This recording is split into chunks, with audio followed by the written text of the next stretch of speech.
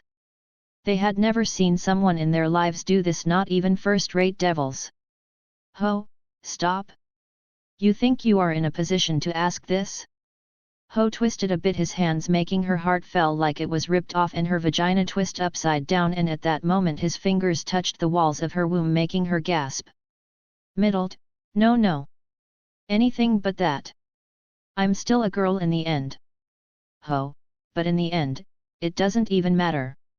Just as he was about to move his hand, he felt 3 grabs on his arm, making him stop. He turned and saw a grave Rainiere and similarly a grave Konako along with a pale Kala Warner. At this point, he also felt something warm in his hand leaking down, and when he looked he saw Middled passed out with tears in her eyes as she had felt his hand moving and ready to pull her womb out. Rainiere, isn't that enough? Ho, enough? On the contrary, it's far off than simply enough. If I let her off with simply this, do you think she won't come back to kill me? Ho, furthermore I told you, if you accept the situation you are in, you have full reign of yourself with many bonuses, and I can even treat you as my girl. Kala Warner, yeah, but as girls, as women, we can't stand by without doing something. Ho, oh. Now you remember you fallen angels are girls. How many people have you killed with this excuse? All 3 of them shut their mouths and couldn't retort back. At this time Middled came back to her senses and saw that he had pulled his hands out of her. She also barely managed to hear what Ho asked them, which made her unable to speak. At this moment Ho heard his system saying that only 5 minutes were left and looked at Kala Warner before speaking of binding her. Since she had accepted it been under him even without the binding, she could move as well, which when he saw her caught his hand it surprised him. Kala Warner was stunned by his words and then looked over his body to find the symbol, and she did on the right thigh next to her pussy. He then turned to see Middled, who had awakened and kept twitching in pain. When she saw his cold eyes she shivered and thought this will be the end of her. Ho, 10 seconds. Decide whether you wish to live or die. Chapter 31, 2 new binds. Ho, 9 to 8, 7 to 6, 5 to 4, 3 to 2, 1. Middled, wait.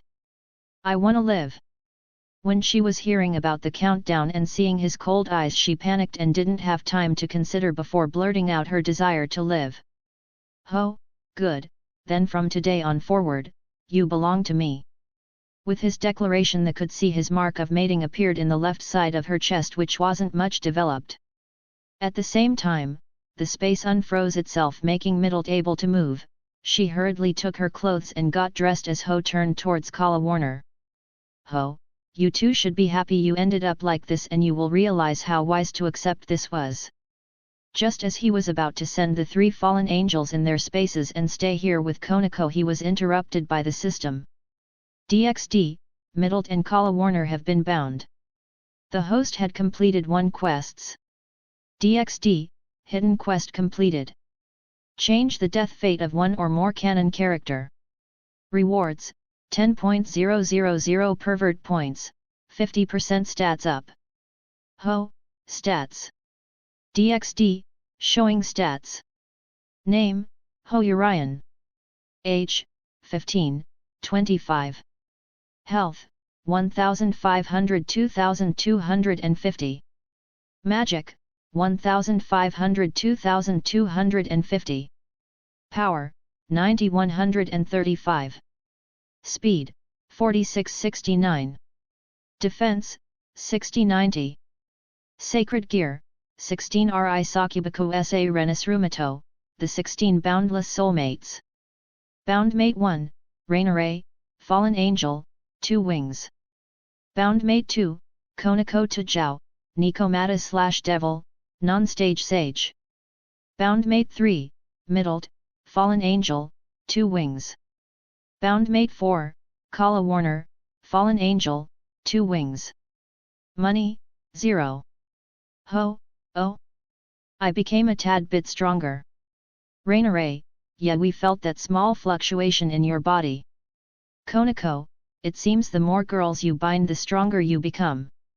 Ho, well, I haven't figured out everything about my gear. Rainiere, what are you going to do with these 2? Ho, for now I'm gonna send them and you for training. All this hassle made me realize that even if I bound you, if I can't restore myself later, then I have no idea what will happen. Ho, oh right Konako, I don't know if you want to continue practicing inside, therefore when you are ready you can tell me. Konako, either way I need to return as I suddenly vanished, it probably alerted Rias.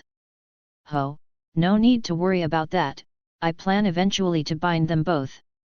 So sooner or later it doesn't make any difference. Konako, and please find a way to do that without dying, it's unpleasant to see our future pervert getting killed each time. Ho, so, in the end, it doesn't even matter, I'm still a pervert. Middled, who had finished dressing herself, and Kala Warner threw his a few deep looks, and so did Rainare and Konako. Ho, through the looks he took a message saying obviously you are. Which in his own way he didn't deny. After saying, bye, bye, and watching Konako leaving, Ho turned towards the three and waved his hand as he said a command. Ho, storing. All three of them vanished and reappeared in an unknown place to them except Rainare, who had entered this place again. Middled and Kala Warner had been separated and went towards different spaces. When they opened their eyes they froze from the density of the magic in here. Middled, this. What is this place? Kala Warner, now it makes perfect sense, why Rainare chose to stay. As they were in awe about this phenomenon they heard Hoa's voice explaining the space they had entered and was shocked to find that it was 1000 times the density and it belonged to his gear. Ho, this place has been attuned for you too. The moment I bind you, it's up to you whether you will use it or not. Chapter 32, Chapter 32, Puzzles. A few minutes before Ho sent them in their spaces, at the point where Ho was talking with Rainare and Konako, Rias, who was watching her in her own way, she could feel something is off with her. It was especially true when she left in a hurry with the excuse she wasn't feeling well. With Konako out of the picture, Rias looked at Akeno and she nodded at her before vanishing from the room. Kaiba, isn't this a bit too much? Rias, if it is I'll apologize later. However, how come she didn't have any memories overlapping? Rias, this is a problem that we must find out what really happened in case we might fall for a trap. Kaiba, then again we might have fallen into one right from the start. Rias, that's also true. Going back to the alley where everything returned to normal, Akeno was shocked to see from far away Konako with 3 fallen angels and Ho together. She was even more shocked when Konako left and Ho waved his hand, making the 3 of them vanish, leaving him all alone in the alley. She had kept a distance of 2000 meters away from Konako, therefore for her when Konako reached there she met with the others, nothing particular wrong. But to Konako it was 2 hours in that zone. Furthermore, she didn't even notice that she was being followed by her.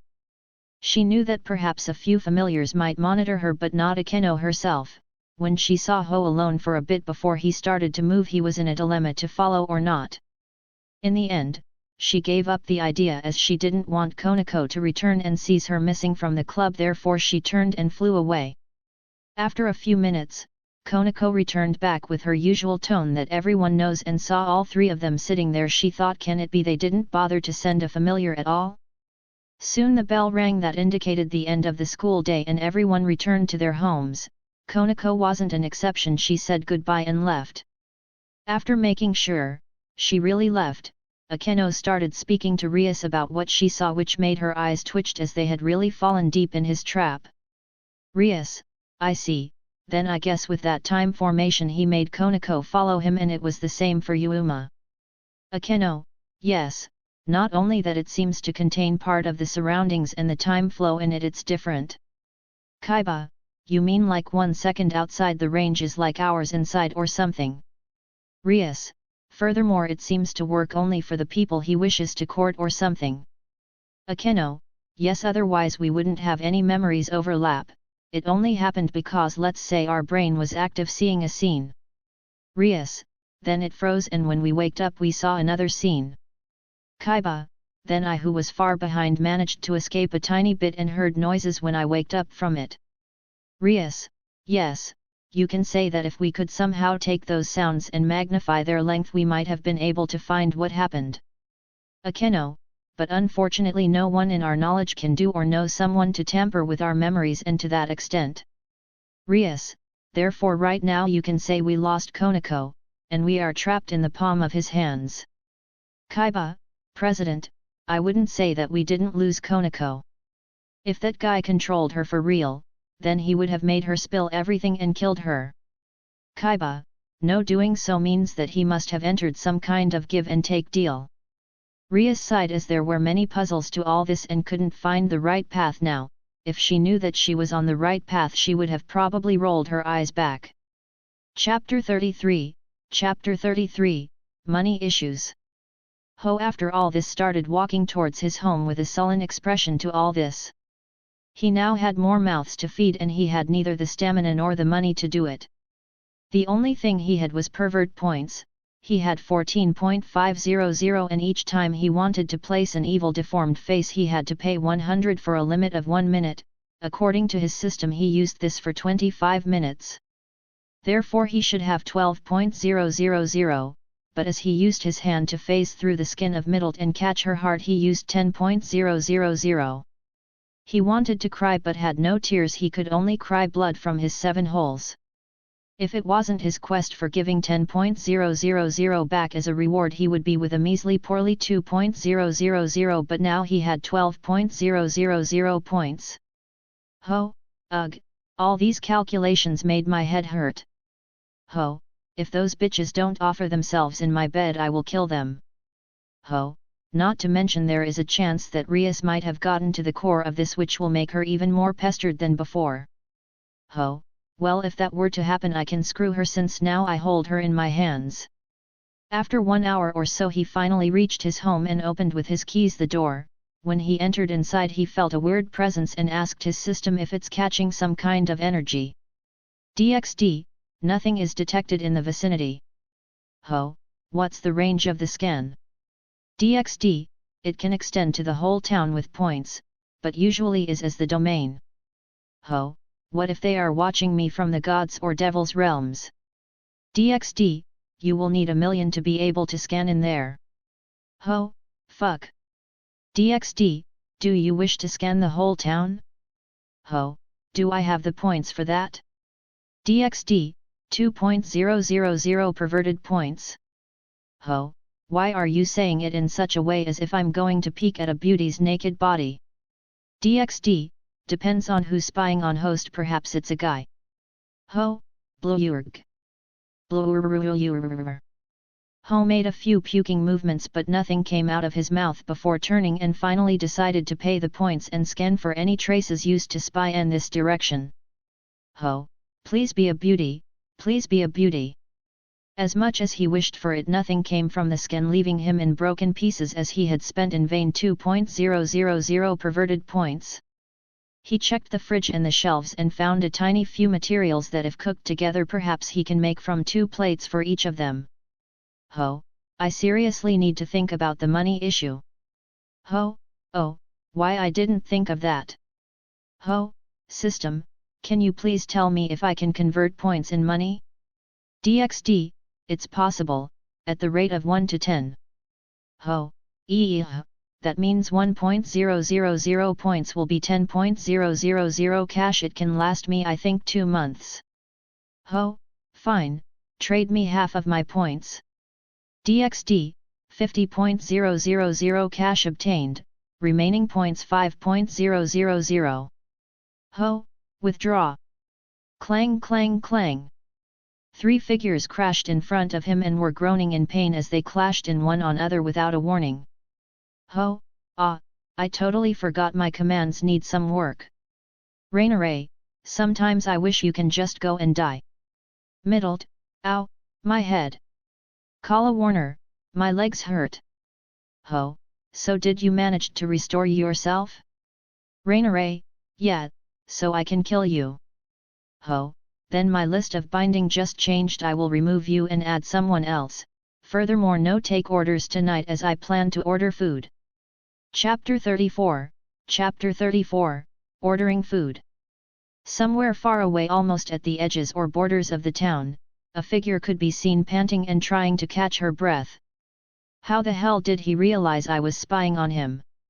And that weird feeling I felt as I was leaving to avoid suspicion, it was like a tracing magic, but at the same time, it was not. Good thing I know a few flight and space spells and managed to leave by jumping over 10 times, but this drained me. And even then I was scared, it felt as if a lustful gaze was praying to see my body.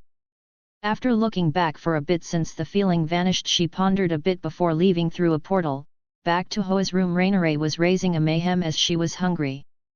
Rainiere, you useless boyfriend of mine, can't you treat me a bit better? Ho, hey? You are the one who can't treat your boyfriend. You suck at the bed, you can't even remember my name even though we went on a date, you even tried to kill me. Rainiere, ugh. No. Have mercy, don't disband me, aren't I your cute little girl? Next, to them, Middlet and Kala Warner were looking at them as if watching new married people fighting their first fight.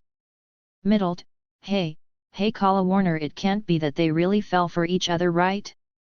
Kala Warner, with that kind of space, I'm also thinking of completely becoming his. Either way, up to this point I don't think he will let us off. Just before Middlet could say anything, she saw Ho ordering, already ignoring the pleas of Rainiere to order something for herself. As she had tears in her eyes, Ho finally petted her in her head and gave her the phone to order. He turned towards the two who had complex eyes about him, and it wasn't long before he spoke up to them about their positions. Ho, as one of you had realized so far, for now, your positions will be satisfying my needs. Therefore, to make it easier for you, don't make me order you do something forcefully. Kala Warner, isn't what you want from us sexual desires? Ho, I'll admit I'm lustful about your bodies, but how many times do you think I can keep going with the three of you? Middlet, then why are we here? Ho, first I can't break the binding and neither of us can kill each other, but there will be a time when I will be able to remove it. Kala Warner, so if we want to use the space, it will be best to obey you with our wills, otherwise many others like Rainiere or that Gremory pawn will rise ranks at an alarming rate. Ho, correct. So that means that occasionally you will have to satisfy me in bed, not just you, each of the future 16 girls that I can bind. Ho, if you refuse to do even that, your rights to enter the space will be revoked and simply wandered as bound free in the human world I'm currently residing. Middlet, so that means we can leave from here and wander within the town but still be bound to you. Kala Warner, what will happen if we died during that time? Ho was taken by surprise as he actually forgot to ask about this. Yes, what if they died? He asked his system and finally saw a bit of light in his problem of binding them. DxD, if the girls that have been bound to host are not within 200 meters for storing in the gear and accelerated their recovery, the binding breaks and after a month then Jewel can be used again. When he heard that, he had a smile on his face, sending the creeps to them, but before he could say something more the bell sounded with the food coming and a drooling Rainiere was waiting for Ho to pay up. Chapter 35, Eating Slowly. As the food arrived from the stall across the street, it was hot and yummy, making everyone drool in the room. Rainiere had already jumped and started devouring her share of the food, while Ho was eating at a more normal pace. Ho, aren't you two going to eat? Middles, who is gonna eat all those filthy stuff you ordered? Ho, your saliva though says otherwise. Ho, munch, munch, not that I care, the food is here so dig in if you see fit. Kala Warner, I have a question. Ho, gulp, go ahead. Kala Warner, aren't you going to fuck us? Isn't that what you are after in the end? Ho, pffftfttt. Middlet, what? Ho, cough, cough, cough. If you go by the long run method, then yes, I do crave for sex, but I don't really like forcing people. Ho, I'm not saying I won't force you, I just prefer not to. Kala Warner, you mean you forced Rainiere? Ho, yes, I did force her after killing me. It was payback. For Konako, she accepted it quite easily, I would say. Ho, as for you two, especially Middlet, I was seriously thinking of killing you both, but I didn't. Now whether that is good or now be my guess. Kala Warner, earlier you said, that you are lustful about our bodies, and if we want to use the space occasionally we would have to do it with you, correct? Ho, let me tell you in a way you would understand. Ho, in front of me you are little girls, if you want on your own or let me eat you, you will gain the pros. Ho, however if you don't want to, you will get the cons. Furthermore, how much do you think I can last in bed?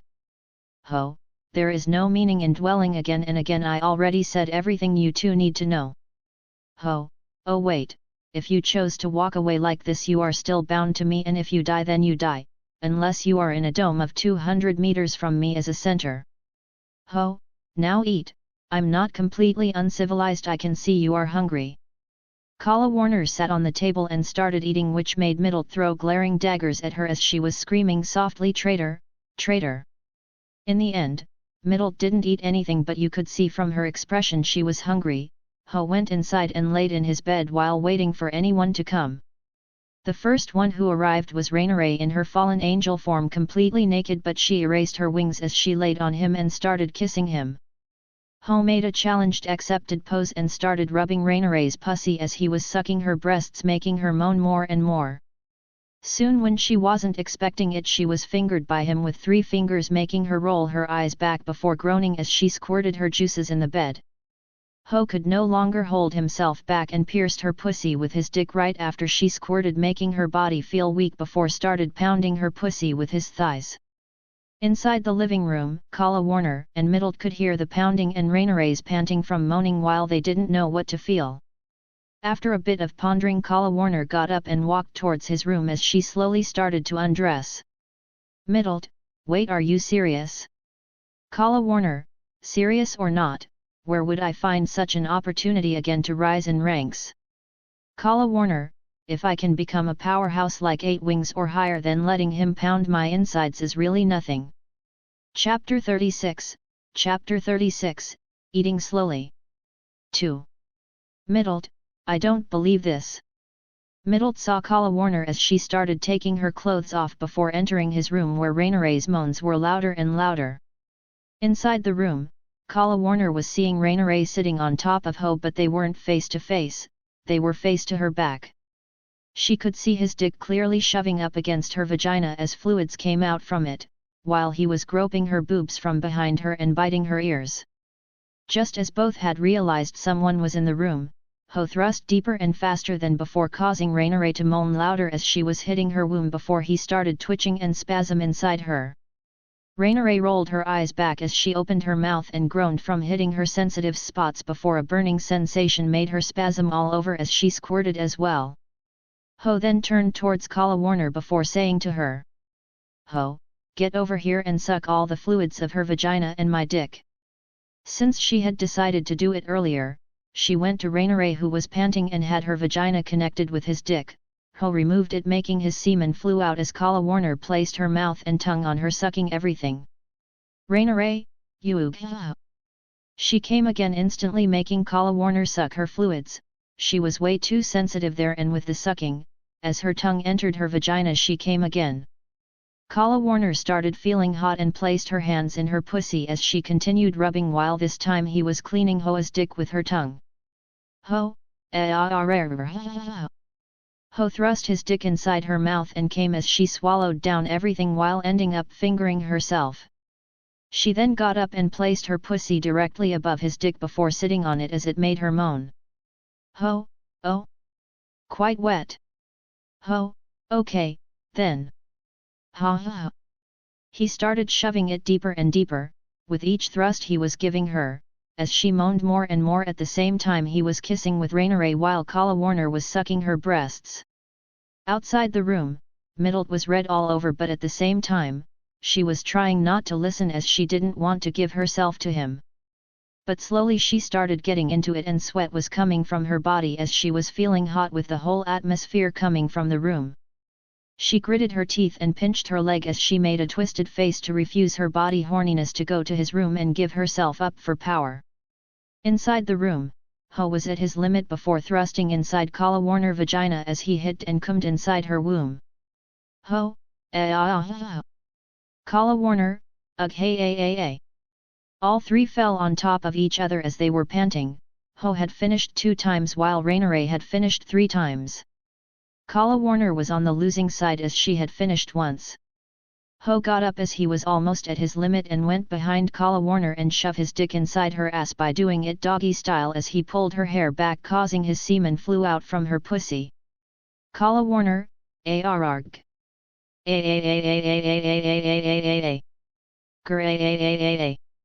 Ho had caught her thighs and kept thrusting with more and more power inside her anus that made her tremble from the ravaging and pleasure. Rainiere being on her last, she went under Kala Warner and started fingering her, making her feel double penetration as she groaned even more. In her daze of pleasure, she opened her mouth and sunk her teeth in Rainiere's pussy, biting her lips. At that moment all of the spasmed and came in each other part of the body. Ho inside her ass, Rainiere drunk her squirt and the semen from Kala Warner pussy, and Kala Warner drunk the squirt from Rainiere before completely collapsing in the bed. Chapter 37, Pillows. In the next morning, Ho waked up with 2 girls in his embrace, feeling sore all over his body. He got up and went to the kitchen where he saw Middle sleeping on the couch with her fingers deep in her pussy as the couch was wet. As both were naked, he suddenly had an impulse to destroy her insides and got closer to her. When he was close enough, he slowly removed her fingers and placed his dick inside her. Ho, tight, is it because she is sleeping? Middled, not there. Ho, is she watching a wet dream? Ho started thrusting his dick inside her pussy deeper and deeper as he kept kissing her womb inside, making her moan more and more. Ho, holy shit, her pussy has another feeling to it. Ho, is it because her body is smaller? Ho kept going with more power inside her, breaking her thighs, which caused her pain, and waked up and saw him connecting himself in her pussy. Middled, what the hell are you doing? Is what she wanted to say, but her lips were sealed with Ho's own lips. He went thrusting her harder and harder without her being unable to escape. As her pussy felt a fire burning inside her, she jolted as she was sensitive from earlier. Ho, Ho released his hot semen inside her, and as she was sensitive from all the foreplay she did by herself, she orgasmed and started squirting. Just as he was about to get off her, she caught his neck and locked her legs in his waist, making him go at it again. Ho, wait, I'm tired. Middled, leave the excuses after you turned me on. And so a battle for the conqueror of the couch began that ended 2 hours later. Was Rainiere and Kala Warner wake up to find the 2 panting in the couch. Ho, god damn it, I only wanted to tease you since you played alone on the couch last night. Middled, you reap what you sow. I may not look like it, but I wasn't a virgin. Ho, bitch. Ho, ugh. I'm hungry, Rainiere, order, please. Rainiere had stars in her eyes. She was going to leech this bitch off his money with the most luxury breakfast ever laid in my eyes. Rainiere, where should I order? Ho, the usual, restaurant Cliff Kun, ask for the delivery man Cian. Rainiere, yat, food. Ho, you girls take what you need. As they girls banded together for a single purpose, make his dick bleed money, he was wondering since yesterday how the hell the name Cian of his favorite novels of bullshits appeared across the restaurant in his house called Cliff Kun. Ho, must be a coincidence, even this realm wants to troll me. Ho, well, as long as I bind 12 more girls in bed, I will be satisfied. Just as the girl finished closing the phone and looked at him with sparkling eyes, the doorbell rang, puzzling everyone, and Ho, being in his own thought, he said loudly something that made the girls confusing as they didn't know the meaning of it. Ho, what the hell? Even Cliffhanger Kun has its limits of being fast. Ho, please wait for a moment. Ho went back in his room, and so did the girls, to get dressed. After a minute of ultra-speed dressing, he went to open his door, and when he did, he got bumped into 2 soft pillows. Ho, this clearly isn't the food I ordered. He raised his hands and caught the pillows. He was still glued and squeezed them a bit. When he did so, the girls came out, seeing Ho on Ria's breasts, squeezing them, and her having a neutral face as if it wasn't much. Chapter 38, Tricked. Ho was still playing with Ria's pillows, or in the normal version as the girls were staring at each other, her boobs. Ho, so it is Rias. Rias, you figures this just by fondling my breasts? Ho, of course. I remember every pillow I bumped into them. Rias, they are this soft? Ho, first rate. The girls behind him were fondling their breasts to see if they were that soft as he claimed Rias was, but Middle wanted to cry as they weren't this big as them. Ho, what brings you here? Rias, a lot of reasons, but I see you had work last night. Ho, yes, and we actually ordered food from across the street, so feel free to sit as well since you came. Rias, but I'm not alone. A friend came with me. Ho, girl? Rias, yes. Ho, girls, make a few changes in the order menu and add more, we have guests. Rias, come in. A figure appeared from behind Rias, making Ho whistle at her. She was a young bespectacled woman with a slim figure, black hair styled in a short bob cut and violet eyes. Apart from that, she wore the mostly dressed in a QA Academy girls' school uniform. Ho, oh. Aren't you? Greetings, I'm Sana Satrai, a childhood friend of Rias. Ho, so it is the former president of QA Academy's student council and the third most popular girl at the academy, behind Rias and Akeno. Suddenly Ho felt chills in the air and realized it was from the two girls in front of him. Rainaray, Middle and Kala Warner were shocked by the sheer amount of magic being released from them and almost instantly transformed in their devil's forms. Ho now realized he had been had. Sana was very intelligent and her alias in the school was Sauna Shidari. He stopped having a happy-like face and looked towards Rias. Turns out that with Konako acting strange, he sought her out for a plan to set him up, and it actually worked. His body was being pressed by their magic while the girls tried to elevate his pressure, as they knew what will end up happening. Ho, having been tricked, he was pissed and snapped his fingers before all three girls vanished in the air, stunning the two. When they looked at Ho, they saw a nightmare in his face. Ho, system, can I use my last 5.000 points to intimate them for a minute? DxD, host can indeed use them, and at the same time your aura will spike to the true devil level, at least that's how they will feel it. Ho, so it will be like an illusion in their senses? DxD, correct. Keep in mind it will work only for a minute. Ho, can I separate the time? For example 10 seconds now, a few later, and so on? DxD, I can set it this way until their signatures leave a 5 km perimeter. Ho, do it. DxD, using 5.000 points. DxD, never pissed a pervert plan. As he finished, his face distorted into way worse than what he had used in Middle, and looked at them with cold eyes and spoke with a hoarse voice. Ho, looks like last I didn't make myself clear enough, Rias. Both of them thought they were living a nightmare, sweating all over their bodies. Sana looked at Rias and saw her in the same condition she was. No, it would be safe to say she was worse, as most of his aura was directed at her. Who the hell did she piss off? How should he know that the one got tricked was one huge pervert and was planning something out of her imagination? Chapter 39, Chapter 39, Engagement.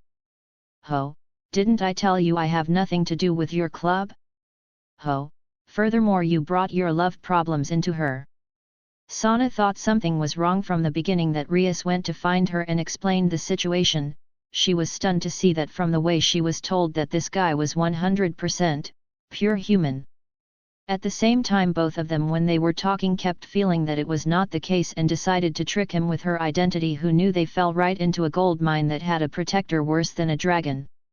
Rias gritted her teeth and tried to use her magic, but her senses refused to listen and stayed there frozen. She looked up to him and started speaking. Rias, you might say that. Sir, but there were many gaps I needed to figure out. At that moment his system rang, telling him he had 45 seconds left, and stopped in order to keep it for later. Ho, and what does that have to do with you coming here with the intent to kill? Sana, we are truly sorry, sir, for this misbehavior of us. Rias, I wanted to learn what you did with Konako. Ho, oh, that I used a spell on her to help her adapt to the natural energy faster. This caused the space to freeze around us, but I didn't count she will go berserk because of this. Rias, I kinda can imagine that. Sana, so then you battled and empowered Konako on your own? Ho thought yet in bed, but he didn't say it and simply nodded, making the two stun at his confirmation. Ho, at the same time when she reverted back, ironically we were placed in a similar situation of when space froze, therefore, you might have some gaps in memory, or memories overlapping. Rias, that explains why Kaiba was having a sense of hearing noises. Ho, and was so goddamn hard trying to fight while making sure the room wasn't destroyed or your bodies ripped to shreds. Sana, I can't really imagine someone fighting like that inside a room.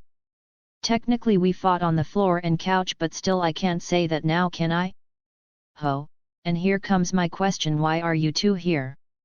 Ho, I'm sure that even if Konako acted weirdly later on it wouldn't gather this much attention. From the two heiresses such as you two, especially you. Ho looked towards Sana, who started sweating as she got trapped herself. This got turned into a problem of Konako, and in turn, Rias owed him a favor for this. Rias saw this and felt guilty that she mixed her best friend in this mess. Ho, well, no matter, I'll let this slide. But remember this, both of you owe me. Especially you, Rias, this is the second favor you owe me. Sana, what kind of it will be? If we can repay you now, we will do it. Ho, let's see. If I remember correctly, as it's been a long time. Rias, from what I heard you are engaged, right? Ho, and so are you, right Sana? Both of them felt puzzled but nodded anyway, since this guy here knows a lot it wasn't a big deal. Ho, good, then from now on forward you two are engaged to me. As he said that, he released his fake aura again, and this time it was directed in every corner of 5 kilometers, scaring a few rats that were watching, messing up with their senses. Rias and Sana were puzzled as they felt nothing, and it was then that it hit them many others factions might watching the two of them speaking to a human like him. Chapter 40, Changes. Rias and Sana were shocked he could control his magic pressure so well, enabling him to target all the hidden figures within 5 kilometers. How should they know that it was only a trick messing with their senses, and he only had now 35 or so seconds and kept going down at an alarming pace. Ho heard his system saying that he has 30 seconds now and stopped as he needed to use the rest and confuse these two. Rias, you are telling me to abandon my current forceful marriage with him and enter in one with you? Sana, you may not know this, sir, but... Ho, I know you only have eyes for someone smarter than you, and you had plans on beating him in a chess game. Ho, as for you, Rias, I'm simply giving you a way to decide yourself and not be controlled by your family. Ho, furthermore, I can help you control that particular attribute you have. Rias, I refuse. Even if I offend you to no end, sir, I'm not gonna be a pawn. Ho, who said something about a pawn? Sana, weren't those 3 fallen angels pawns? Ho, I may have treated one of them today as a pawn and forced her, but believe it or not, with a bit food she will be fine. Ho then clapped his hands and all 3 fallen angels appeared in their true setup and appearance with their wings wide open. Ho, furthermore, those 3 are my girlfriends and may become my wives in the future. All 3 angels raised an eyebrow at his words. They all thought, wait, this guy wasn't joking all along, treating us as girlfriends? Even though they had somewhat believed him, they still had doubts. Even Rainare wasn't an exception to this. Ho, so what will it be?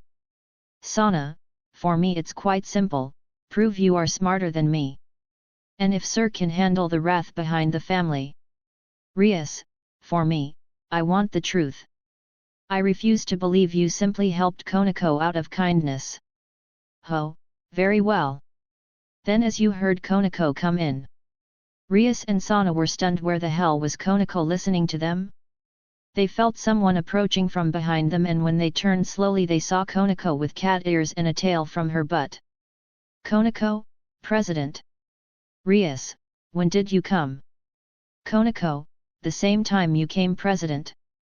Ho, sorry to interrupt. But Konako, let's finish this, shall we?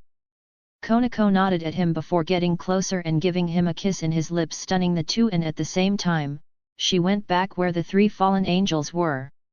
What surprised Rias and Sana was that they didn't raise a look or an insult something towards her. It was then that they learned why. "Ho, she is my girlfriend as well." Both looked at him with eyes wide open, and his next words stunned them even more in disbelief. "Ho," and the sounds Kaiba was hearing was a private moment when she went in heat from the natural energy that entered inside her. "Ho, is that enough?" "Rias, Konako, is that true?"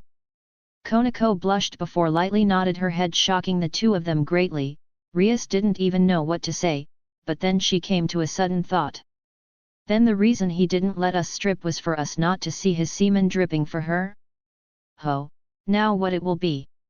As Ho asked, Sana started laughing as she had turned towards Rias and said with a smile on her face. "Sana, pfffttt. Someone took a member from your club for his harem and you didn't even know it?" "Sana, I'm in. I accept.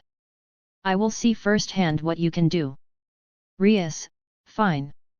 I will not let this pass. I want to see how you will face everyone." DxD. Chapter 41, Chapter 41, Troll at its finest. DxD, Hidden Quest completed. Change the engagement of the two heiresses that connects with the story. Rewards, 10.000 pervert points, triple stats up. Ho, stats. DxD, showing stats. Name, Ho Urian. Age, 15, 25. Health, 2,256,750. Magic, 2,256,750. Power, 135,405. Speed, 69,207. Defense, 90,270. Sacred Gear, 16 Ri Sakubaku sa Renisrumato, the 16 Boundless Soulmates. Boundmate 1, Rainare, Fallen Angel, 2 wings. Boundmate 2, Konako Tajao, Nikomata/Devil, Non-Stage Sage. Boundmate 3, Middled, Fallen Angel, 2 wings. Boundmate 4, Kala Warner, Fallen Angel, 2 wings. Money, 40.000 cash.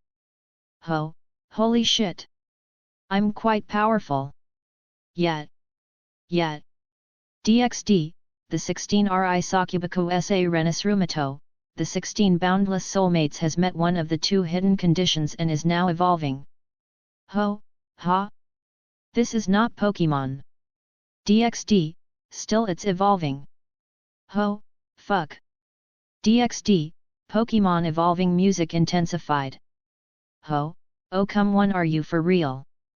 Ho was forced to hear the song about evolution that lasted 3 minutes in his mind, while in reality only a second passed, and when the song finished he heard his system yet again. DxD, evolution was done. Hikari Toyami number 32 no Hashira. Ho, what the heck? It's a completely new name. DxD, it means 32 pillars of light and darkness. Ho, oh. So I can bind more girls. DxD, not quite. DxD, this sacred gear has the same functions as before and that didn't change. Ho, then what the hell was all that? DxD, the people you bind with your death are the darkness pillars, while the people that accept to be bound to you even through marriage are the light pillars. DxD, on the first pillars the tattoo remained as is it, while on the light pillar a similar tattoo appeared, only white in color. DxD, at the same time, now the 16 jewels are able to alternate between people.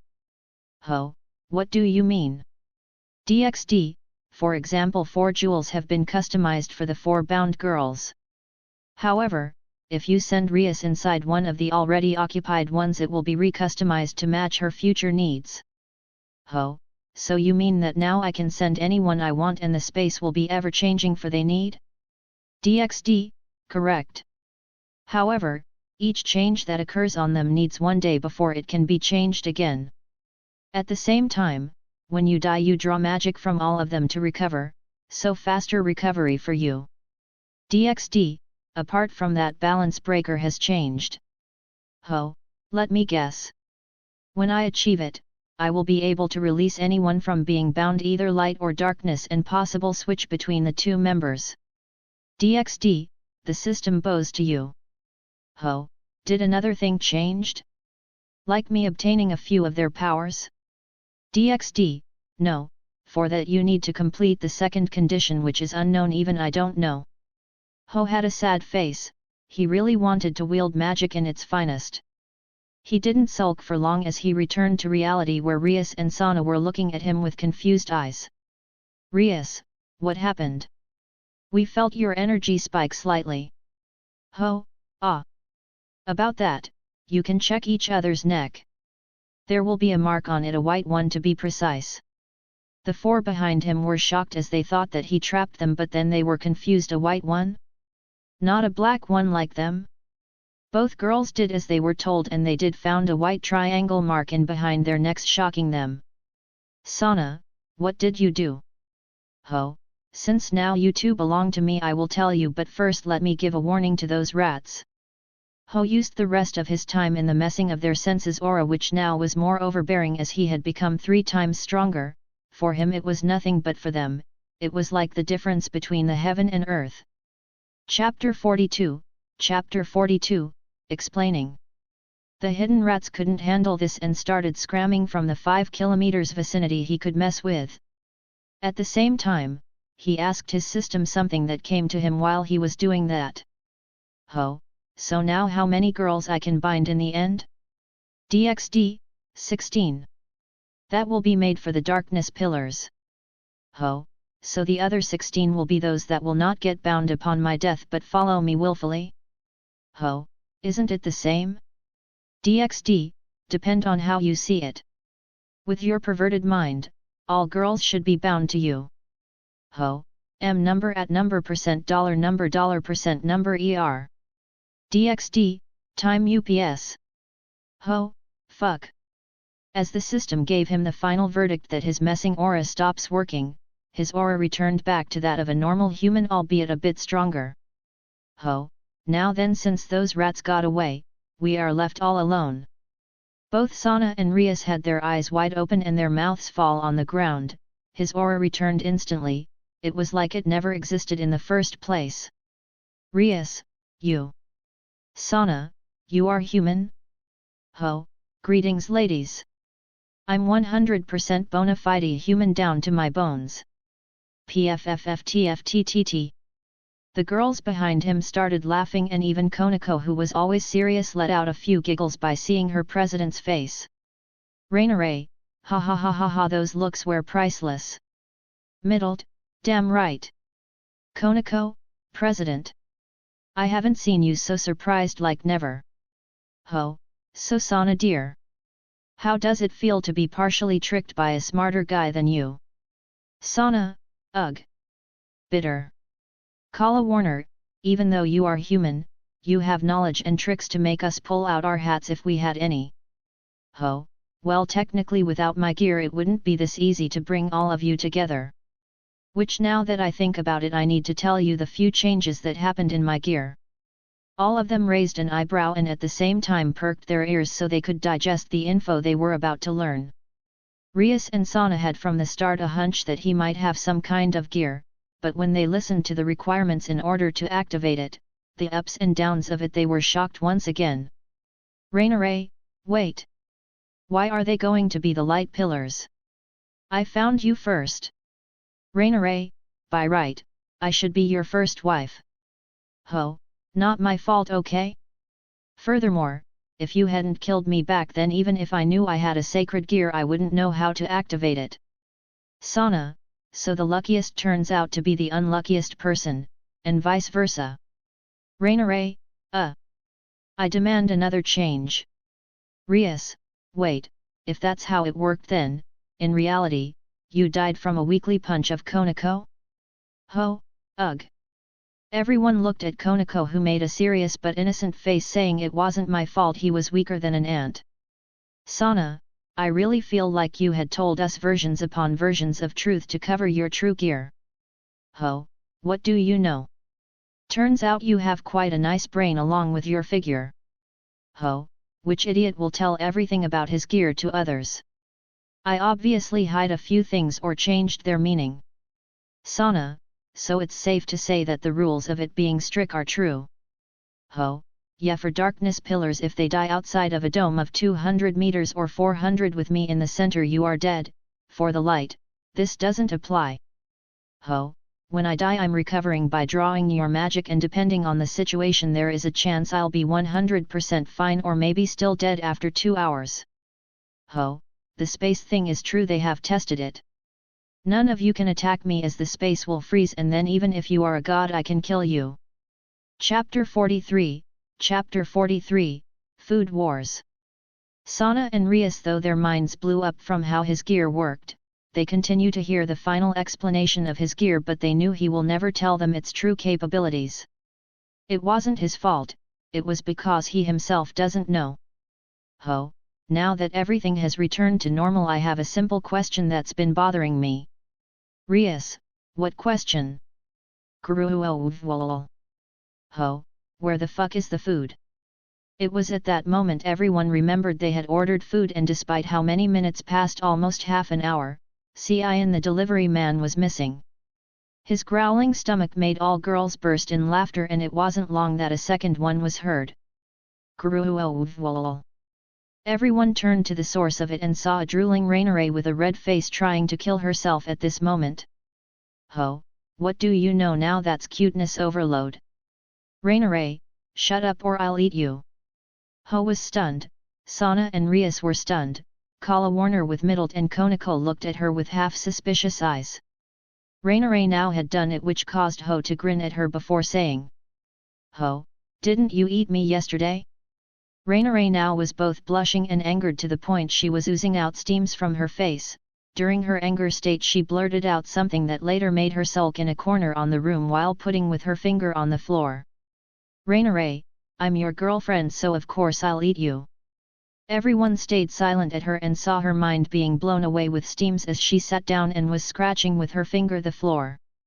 There was awkwardness between all of them, and then magically the doorbell rang. Ho, oh! Thank the god! Ho went to open the door, and there a young man with spiky black hairs was standing having a few bags. Did you guys ordered? Ho, you are late, Cian. We are freaking hungry here. Cian, sorry. It's not my fault. Cian, your girl that gave the order, ordered way too much. Ho, what do you mean way too much? Cian, I mean like literally 4 bags of food. Cian, 20 chicken wings, 20 meat steaks, 20 meatballs, 20 chicken rolls. Ho started sweating with all the food that his girls ordered. He thought, what the hell, will I feed an army or what? Cian didn't finish there and started adding more. Cian, 10 salads, 10 packs of potato fries and 20 beers. Ho had long drenched the whole place with his sweat that was still oozing and asked with a trembling voice. Ho, Aram, how much? Is all that? Cian, it would be around 10,000 cash, but since you are a regular customer to the Cliff Series restaurant you have 30% discount. Even with the discount, although he had the money, he still bleeds internally. He gave a long sigh and thought, I reap what I sow. Ho, here man. No need for the discount, you remind me of someone that had a hobby and many wanted to support him. Ho, I couldn't then, but take them for his place, you have the same name I think. Cian, thanks pal. After Ho took the bags from him he re-entered inside, and the smell of warm food awakened all demonic girls that had one thought, to devour the food before it gets cold. Even Sana and Rias had stars in their eyes hoping to get some. Ho, Rainare, since you are my first girlfriend, then be a good one and set the table. Ho, and be fast about it cause it's going to get cold. Rainare dashed towards the kitchen with her fastest speed and cleared everything within seconds. Ho called everyone inside to sit as he places the plates in front of them. The moment the plates entered their sights, they smelled all the aroma of them and raised their forks to taste them. when they did a fighting intent was raised as Ho thought he saw their cloths burst open. Chapter 44, Chapter 44, The Red Dragon Emperor. Ho was speechless, he could see as they ate the food their imagination. With each bite they took their clothes burst, the scenery changed and they were orgasming from the state. Why the hell, I don't think it's this good. Does it target only girls? Or girls prefer this more to their taste? What was it? Their gourmet cells was it? At the same time, he could feel a fighting intent from each one to eat more than the other. The table had turned into a war zone of glares and he was a poor victim of all this. Almost an hour passed, and all the girls smiled as they reached nirvana. Ho then remembered something and asked Rias and Sana about it, making them and the girls who listened to gasp. Ho, by the way Rias, I have some news for you. Rias, for me? Ho, yes. It turns out that someone awakened the red dragon. Ping, ting, pang, all spoons and forks that were in their hands as they played with them as they finished their food fell to the ground, making everyone open their jaws. Ho, I even know who it is. But before you say anything, when I said awakened I meant he manifested his gear inside him. Sana, you mean that he has no idea he is holding inside him a ticking bomb? Rainaray, unbelievable. Ho, correct, but he is lucky as he hasn't even the shred amount of magic to even connect with it. Rias, wait, he is human? Ho, yep. Sana, I've been meaning to ask you. How do you know so much even though you are human? Ho, you really think I will answer you? Sana, ugh. Rias, it's not that you won't casually answer us, it's just that you want something. Ho, no, actually this time I'm not aftering anything, I really won't answer. All the girls sulked in the kitchen by his answer. Ho totally ignored them and continued speaking to them about the Red Emperor. Ho, Drake is one of the two heavenly dragons and the arch-rival of Albion. He is called the Red Dragon, known as the Welsh Dragon, Dragon Gotch, Red Dragon Emperor and Red Dragon Emperor of Domination, who resides within the Longinus, boosted gear. Ho, he is feared among the angels, fallen angels, devils, and the various other factions in the world for his destructive powers, which are said to be able to kill both gods and satans. Ho, did I got something wrong? Rias and Sana stared at him with a surprised expression. As this guy seems to know everything, they suddenly feel that their decision to willingly be engaged to him was a wise one for the future to come. Ho, the good news I had was for your club to take him in. Rias, you want me to take in a bomb? Ho, a dragon bomb. Rias, still a bomb.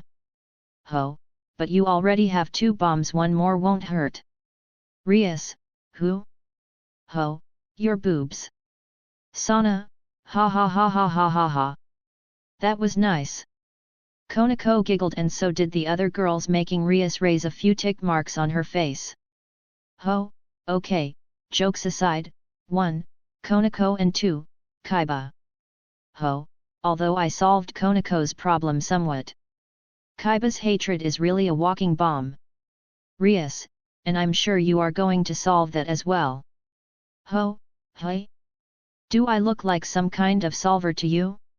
Rias, it depends. Right now both me and Sana are engaged to you with our wills as a mean to repay the favors. I still owe you one though. Rias, this raised a problem that you will face and will need to solve until our families accept these engagements. Ho, so you want me to solve both problems? Both bombs? Suddenly a silence fell on the room as the temperature fell rapidly as Sana and Rias were looking at Ho. Chapter 45, Chapter 45, A Foolish Action. Ho sighed as he knew that up to some point he will really have to face these problems. No matter how he tried to throw the ball to her, in the end with some kind of magic it will return to him. Ho, fine, I'll take care of both of them. Both the dragon and your families, but Kaiba is yours to handle. Sana, now, I'm wondering how will a human will do that? Ho, you don't have to worry about that, but if you really must satisfy your curiosity then it's quite easy. Sana, what do you mean? Ho, simple, take your clothes off and stay with your pussy in plain sight wide open and I might tell you. Sana, hey? Are you kidding me? Sana was deadly pissed at his words and Rias shook her head. She knew that this will lead to them fighting. Well, hadn't she agreed to it in the interrogation and got played by him from the start till finish? Sana had a dangerous glare at her eyes that made the girls feel pity for her as they knew what it was coming. Ho, I thought I chose my words carefully, didn't you hear me? Sana, yeah, words for your funeral. Sana blazed her magic as she was really pissed, but at that moment Rias finally realized something and before she could say something, that pressure tried to crash him. At that moment their world froze. Rias looked at Sana standing there not moving an inch, and the most distinctive thing for all of them was that her magic could no longer be felt. Sana, this? Ho, sigh. Now didn't I tell you none of you can attack me in any way? Why the hell a smartass like you would try to pressure me? It was now that Sana realized that any form of magic or physical powers can be counted as attacks. She didn't even register it would be like that from simply a bit of pressure. Rias, damn, he got us again, and this time his target was her. Sana, hey, let me go. Ho, let you go? Do I seem such a nice guy to you? Ho waved his hands and instantly her body changed positions mid-air, stunning both hers and Rias who was watching. Her body now was in such a way forming a letter of W. Her hands were up in the ceiling and her legs have been stretched towards the ceiling as well. Sana, what the hell is this position? Ho, obviously your punishment for attacking me. Sana saw him getting closer and closer, reaching her body before he started removing pieces of her body, leaving her in no time completely stark naked. Ho, wow, such a nice figure. Those legs, this sweet like pussy. Ho placed his hand in her pussy before rubbing it a few times. He then raised her a bit by waving his hands and got behind her as he removed his pants.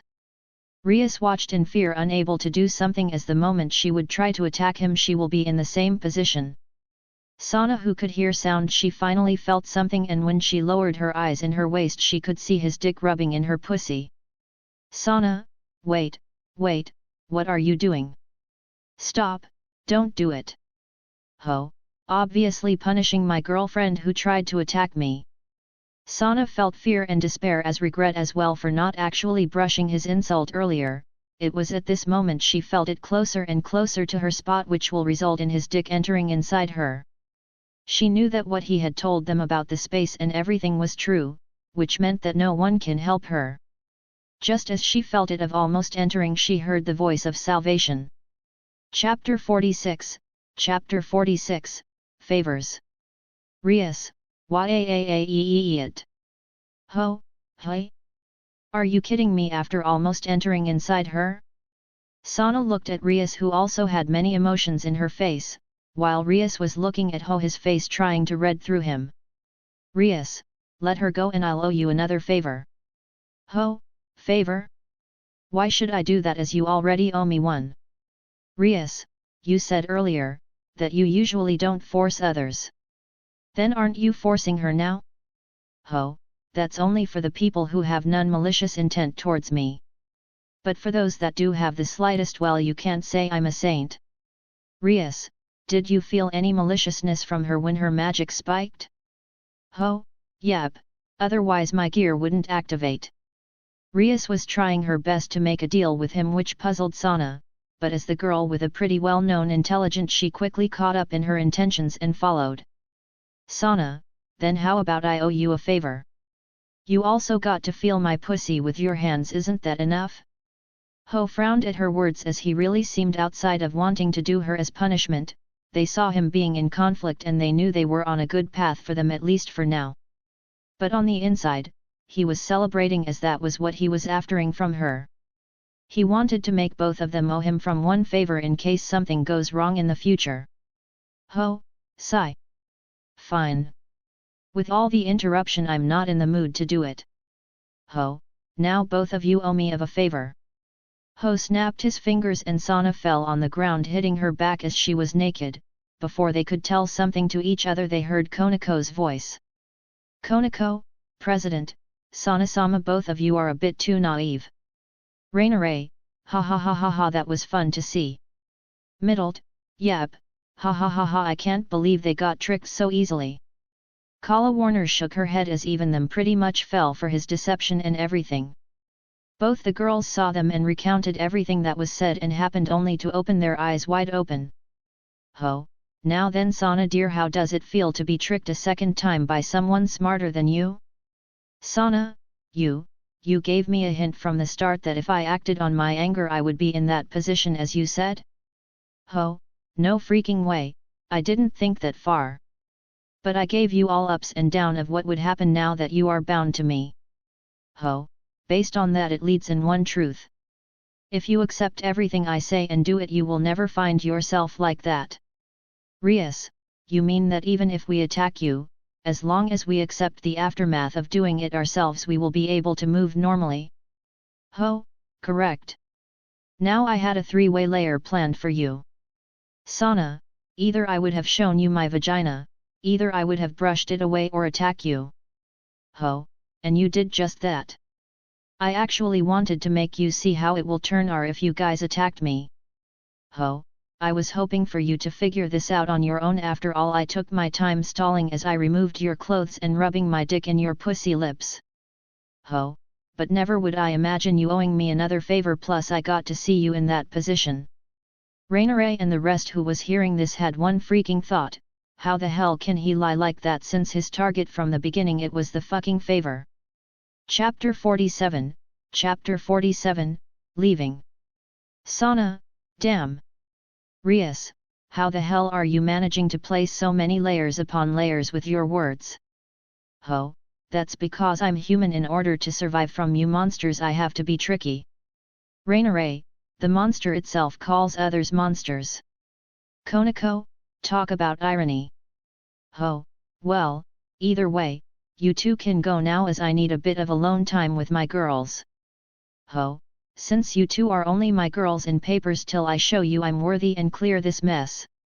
As Ho said that to them, making them feel a bit angry that he just said he will fuck with them while they will get empty air, Ho was sweating inside him. When he was trying to trick them while truly desperate, holding himself back from piercing Sana's vagina, he almost did it but was stopped when he heard a sound notification. DxD, warning.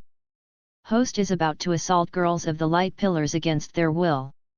Successfully, host will have its stats revert to all 0. Unsuccessfully, host will retain his stats.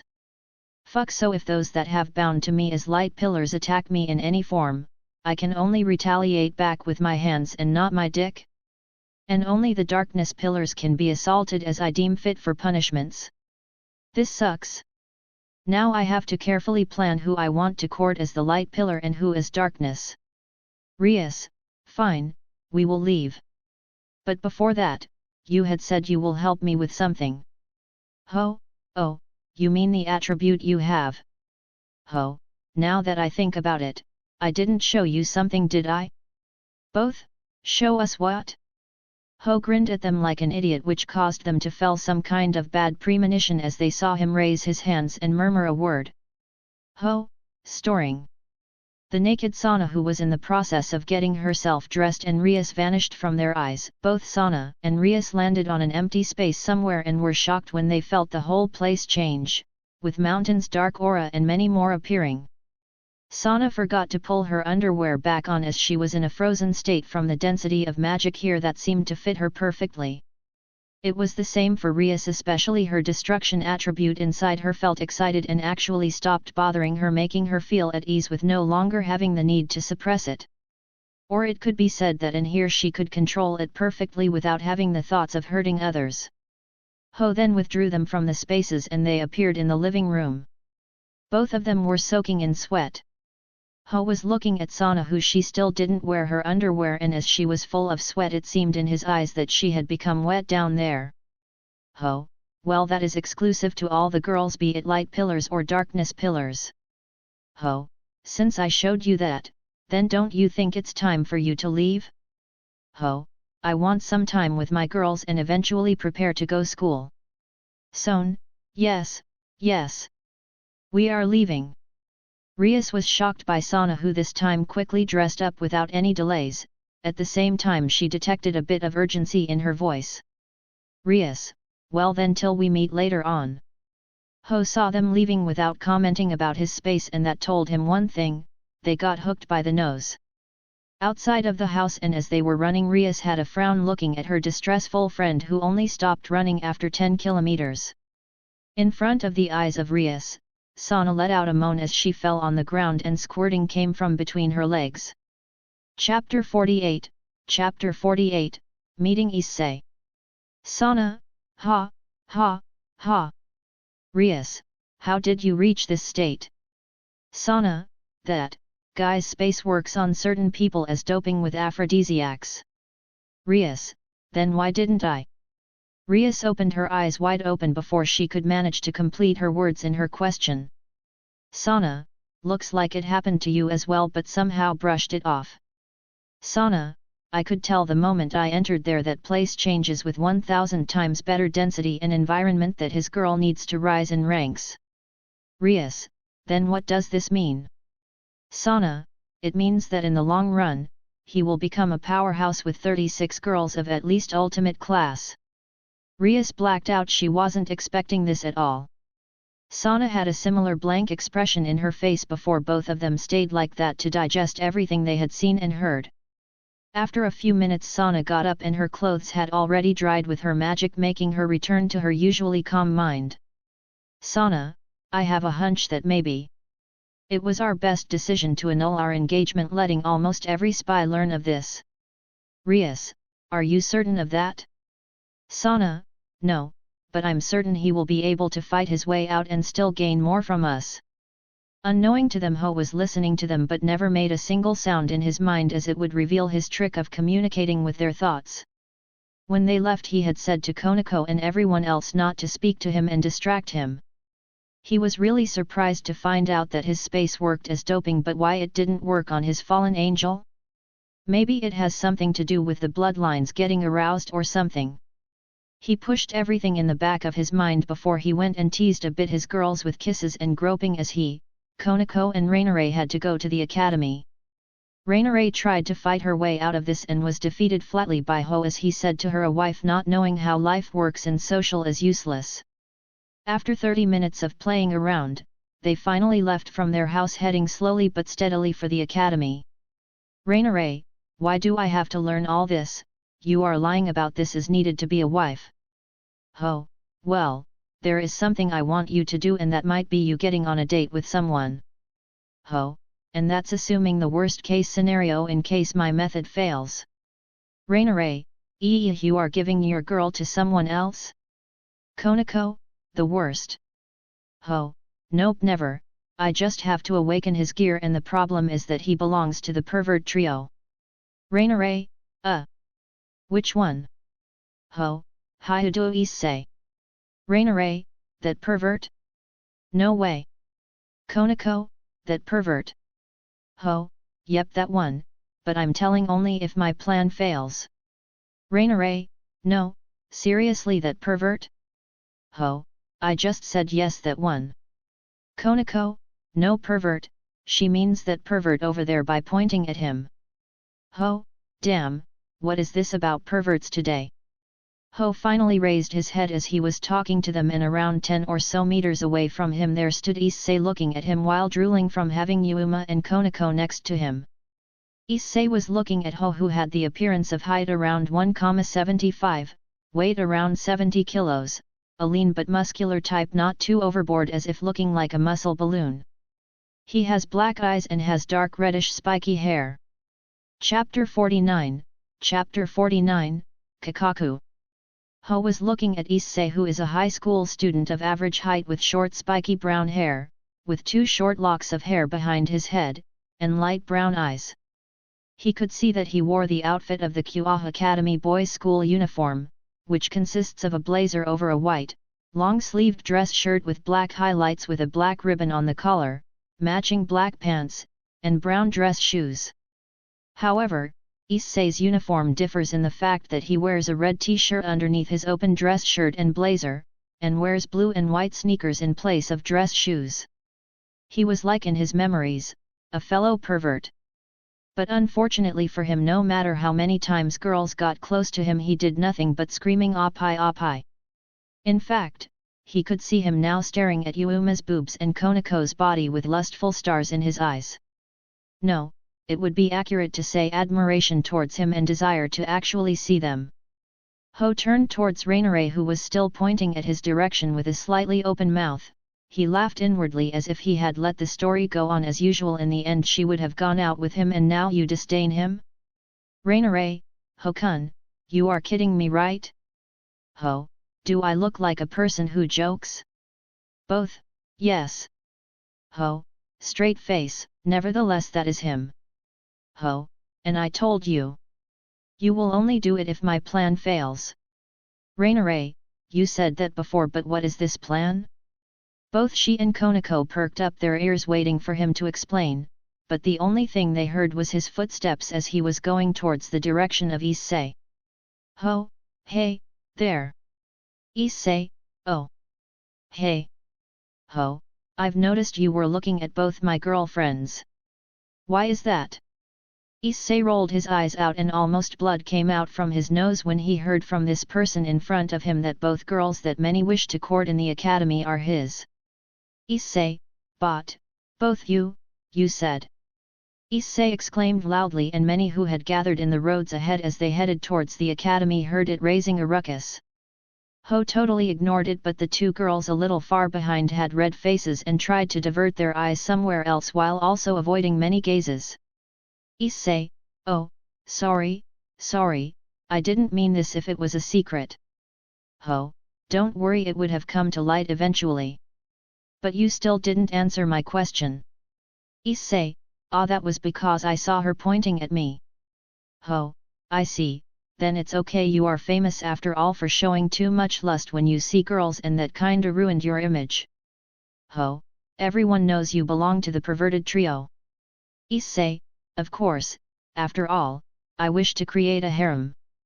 Issei, and seeing a small one up close ignited my desire even more. Ho, ha ha ha ha ha ha ha ha ha ha, well said, at the very least, you stay true to what you want. Although my harem with yours differs way too much, I wish you luck. Ho then raised his hand waiting for Issei to do the same. He didn't even hesitate before shaking his hand with both his hands as he started running in happy colors. When Ho turned around, both the girls had a scare as they looked at his natural evil smile on his face. Ho, all according to Kakaku. DxD, main quest triggered. 1. Help Issei awaken his sacred gear. Or 2. Kill Issei and take his left hand where the core of his sacred gear lies. Rewards, 5.000 pervert points, double up stats. Chapter 50, Movement in the Underworld. As Ho was thinking about plans for both conditions, his luck seems to slowly run out, as in a few different locations many fractions have learned that a monster has been engaged to both Sana and Rias. Somewhere unknown, with the layout of the mansions outside being seen by only a few, there existed a quadrangle with a courtyard in the middle. Outside at the entrance was a fountain with a circular flower bed surround it, with many gardens in the surrounding areas. Inside the mansion, many were walking in fear to report, and at the same time, many saw how they raise a lot of camels due to them being used in events within areas governed by the clan. A few of the guards saw the patrol covering in fear for ages before going inside. Guard, my lord. What is it? Guard, the patrol came back and urgently wished to report. Now of all the times, don't they know that soon it will be Ria's wedding? Call them in. As the patrol entered inside, all of them watched Sertsk's, who was a handsome man who seems to be in his early 20s. He has shoulder-length crimson-red hair and blue-green eyes inherited from his father, Zedekis, similar to Rias. Sertsk's raised an eyebrow when he saw the condition his patrol members watching Rias was in. He had never seen these guys shiver in fear, and immediately his mind crossed to the most unacceptable thing in his life. Patrol, my lord. Sertsk's, speak, what happened to Rias? As he listened to the report of his patrol members, he was shocked by what the hell his sister is thinking.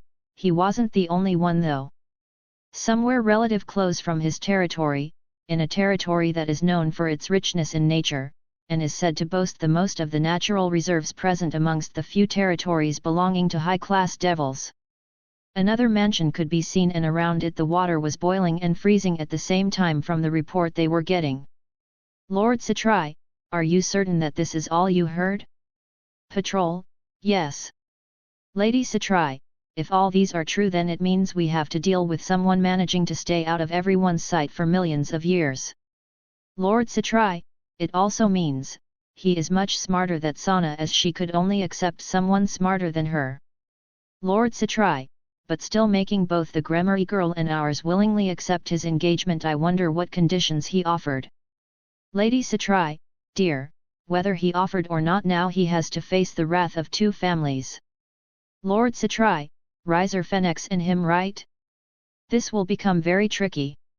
Lady Satrai, yes, that clan will be furious, but it is a good chance, as Sana was planning to break it.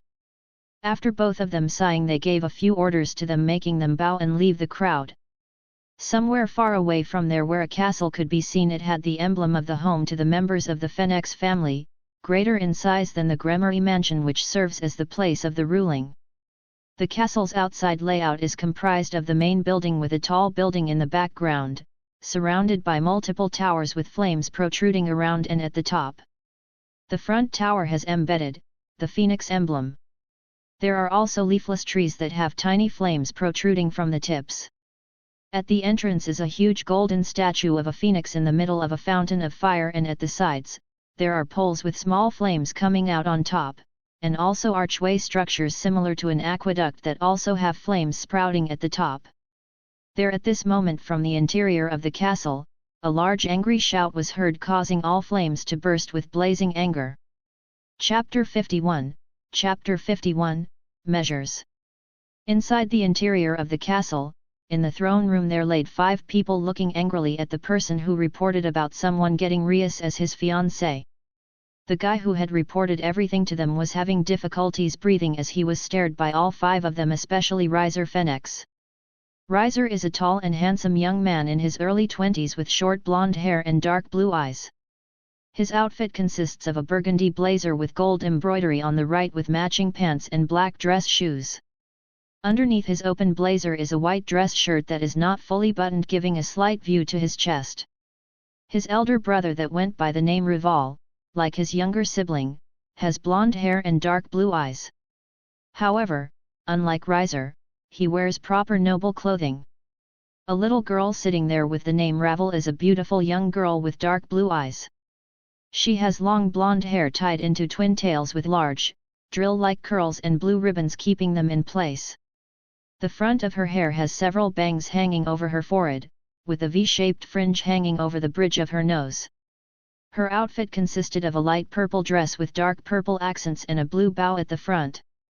At the back, 3 feather-like extensions mimicking a bird's tail protrude from the dress.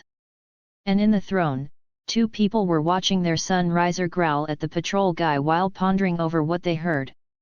Lord Phoenix has blonde hair much like his son's, with it being spiky in the back, while Lady Phoenix looks exactly like her daughter, Ravel, in her early 20s with the same blonde hair and blue eyes, with the only exception of her hair being done up very high with ornate hair decorations. Lord Phoenix, you said that not only he took Rias but Sana as well, right? Patrol, yes. Lord Phoenix, what else? The patrol said the rest of what they had managed to feel and hear from the distance they had, leaving all of them speechless and Riser in anger. Riser, this can't pass like that. Rival, little brother, calm yourself down. Riser, hey? Lord Phoenix, he is right, Riser. We have a situation where all clans will be involved in this, the least we want is a war among us. Lady Phoenix, Satrai and Gremory will first test the waters before that clan acts up. Lord Phoenix, yes, that clan had proposed to them about Sana Satrai and they will be deadly pissed. Rival, but this is good for Sana as she didn't want the engage herself. Lord Phoenix, HMMMXXX, from what I had heard she wants a smarter partner that is able to outsmart her, and it will be safe to assume that he did just that. Lord Phoenix, which means the new person will have to face that clan in order to fully make her his. Lady Phoenix, then with Rias, it will be even more tricky as she never wanted to be engaged from her family, especially if it was someone she doesn't want next to her. Riser, even though that is the case, it doesn't change the fact that we are engaged to each other. Lord Phoenix, you are right, but I assume that for now, they will do nothing. Both of them want to see what kind of conditions he offered them in order for them to accept on their own will. Lord Phoenix, at the same time they want to pit this guy that popped out with that clan and weaken it if possible. Rival, then this matter got turned into clan's benefits. Riser, are you all telling me to swallow this down? Lord Phoenix, we are telling you to wait for a few days until we gather more info and see the attitude of the two clans. Riser, Che. Chapter 52, Chapter 52, Add a condition. Sertsk's was having a headache at this moment as he knew he would have to test the waters for the rest to see, and he wasn't the only one. Sertsk's, now this just had to pop up like this. Sertsk's, still it's interesting as someone made my little sister accept willingly. Sertsk's, send a message to the head of the Satrai clan that I will go and check things out. And that I'm inviting him to meet his new son-in-law. The guard bowed down and left from there. Unknowing to him in the Satrai clan, Lord Satrai had the same thought and ordered his own messenger to go and inform Sertsk's about his debut towards the human world. After a few hours, their own guards returned informing the two that both of them had the same thoughts as both had sent messengers to each other with the same goal. After laughing for quite a bit, both of them got up and started preparing to smash to smithereens their new son-in-law. The one in question, though, as he was in the class, started sneezing with so many people talking about him, and it wasn't pleasant. He was trying to figure out a way for him to complete the quest, which he either had to help Issei awaken it or kill him and stole it. Hey DxD, can I add a third option on the current quest?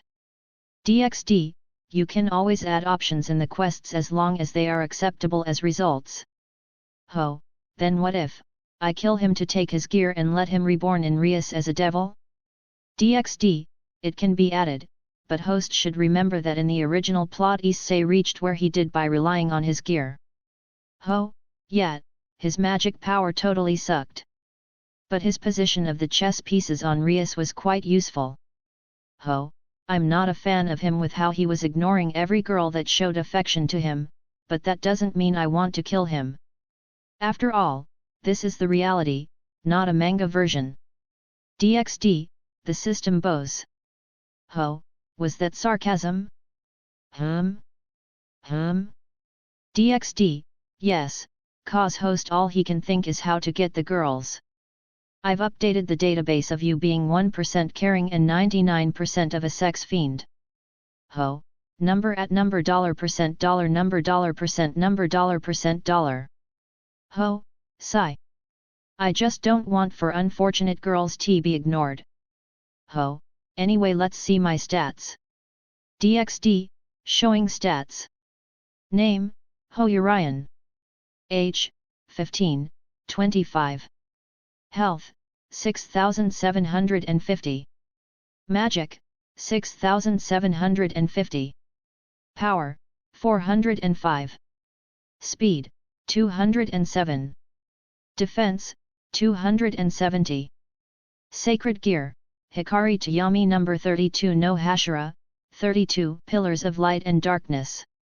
Darkness Pillar 1, Rainare, Fallen Angel, 2 Wings, 2, Konako Tajao, Nikomata / Devil, Non-Stage Sage, 3, Middled, Fallen Angel, 2 Wings, 4, Kala Warner, Fallen Angel, 2 Wings. Light Pillar 1, Rias Gremory, Eris, Fiancé, High Class Devil, 2, Sana Satrai, Eris, Fiancé, High Class Devil.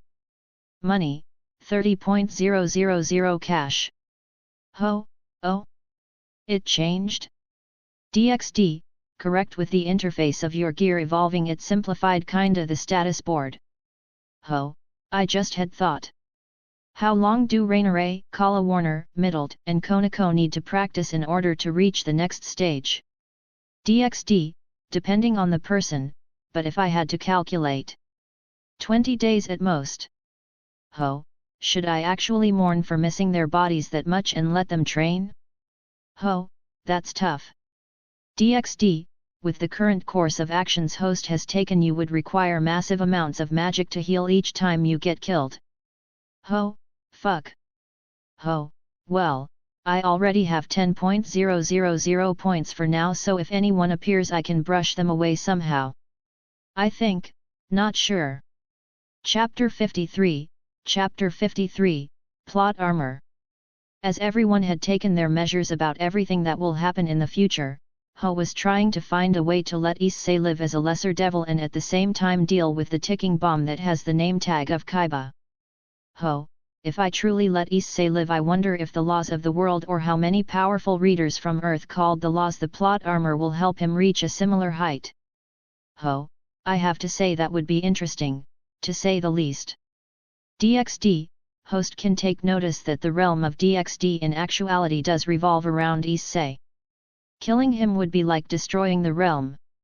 Ho, tell me something I haven't figured out. Ho, it was one of the reasons I wanted to let him stay as a lesser devil.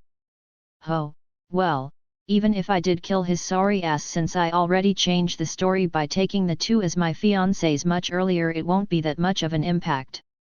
DxD, the system bows, to leave the crowd. Ho, sarcasm? And where the hell have I heard this phrase before? Ho was talking about many interesting things with the system, and soon the bell of the class ending was resounded, making him sigh as he knew perhaps a new face will pop up to ask him various things. As if someone heard his thoughts, someone opened the door and revealed a girl looking at him with stalker-like eyes, stunning many of them including him. She was a beautiful young woman with long, straight silver hair and aqua-colored eyes who appears to be in her late teens. Her body measurements are: height is 173 centimeters and body weight is close to 59 kilograms. Her school attire is similar to the girls of the school. What stunned Ho though was the fact that this particular girl was thirsting to find a boyfriend and at the same was supposed to appear 1 or 2 years later. Furthermore, he felt a familiar aura about her. He felt a feeling he had felt before on her and didn't know why until the most trusted system that had saved his ass so far notified him about something. DxD, scanning. Done. According to the host's memory, she is Ross Weiss. DxD, on her body exists an unusual feeling that match with what the host has felt before and performed the town scanning. Ho, ha? So the one who tried to spy at me is related to her? Ho. At this point doesn't she belong to a fraction? Ho, if I remember correctly, we have quite a bit of time before the original story starts or was supposed to start. Ho, then this means that she must be the bodyguard of Odin now. Ho, I wonder what the mighty god of Norse mythology wants with me and has taken such measures. Ho got up and started walking towards, which made everyone in the class, especially the guys, glare him with death stares. Ross Weiss hid behind the wall and only poked her head out to see where he had gone, only to find him in front of her as he was smiling. Ho, greetings. I believe this is the first time we met, as I don't really remember a beauty like you. Ho, do you have something to discuss with me? Ross Weiss blanked for a second as she wasn't expecting to go to her right of the bat. She wondered what she had sewn wrong. Nevertheless, she stood tall, without hiding, and looked at his face before saying at him. Ross Weiss, my employer would like to meet you in person. Chapter 54, Chapter 54, a date it is. Ho, oh? And who would that be? Ross Weiss, you'll find out when you come with me. Ho, with you? Ross Weiss, yes, me. Ho, are you trying to book me for a date? Ross Weiss, yes, I'm try. Ha. Ho, I'm sorry to say this, but I already have a few girls pestering, and although they are beauties in their own right, I can't just leave with another beauty like that, it would break their hearts. If fallen angels have any, that is. Ross Weiss blushed and opened her eyes wide open as she was pointing at him while it trembled. Ross Weiss, I'm not. Ho, so you are not trying to book me? Ross Weiss, I am. Ho, then it's a date. Ross Weiss, no. Ho, oh come on, make up your mind, will you? You want us to go somewhere or not? Isn't that a date? Rossiust's head had become rosy all over her face and was almost steaming. She had totally lost her pace with him, that no matter what she says now it would still seem like a date. Ross Weiss, I came here to invite you as per orders of someone else. I'm a messenger and a guide if you like. Ho, I see a guide towards your heart. A date it is. Ross Weiss, yes. Ada. No. Stop that. Ho, are you sure? Ross Weiss, what do you mean? Ho, you eyes and face are shining with cuteness. You totally want to go on a date. Ross Weiss, no. Come on. As they were talking, the guys behind the clash had stars in their eyes. How the hell can he treat a Bella like that with his own pace and make her flutter as if it's nothing? Not only them, even the girls had to admit that he has some skills, and if he were to do the same to them they would probably accept without knowing how. However, none of them knew that the reason he could pull this off was that Ross Weiss really did want a boyfriend in her life. And someone hitting on her in such a way caused her to lose her momentum. Ross Weiss, fine, I don't care anymore. Ho, so a date it is. Ross Weiss, whatever, come with me. Ho then proceeded by holding hands with her, which caused her to almost stumble in her feet as she looked away.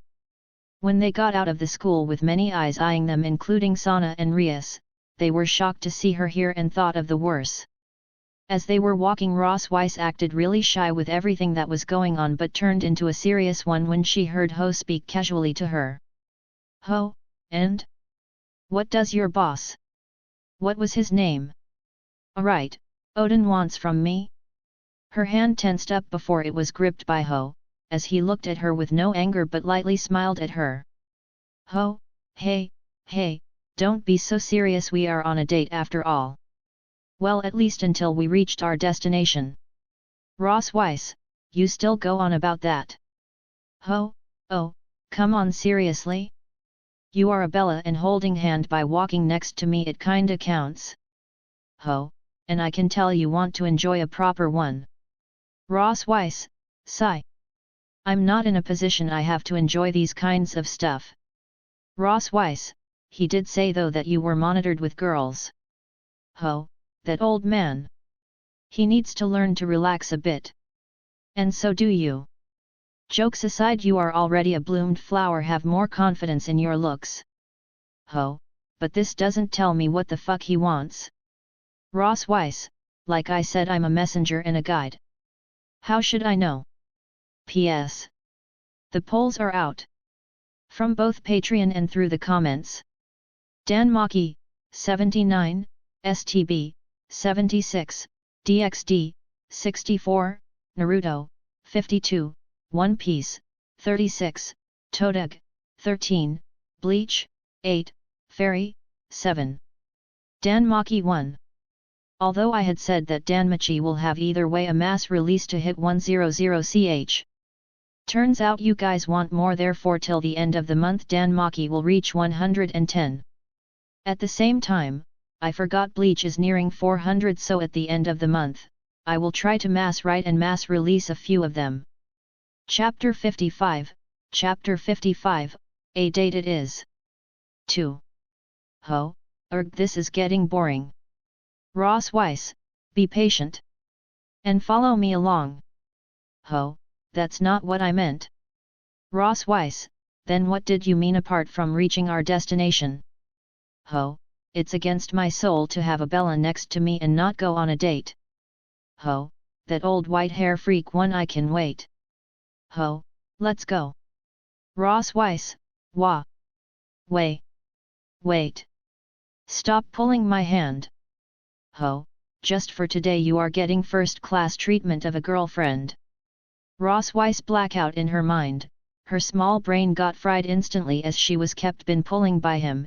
It didn't take long as they were walking through the town to reach a cafeteria where they sat down.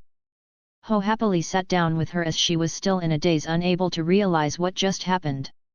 She only came back when she heard his voice. Ho, hey Ross-chan, what would you like to drink? Ross Weiss, coffee I think. Ho, pffft, fine, fine. The waitress came and took the order of Ho, who was smiling at Rossius and causing her to stagger in her speech. After a few minutes of coaxing her to calm herself and enjoy their time, their orders arrived. Ho then hugged her a bit with one hand over her shoulders and started caressing her hair as he kept talking with no set subject. She kept looking at him, who only had eyes for her and didn't even glance at other beautiful girls that were either passing or were already sitting there. As she was lost in her thoughts, she felt something in her forehead, and when she lifted a bit her head she saw him kissing her. This action for her was way too intimate and started blushing and tried to speak, but her mind was racing to different kinds of thoughts.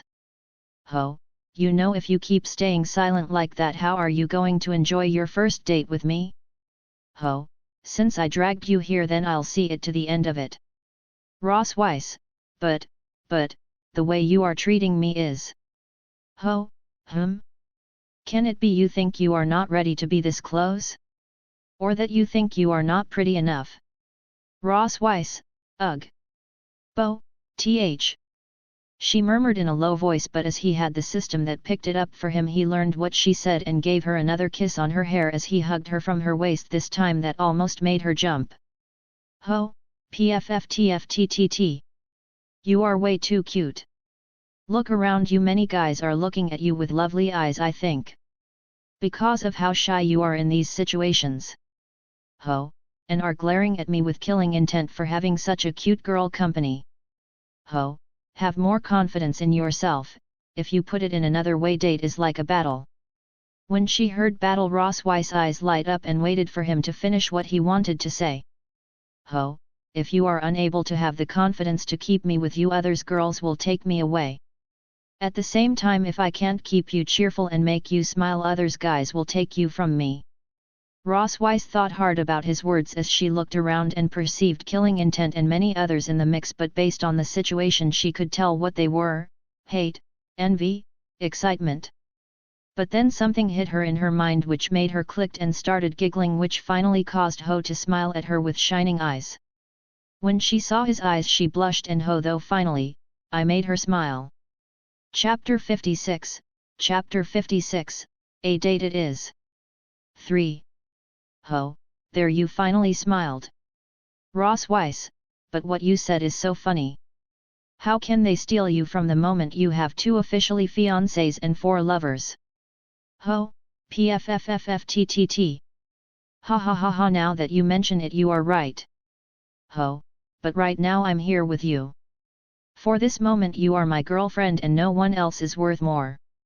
Ho, so be more confident and ask whatever you want to do. Ross Weiss, are you sure? Ho, be more confident. It's your date as well, not just mine because I dragged you. Ross Weiss, then. I want to go on a roller coaster. Ho, roller coaster? Ross Weiss, what is that bad? I knew it. Ho, no, on the contrary, I was thinking that I haven't gone on a date there. Ho, so it will be between us. Our little date secret. Ross Weiss blushed when she heard the passion which he talked about, their own secret, and she could feel her heart beat with excitement. It didn't take long to finish their drinks, and Ho paid for them as they left for their next stop. True to her first desire, Ho truly took her in an amusement park and went from stall to stall trying many things, which eventually led to the roller coaster. They went to the reception where tickets were been sold and booked too, but to their disappointment, it was after 4 rounds. Each round was about 10 to 20 minutes, which they had to wait 40 to 80 minutes. Ho saw Ross Weiss kinda down and did something daring which started her and also caused others to feel awed by his boldness. He went behind her and by catching her waist as he bends his head down, he lifted her up and placed her thighs over his shoulder as he was holding her waist. Although this strained him a bit, it was worth it. Ross Weiss was shocked, and before she could say something he heard his words. Ho, now. My queen is thirsty for some.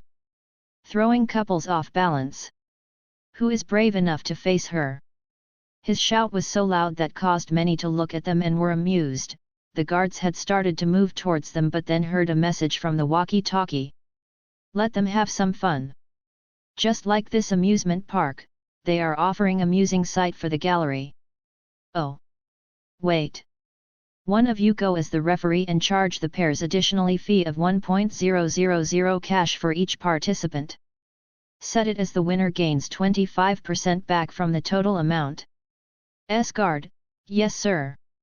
True to the big boss words, everyone was stunned when the organizer of the park decided to make this officially and many entered wanting to boast to both their boyfriends or girlfriends and the opposing team. Guard, since we gained approval then in order not to hurt people we will change the rules a bit. Guard, each of the 16 pairs will hold a piece of cloth tied up in their head. Guard, the ones who loses them are disqualified. While the one who gained the most is the winner. Ho smiled and thanked whoever helped them at that spur of the moment. He turned towards the bashful Ross Weiss and spoke up which made her even more embarrassed. Ho, now my queen. The battlefield of our love will commence shortly. Many saw Rossius's face getting completely red and her attire didn't help much as she was wearing the academy uniform since she had infiltrated the school and didn't count on any of this. The other boys also joined the fray, with words, "You must be joking, my queen will become the winner of this contest, her knight will make sure for her achieve that." What followed was series of phrases that ignited the fighting intent on each and every girl on their shoulders. Chapter 57, Chapter 57, Last Man Standing. As each boyfriend tried to coax their girls with their own version of 8-year-old syndrome of knights and queens, their fire in their eyes grew stronger and stronger. Guard, ready. Guard, go. Erg. Many guys rushed with their girls for their first target, which was the one who started the fight, leaving Ho and Ross Weiss speechless. Ross Weiss had been frozen when she saw many people rushing at her and feeling their fighting intent, while Ho was thinking in high speed how to pass all this. It would be uncool to be the first couple to lose, right? He gripped her thighs over his shoulders and sidestepped back and forward, creating a zigzag line, avoiding almost half of them, but the other half was coming to him and tried to catch the headband from Ross Weiss' head. Unable to react, Ross Weiss saw two hands trying to grab her and felt the taste of losing inches away from her head. Unfortunately for the other party, they lost sight of her, instantly puzzling all of them. They heard a gasp, and as they passed from there they looked down and saw Ho sweating badly as he had to bend down with his knees, making them lose them in sight. The reason he was sweating was that the burden of lifting both of them up was enormous. He was so close to making both of them fall and lose. Ho! With his veins popping out in his head, he managed to stand up again while he was heavily panting, making all teams look at him as a freak. You need incredible power to do what he did now, and the guys who were holding their girls had fear in their eyes. They all thought the same thing at the same time. How much does he want her to win?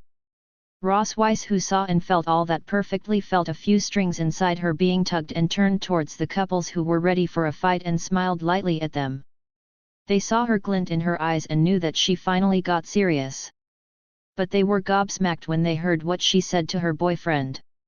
Ross Weiss, moo. You dragged me all the way here in a date I didn't ask, and now you're gonna make us lose? Can't you just give up and go to a normal one? Ho, hat. A normal one? You must be joking.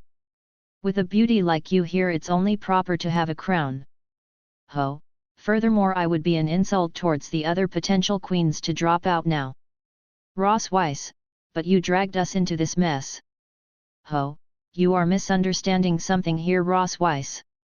As he said that, all of them stopped moving to hear what he had to say, and Ross Weiss waited as she was curious as well. Ho, all of us here accepted the fight because we already see you as queens in our hearts. I told you right? Ho, a date can be a battle. If we can't be worthy of yourselves, other girls will try to court us and vice versa. Ho, so what are you waiting for? This is a battle to prove yourselves to your queens. Make your queen be the winner. His speech reignited the flames in the eyes of the boys and respect started sprouting inside them. Yes, this is the highlight for them to become knights in their hearts and conquer them completely. Many who were outside started frowning as they didn't get the chance to show their manliness in front of their girls and could see in their eyes awe about him trying to impress her by going against all the odds of losing and take her heart. This was the moment that Ross Weiss finally saw the expectations inside the girls in front of her through their eyes. Furthermore, she could see the awe they had about Ho. All the girls that were up in the sky had the same thought, my boyfriend will be the last man standing and I'll make sure of it. P.S. Up to September 2nd, 19 you can vote here on the comment or through Patreon in the poll, and at the 10th the polls will be out.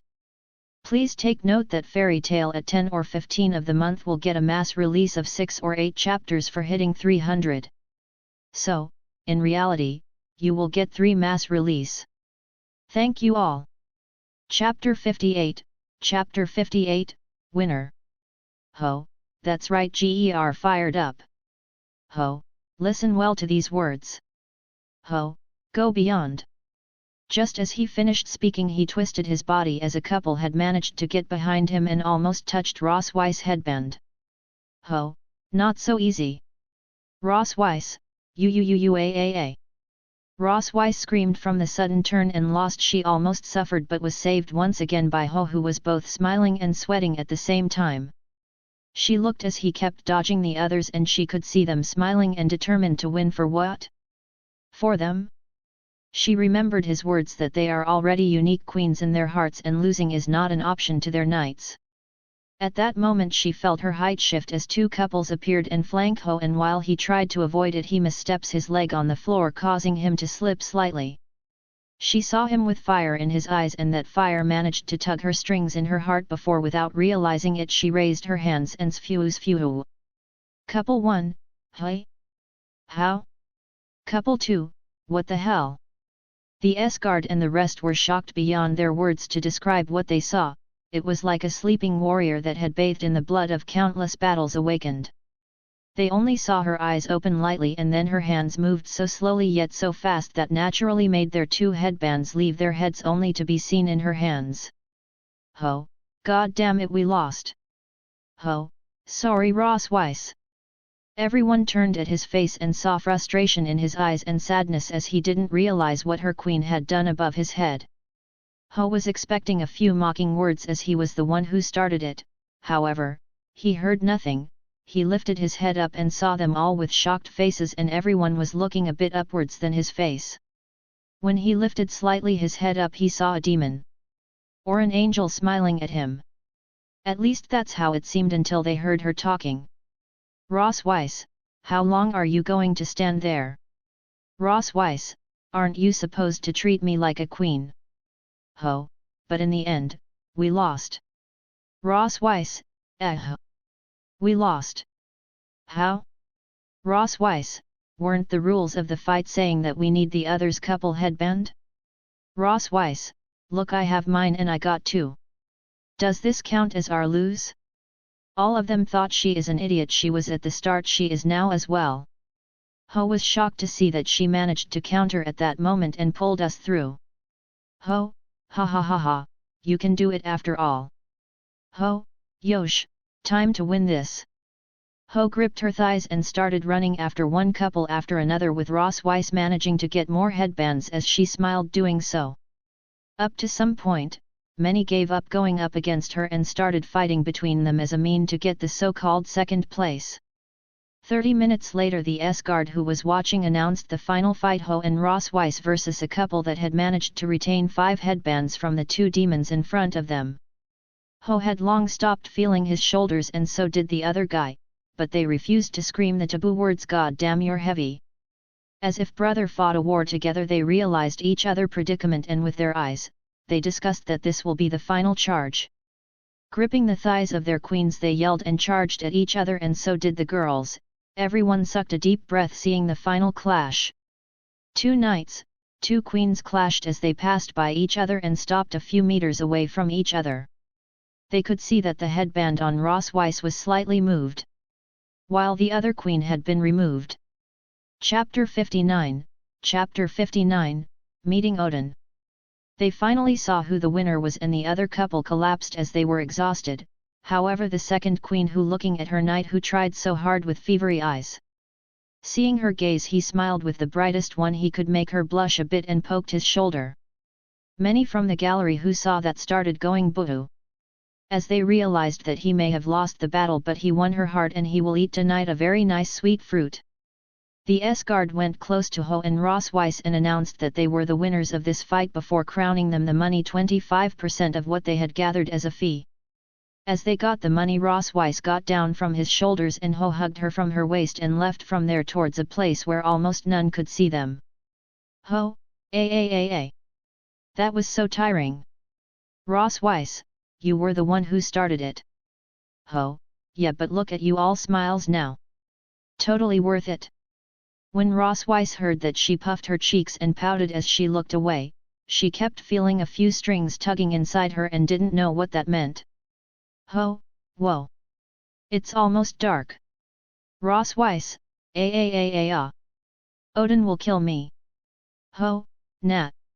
At most he will harass you for a bit. He is a lecher after all. Ross Weiss, how do you know that? Ho, hey. Didn't I tell you in the start? What does the old man want from me? Ross Weiss, ugh. You are his long-lost child? Ho, pfffttt ha ha ha ha ha, that was hilarious. Ross Weiss, Then how? Ho, I just know him. Well, then we stayed here for too much. Ross Weiss, and whose fault is that? Ho, oi, old man. Since you were kind enough to let us roam free, how about you teleport us there and stop staring at Ross Weiss revealing clothes? Ross Weiss, Nat. Che. The moment a disgruntled and annoying voice was sounded in their ears, a magic circle appeared and made both of them vanish as they reappeared in a dining room with many chairs and a long table. On the far side of the table, Ho could see an elderly man with long, grey hair, and a matching beard. He wore a gold and white monocle over his left eye, without the addition of a chain.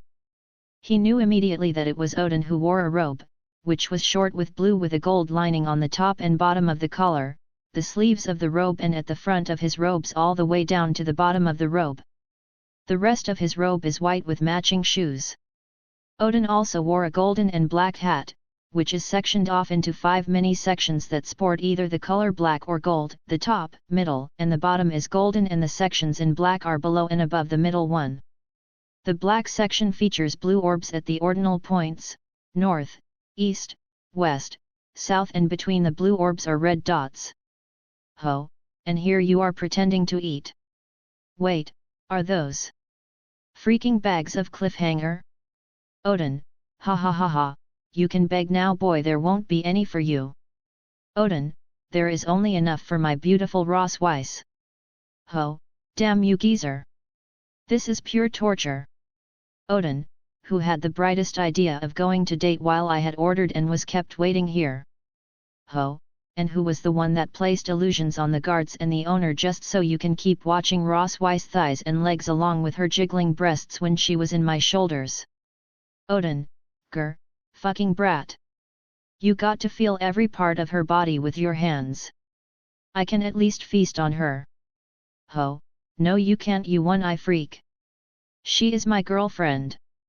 Chapter 60, Getting Burn. Odin, since when? Ho, since I met her. Odin, but that was you being invited here. Ho, nope, that was me taking my girl for a date. Odin, che. Since you continue acting like that, then I have no choice. Odin, I will use my ultimate magic. Ho, oh yeah. Bring it. As Odina and Ho kept staring with daggers at each other, Ross Weiss started sweating as she thought that Ho will die today if Odin gets serious. She saw Ho raising his middle finger at Odin and challenging him, which caused a heat to be ignited in her body. Before she could say anything, 2 hands grabbed her shoulders and turned back to see who it was. When she saw 11 more people with 6 of them looking at the play in front of them with poker faces, she was stunned. However, she could feel from one of them hostility, and with what she went through earlier her pride as a girl got tugged. Odin, behold! My ultimate magic! Odin, summoning your girls to beat you up. Ho, straight face, _. Odin glowed with magic when he said all that and looked majestic, and shit was about to happen as it pointed that way, but Ho only saw his magic die down with nothing wrong in the vicinity and looked at him as if he was an idiot. Ho, system, I have 10.000 points, right? DxD, correct, host does have that much. Ho, are they enough to kill him? DxD, host surely has lost his mind. You need 100 times more to at least gain the means to fight on equal ground. Ho, then will the aura thing work? DxD, not quite. As when Odin gave his left eye away to the Mimisbrunner, it gave him the ability to become familiar with many types of demonic powers, magic, and other spells. Ho, so you mean he will realize it through his perception? But wasn't the trick supposed to be to mess with their senses into believing I'm a monster? DxD, yes, that was the trick, and it will work on him, but the longer the host stays in front of him, the more familiar he will become with the trick unmasking it. DxD, originally 5.000 points would have lasted you 1 minute, but with Odin in front, it will amount to 30 seconds. Ho, fuck. Will it work if I use the rest as well? DxD, nope, still 30 seconds. Ho, do we have anything in the store to increase my stats? DxD, nothing with 5.000. Ho, can I at least do it like last time? 10 seconds now, 10 later, and so on? DxD, host might be able to hold on a bit longer with this method, maybe 10 more seconds. Ho, then stay on standby. DxD, affirmative. Returning to the reality in front of him as only a split second had passed, and even Odin didn't realize he was talking with something else. As he realized that he knew he had a higher chance than normal to win one over Odin, however at that moment he felt something tugging his back. Ho, not now, Ross Weiss, I'm trying to kill this old man. Even though he spoke up, he still kept feeling his clothes getting tugged. He spoke again and again, but eventually, veins popped up in his head before he turned around, causing his face to be distorted in horror. Rainare was in front of him with a smile on her face that he intercepted as pure evil, ready to devour him whole. Behind her was Kala Warner, Middled, Konako, Rias, Sana, Kaiba, Akeno Heimjima, Tsubaki Shinra, Tsubasa Yura, and Momo Hanakai. Rainare, now since we were all summoned here, care to say who is your new girlfriend again? At that moment he knew they heard him declare Ross Weiss as his girl, and possibly pissed many in the process.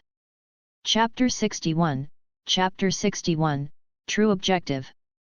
Ho, meet my new girlfriend. She is right there. Ho, having no way to get out of an enraged Rainare, he decided to tell the truth honestly. Well, almost. Everyone turned to look at Ross Weiss, who had a kinda rosy face from him pointing at her before she became shy and started pouting as she yelled at him. Ross Weiss, who is your girl? You were the one who dragged me around. Ho, but you enjoyed the date, didn't you? Ross Weiss, Ho, and why are you jealous? Haven't I treat you well the bit of time we were together? Rainare, well, my ass. You keep bringing girls and neglecting me as your first. Ho, but I ate you like yesterday. Ho, not just you, Middled and Kala Warner as well. Rossius's face became red with steam coming out of her ears as her mind drifted off to both of them doing this and that, with Ho eating her up. At that moment Ho felt a bit of pressure rising up, and when he looked, ignoring the scolding from Rainare, he now saw the two who were next to Sana much clearer than earlier, where he was surprised. She was Momo Hanakai, a young beautiful girl with white hair and blue-green eyes, and always mostly wears a Kyoa Academy girls' school uniform. The other girl is Tsubaki, is a young bespectacled woman with long straight black hair that extends all the way down to her knees, with split bangs and heterochromic eyes, with a violet left eye and a light brown right eye. Her eyes were the real deal, as in the anime it was both light brown, but seeing her in front of him she had a certain mystery with those eyes. In addition to her wearing the Kua Academy girls' school uniform, she also wore blue, semi-rimmed glasses with square lenses. He had suspected that they got invited secretly by the old man when they left the school with Ross Weiss, and they probably watched the whole date thing. Both of them looked at Ho with piercing eyes as if they wanted him to stay like that where he stands and not come closer to him. Odin, I see. It seems I won't see young beautiful girls fighting over a guy.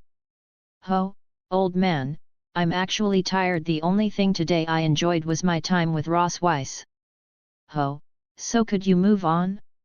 Odin, ha ha ha ha ha ha, you truly like that lash over there and I thought you were pretending.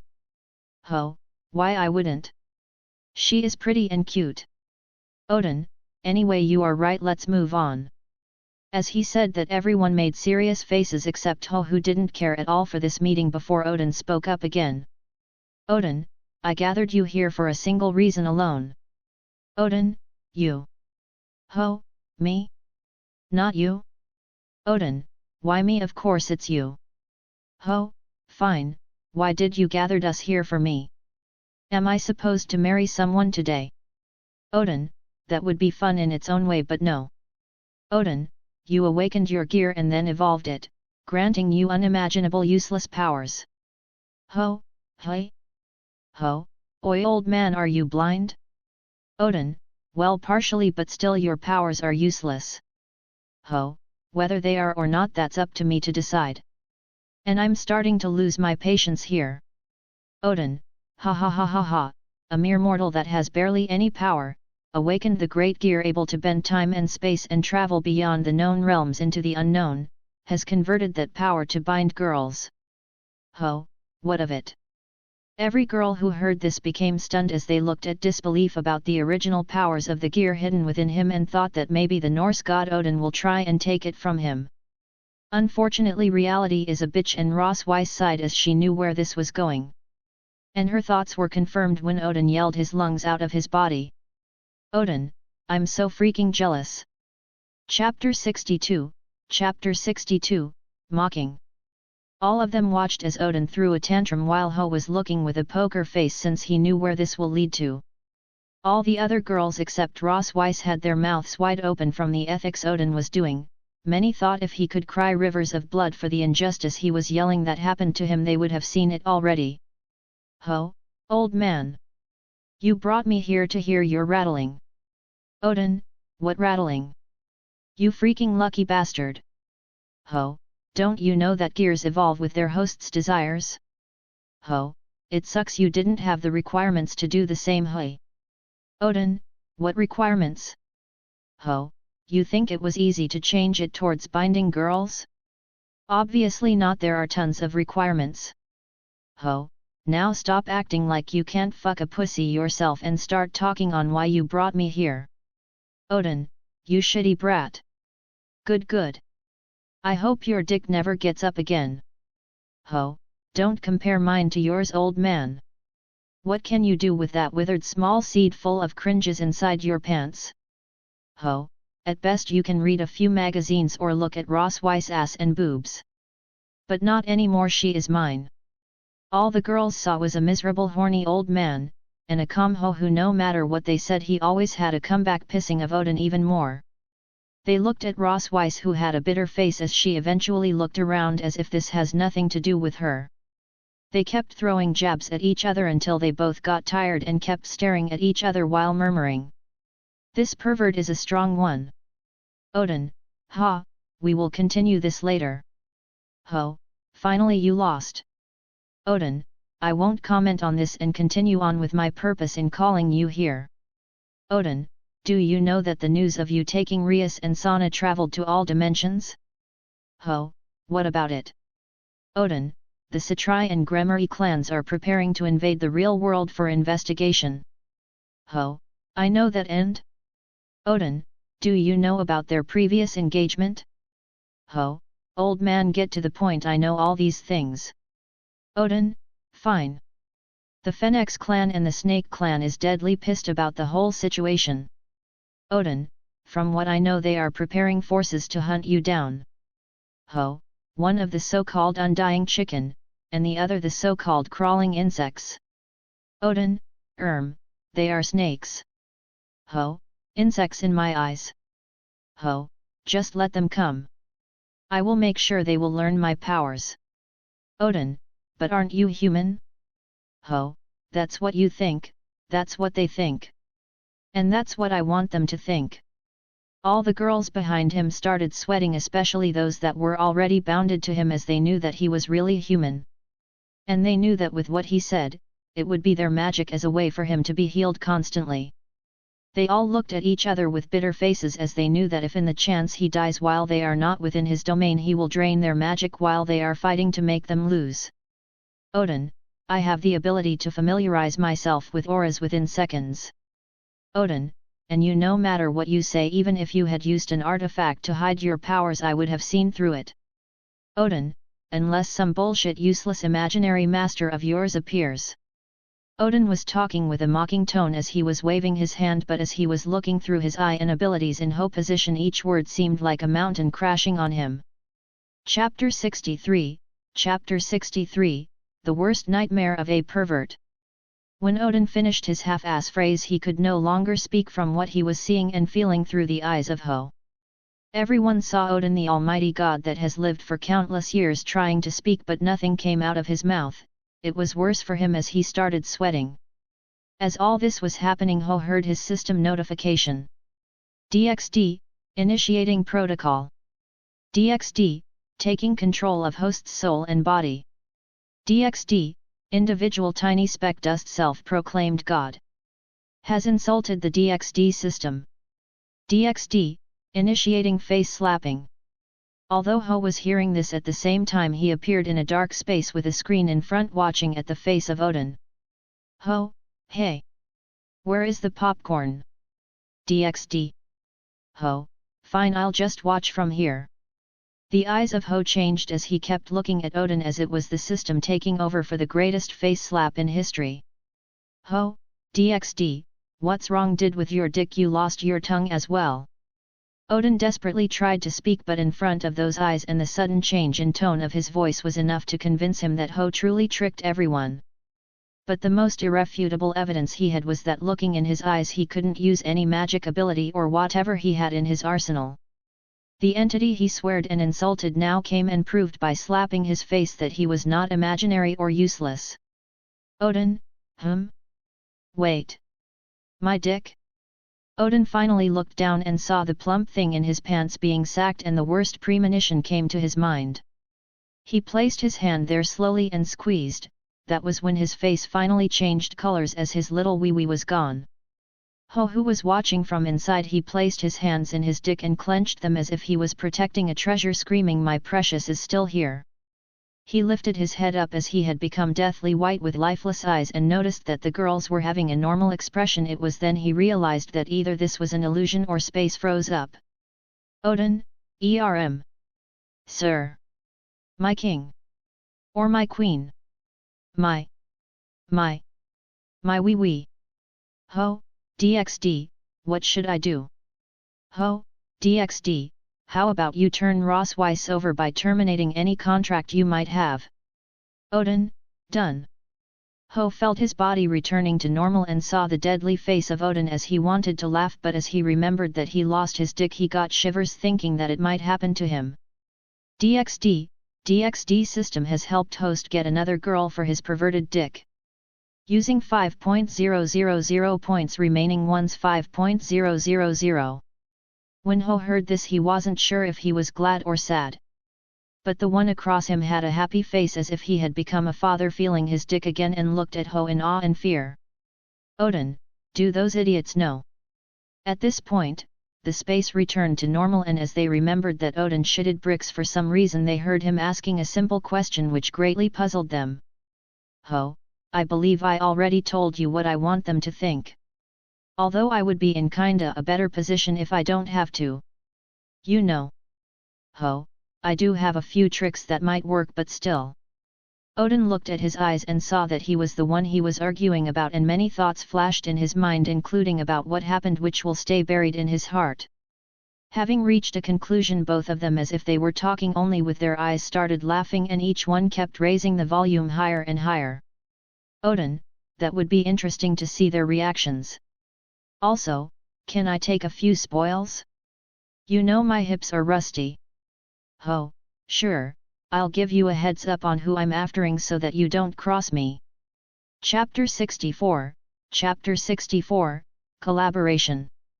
All who were watching had question marks, with two of them thinking of what might have truly transpired and reached in a sudden somewhat alliance. Odin, I will lose a beautiful virgin flower. Ho, don't worry old man, she will be in my good hands. Odin, yeah right. Ross Weiss, Sir Odin, what will you lose? Odin, my mind with how things have turned out. Ross Weiss, what does this mean? Odin, it means that you are free from my services. Ross Weiss, come again. Odin, well, I was watching you while you were on the date with him, which caused you to smile as bright as you have ever smiled. Odin, so I decided to free you from my services and support you in marrying him. Boom. A few auras flared up when they heard his words, and the first one to react was Rainierae, as she screamed while pointing at Ross Weiss.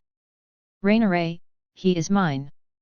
Everyone turned to see the beet red Rainierae as she was venting at Ross Weiss. Ross Weiss, on the other hand, was stunned, as she didn't know how things progressed that far for marriage. They went on a date and had a bit of war with other couples, but nothing major. But this bitch in front of her declaring he is hers turned her thoughts and strings upside down. Ross Weiss, yours? He is clearly smitten with me.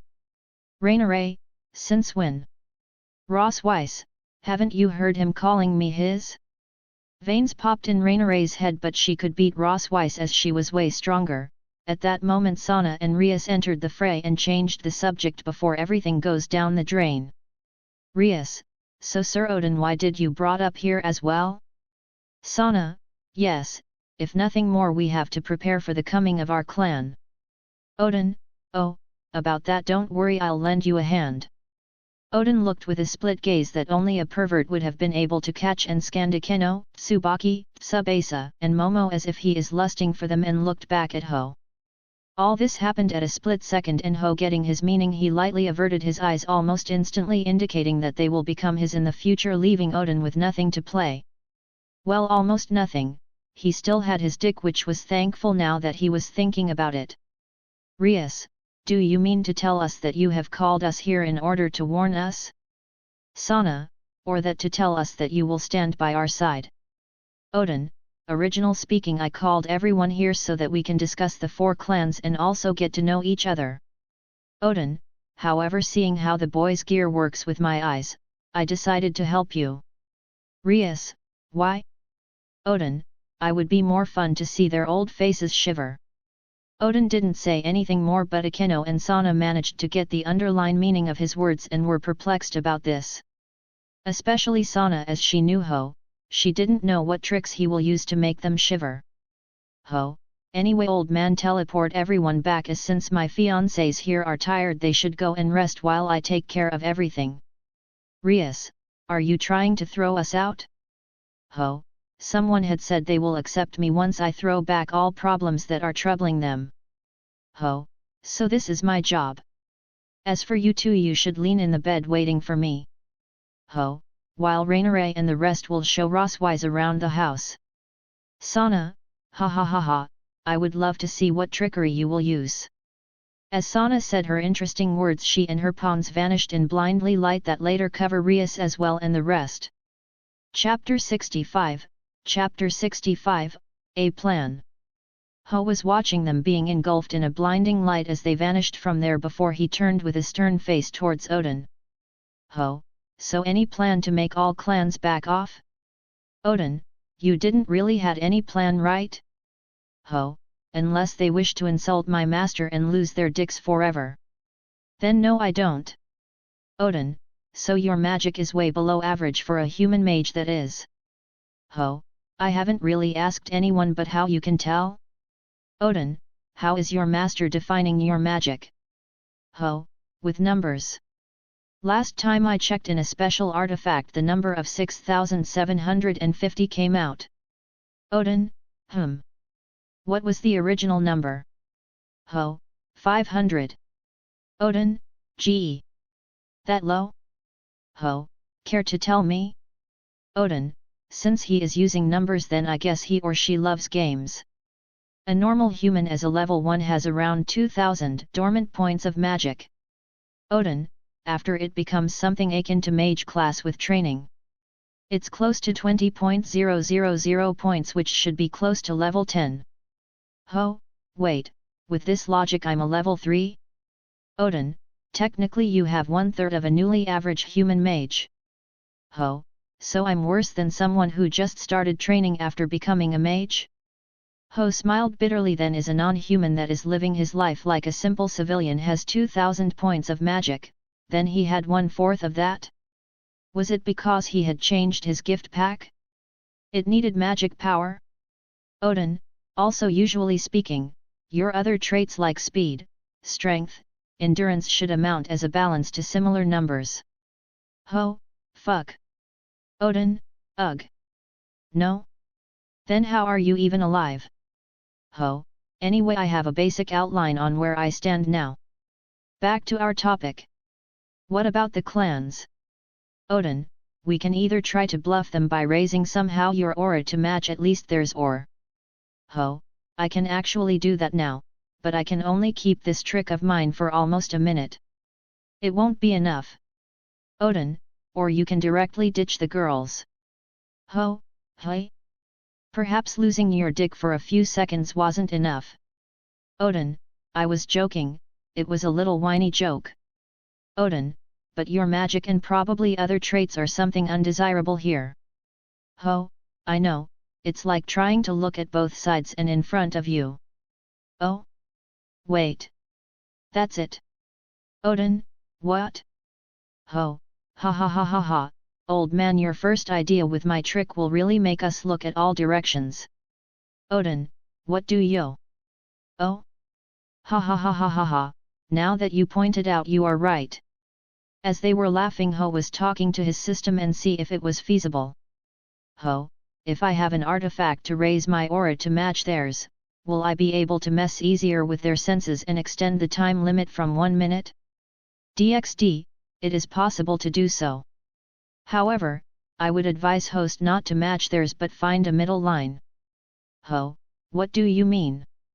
DxD, for example, if they are high-class devils then make your aura at middle class, with that your aura will be more compressed, when it will spike to the true devil level at least that's how they will feel it.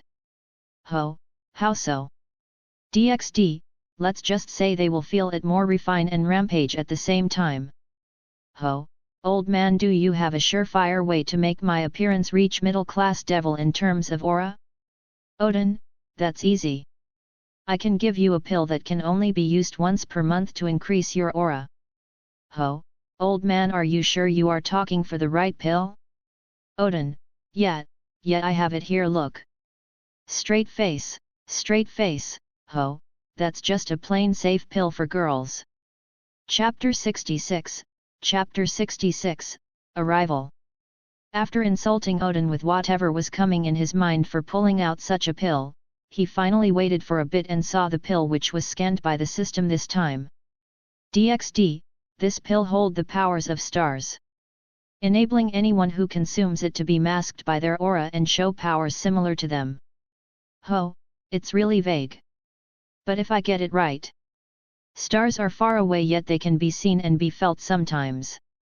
Ho, so it will give me the power to shine brightly and make them feel as if my powers are vast like the sky? DxD, close enough, but that's it. Ho, then by using the illusion to mess with their senses I can amplify that to higher ends. Odin, abababgu. Ho, hey. Odin, ababozat. Lely it on. An hour it tater on. About that, take it now and use it later on. Ho, can't you just speak normally? Odin, why did you throw the glass at me? Ho, I thought you would dodge it, not eat it between your legs. Odin, traitor. Ho, anyway I'm aftering Sana's sister Seraphal Leviathan and Riser's sister as well. Ravel Phoenix. Ho, although depending on their attitude I can also give them up. Odin, out of curiosity which other girls are you aftering? Ho, Ingvild Leviathan, Zenobia Quarta, Irina Shadu, Coriana Andre Alphas, Nyx, Gabriel, Graphia Lucifuge, Seek Vera Agars, Jean and Yasaka for now. Odin, are you nuts? Odin, are you trying to start the next supernatural war? Ho, for the pleasure of my dick everything counts. Ho, either ride along and save the girls that will take collateral damage while you pump them with your hips or stay here for an eternity and pump your hand. Odin, math number dollar at dollar ER that's brilliant. Ho, to stay and play with your dick? Only you know. I'm going back to my girls. He started walking towards the entrance but then he remembered something. How the hell is he going to reach the other side of the town? He was slowly coming here with Ross Weiss but when they had crossed 1/4 of the road trip they went in a date and then they got teleported here. Ho, old man care to send me back? Odin, Fine. Just make sure to tell me when those girls appear. Ho, ha, so you do want to exercise your hips. Don't worry I will tell you. At that moment a light burst from his feet as it was travelling through his body and finally passed through his hair all the while Odin watching him vanish. Odin, monster. What kind of monster takes the wee-wee of others? Odin, I better go and practice with it. I need to shape up. While Odin was going towards his royal room with flying colors, Ho appeared in his room where a giant battle was taking place on who will sleep with him tonight.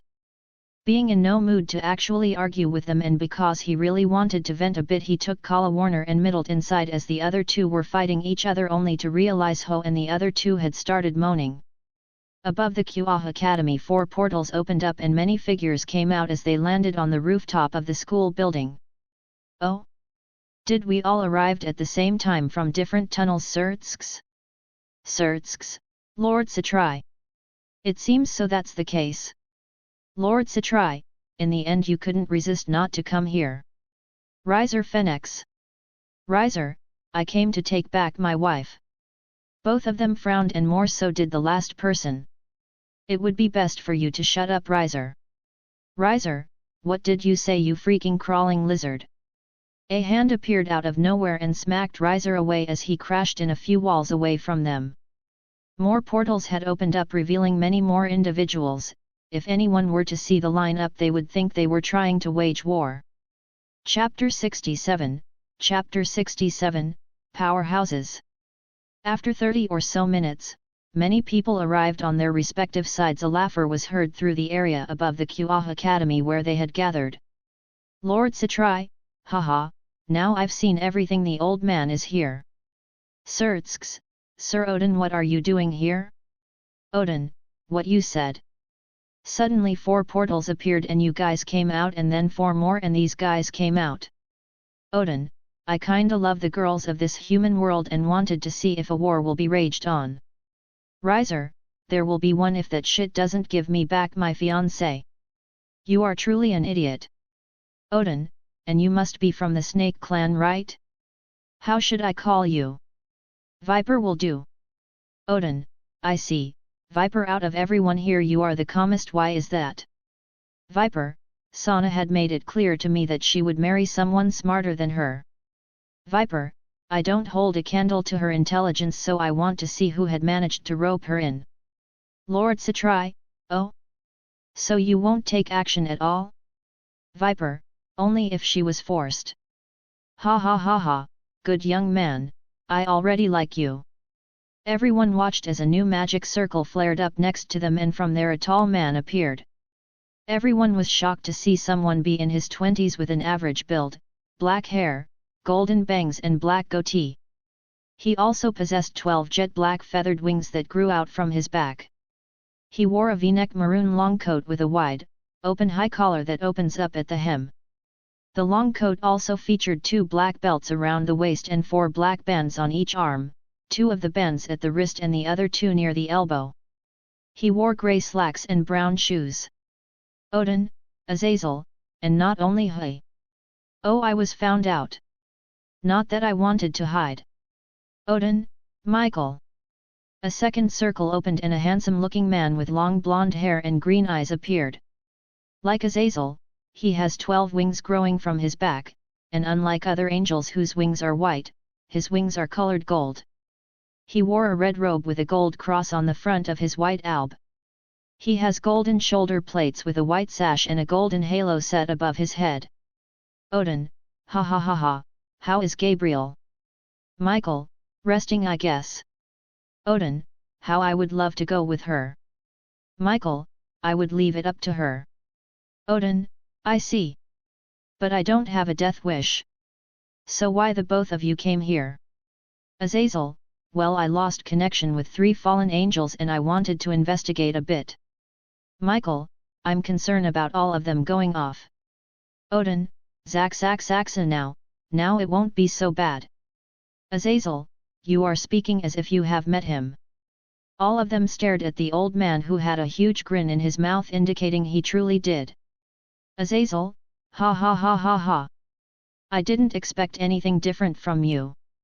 Michael, indeed. Lord Satrai, sigh. So anything we should watch out for? The moment Lord Satrai said these words, the air around Odin changed and his face became one of depth. Odin, never pissed off him off. Riser, hey?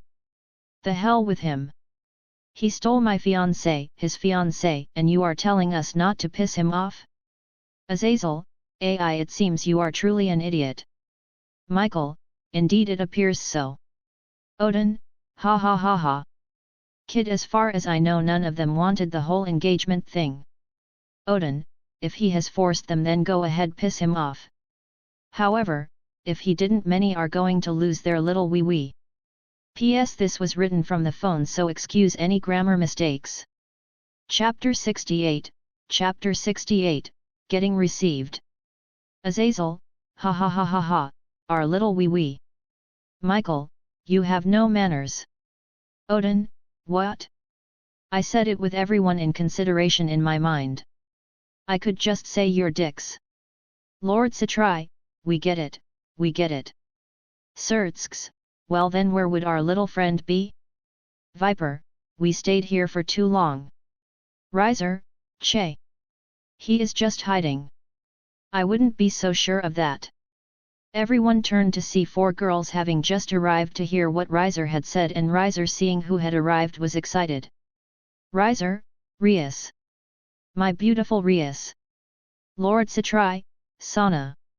Azazel, Rainaray. Odin, Rasias Chan. Rias, greetings. We have come here to guide you. Sertsks, Rias. Rias, what is it, brother? Sertsks, are you serious about all this?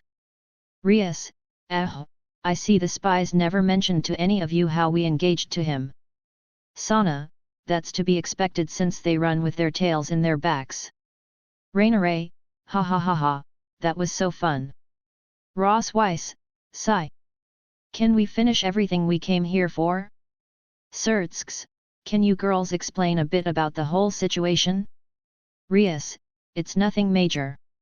Sana, we lost in a simple game, we participated on our own will and the results I'm sure everyone knows them. Lord Satrai, you mean you were forced? Riser, ha ha ha ha ha ha, I knew it. I'm gonna burn this insect to the ground. Sertsks, Rias. Rias, sigh. As Sana said, we got curious about the hidden person that decided to show up and our curiosity got the better of us. Rias, nevertheless, we have more freedom than before and our powers have increased since the little time we became engaged. Michael, indeed the elements around you and Sana seems more controlled, but for Rainaray. Azazel, ha ha ha ha ha, I can't believe the little girl actually did it with him and it brought her more refinement. Viper, but the other girl. Ross Weiss, I recently joined as his girl, so I haven't even gotten the chance to know him that well or how to control my powers with much more precise. Odin, I can vouch for that. Michael, it's true from the 4 girls in front of us, only one has lost her chastity. Azazel, ha ha ha ha ha, now I'm even more curious about the kid. Azazel, Rainaray, can I assume that Kala Warner and Middlet are the same as you? Rainaray, yeah, like you hadn't figured this out already. Rias, I would like to say that staying here would be pointless. Sana, so how about we move towards the meeting? Sertsks, now that you mention it, where is the meeting?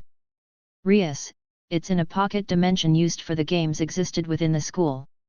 Sana, in other words, it's where you stand. Lord Satrai, so how do we enter inside?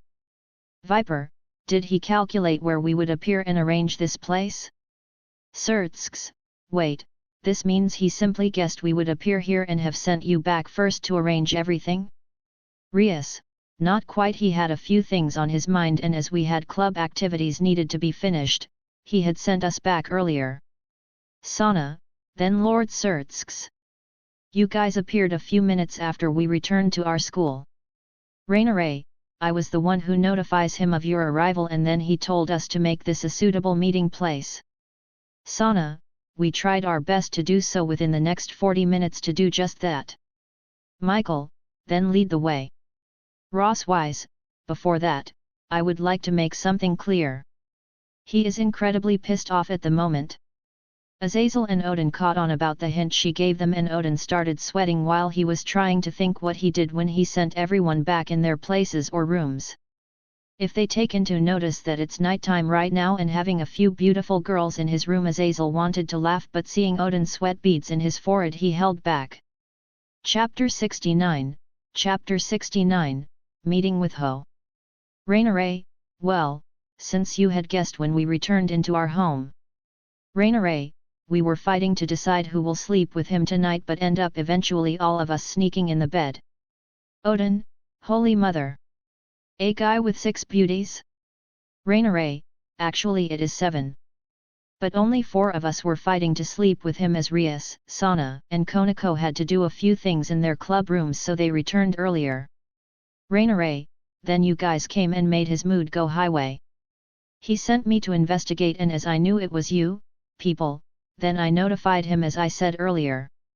Rias, and as we told earlier, he said to prepare a meeting place. Sana, but the point is that in the end, he didn't get to sleep with any of his current girls. Odin was sweating as he knew that they were telling the truth with a few mixes of lies, but mostly truths. As he was the one who sent them to their school and in his house. Outside he seemed a bit pale, and everyone who saw him thought that this guy might be really powerful to cause him to sweat. However, on the inside, he was laughing at their misery, especially if his master takes part in this. Lord Satrai, sigh. What's done is done. Viper, yes, everyone would be pissed if they got interrupted in that timing. Riser, ha ha ha ha, is that a phrase called cock-blocked? Michael, vulgar as always. Sertsks, either way we came, and since he went out of his activities to create a meeting, lead the way. Azazel, this will be a lot of fun. Rias and Sana waved their hand and said together, follow us, and started walking through the corridors down, and finally reached Rias' club room, where all of them entered through the door. However, even if it seemed that way, in reality, the moment they stepped inside, the whole place was changed in a similar environment, but everything was purple in color. The walls, the chairs, the sky, everything was purple. This told them that they had entered another dimension through Ria's club room. They looked towards the office, and there stood a young man with black eyes and dark reddish spiky hair. All of them were stunned, as next to him was Konako with her ears and tail, as he is petting her head while eating steaks from the restaurant Cliffhanger. Rias, Ho, we brought them here after we talked for a bit. Ho, I see, so, in the end, they didn't seem satisfied. Hey. Azazel, ha ha ha ha ha ha, what a quite young man you are. Michael, indeed. Ho, Why, all the leaders of their respective factions are here. Lord Satrai, so you do know us? Ho, I truly do know you. Apart from a few selective guests, why are a chicken and a lizard here? Azazel's mouth smirked, and so was Odin, as they wanted to laugh right about now, as for the two that ate shit from him just now, veins popped up in every corner of their faces. Riser, what did you say, you fucker? Viper, HMMNN, that's right, I don't think I heard correctly. Michael, now please calm down. Michael, Sir Ho. We simply came here to see your stance against all factions. Sirtsks, and at the same time to learn what you did and made those two switch their engagement to you from those two you just insulted. Ho, oh, so they are the losers who need their parents' abilities to court a girl. Everyone's eyes twitched at this comment as they knew it was partially true, but the two of them reached their breaking point as they leaked killing intent along with their auras. Both Azazel, Michael, and Odin, who were clearer than the others as they simply came to watch a show that might cause a war in the devil clans, all thought, those two are so screwed. Chapter 70, The Power of the Gear. Ho, HOH? What's this? Did the truth hurt? Viper, I don't know about this bird brain over here, but I didn't use my family's connection. Ho, are you sure? Cause it looked to me she was preparing her chess members to fight yours in a rate game for her freedom. Ho, that pretty much shows that your family was holding her somehow, either by your orders or other people. Viper, I had realized that and therefore was ready to accept the challenge. Riser, $$number ER. Are you slandering my family? Ho, if you can't even figure that out, then probably you're worse than a chicken. Riser, I'll kill you. Riser raised his hands and flames burst from there as they highly compressed in his palms. However, at that moment Ho smiled as he released his aura as a mid-class devil, enraging Riser that such a lesser bastard stole his fiancée. Ho, I believe this much will be enough to shut you up. Riser, go and die. Sirtsks, Lord Satrai, and Michael were ready to intervene, but then they saw Sana and Rias along with everyone else, including Odin and Azazel, with calm expressions as if they already knew the outcome. When the flames reached Ho, they suddenly died down as Riser lost all the color in his face before a ripping sound registered in their minds. Viper, who was next to Riser, didn't even see a thing yet. When he turned around, he saw, and not only him, everyone saw Riser missing a part of his chest. It was then that blood started spurting from the hole in his body while the pain hit him. Riser, ah. My heart. Ho, pipe down will you? I only ripped it, you are still alive, no? Amidst his screams, they heard his words, and then they saw a beating heart in front of the office where he was sitting while petting Konako with his clean hand. While with the other he was holding the bloody heart. Ho, though I'm impressed, I let my guard down and got light burns in my hand. Ho, ugh. Master will kill me. This was child play, yet I let myself getting burned. Out of everyone here, only Odin and the girls saw what happened. The moment Riser threw his flames, Ho died from the temperature. Then, with 4 of his current bound girls being here and the space frozen, his wounds healed up almost instantly and jumped in the sea of fire while using a few points like 1.000. While he still has 4.000, he ripped his heart and sat in his position while healing the rest of the burns, leaving a few in his hands. Riser didn't understand what happened as he had both hands raised up and wasn't looking at his chest but straight up, therefore, he missed his figure as it was clad in his flames. Pulling this stunt off, Ho decided to use his space freeze ability that comes with his death while tricking everyone off with his aura and placing empathy on his master, in other words, the DxD system. Sirtsks, what was that? Viper, I didn't even see or felt anything. Michael, and you would have never seen anything. It was instant. Azazel, yes. Within a split second, he bypassed half his flames, ripped his heart out and sat down. Odin, now do you understand why I said, don't piss him off? And he is lucky he got his heart ripped out and still be alive. Odin, if he wanted he could have cut off our heads before we even registered what happened. Michael, Sir Odin, have you fought with him? Odin, fought? That wasn't even a fight. In an instant, I lost the reason I'm called a god in bed and at the same time pervert. Chapter 71, Chapter 71, Getting to a Conclusion. Everyone there stayed silent when Odin said how he lost and Viper with Riser clenched their family line. Lord Satrai, excuse me Sir Ho. Ho, You can speak freely.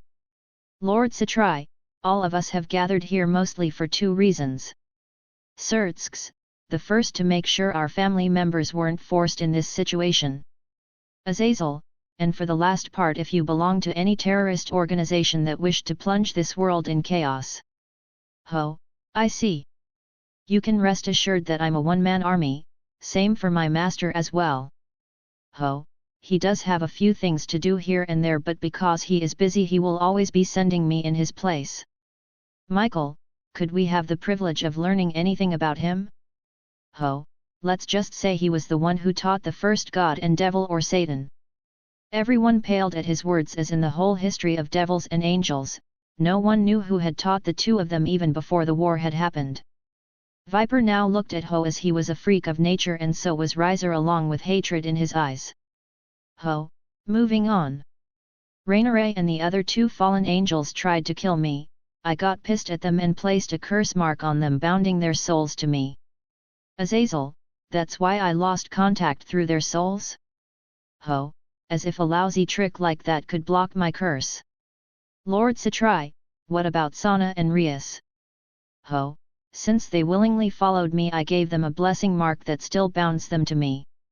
Rias, thanks to that, we are becoming stronger and stronger.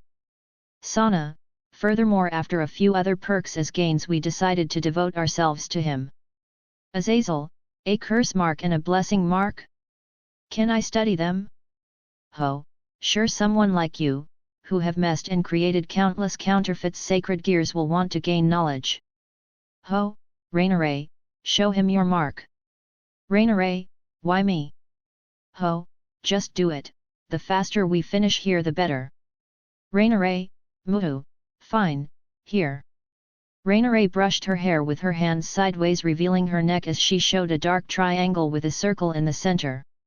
Azazel was stunned because he could feel tangible strings from it coiling around with every movement she made. He never expected such a simple design to be so complex. Ho, now then is there anything else? Sirtsks, well, can you give him back his heart? He is slowly dying here. Ho looked at Riser who kept burning with his flames the hole in his chest in order not to bleed to death, but that only gave him a few more minutes nothing else. Ho, sure I can do that, here catch. Ho threw his heart like junk at him and Riser caught it as he placed it in the hole and the flames started healing him at a visible rate. Ho, if it wasn't for his bloodline he would have died the moment I ripped his heart. Michael, since you don't belong to any of the organization threatening to destroy the world we will treat you as neutral. Lord Satrai, since my daughter has decided on her own to be with you I can't say much on this. Sirtsks looked towards Rias who had an expression that this is her stand from her family and sighed as he knew he would have to deal with future problems. Viper didn't say much as he knew that eventually, he would have duked it out with Sana and possibly lose. He also knew that she herself didn't want this from the get-go and sighed. However, someone had swallowed his hatred and fanned it slowly with his flames. Chapter 72, Chapter 72, Tricked or Not? Ho, then is there anything else we want to be said here? Michael, from the part of the angels as their leader I have nothing else to ask. Odin, I only came here for the fun of it. Azazel, I did so as well. Ho, I'm not sure if this meeting can be counted as fun. Azazel, no, on the contrary, I met an interesting young man and a bit of knowledge. Lord Satrai, as for me I came to check about Sana's situation. Sirtsks, I came to check my little sister's situation. Rias, no one asked you though. Ho, this leaves Viper and Riser. Both of them tensed up when they heard their names as his attention shifted to them and even though hate was concealed in Riser's eyes he said nothing for now.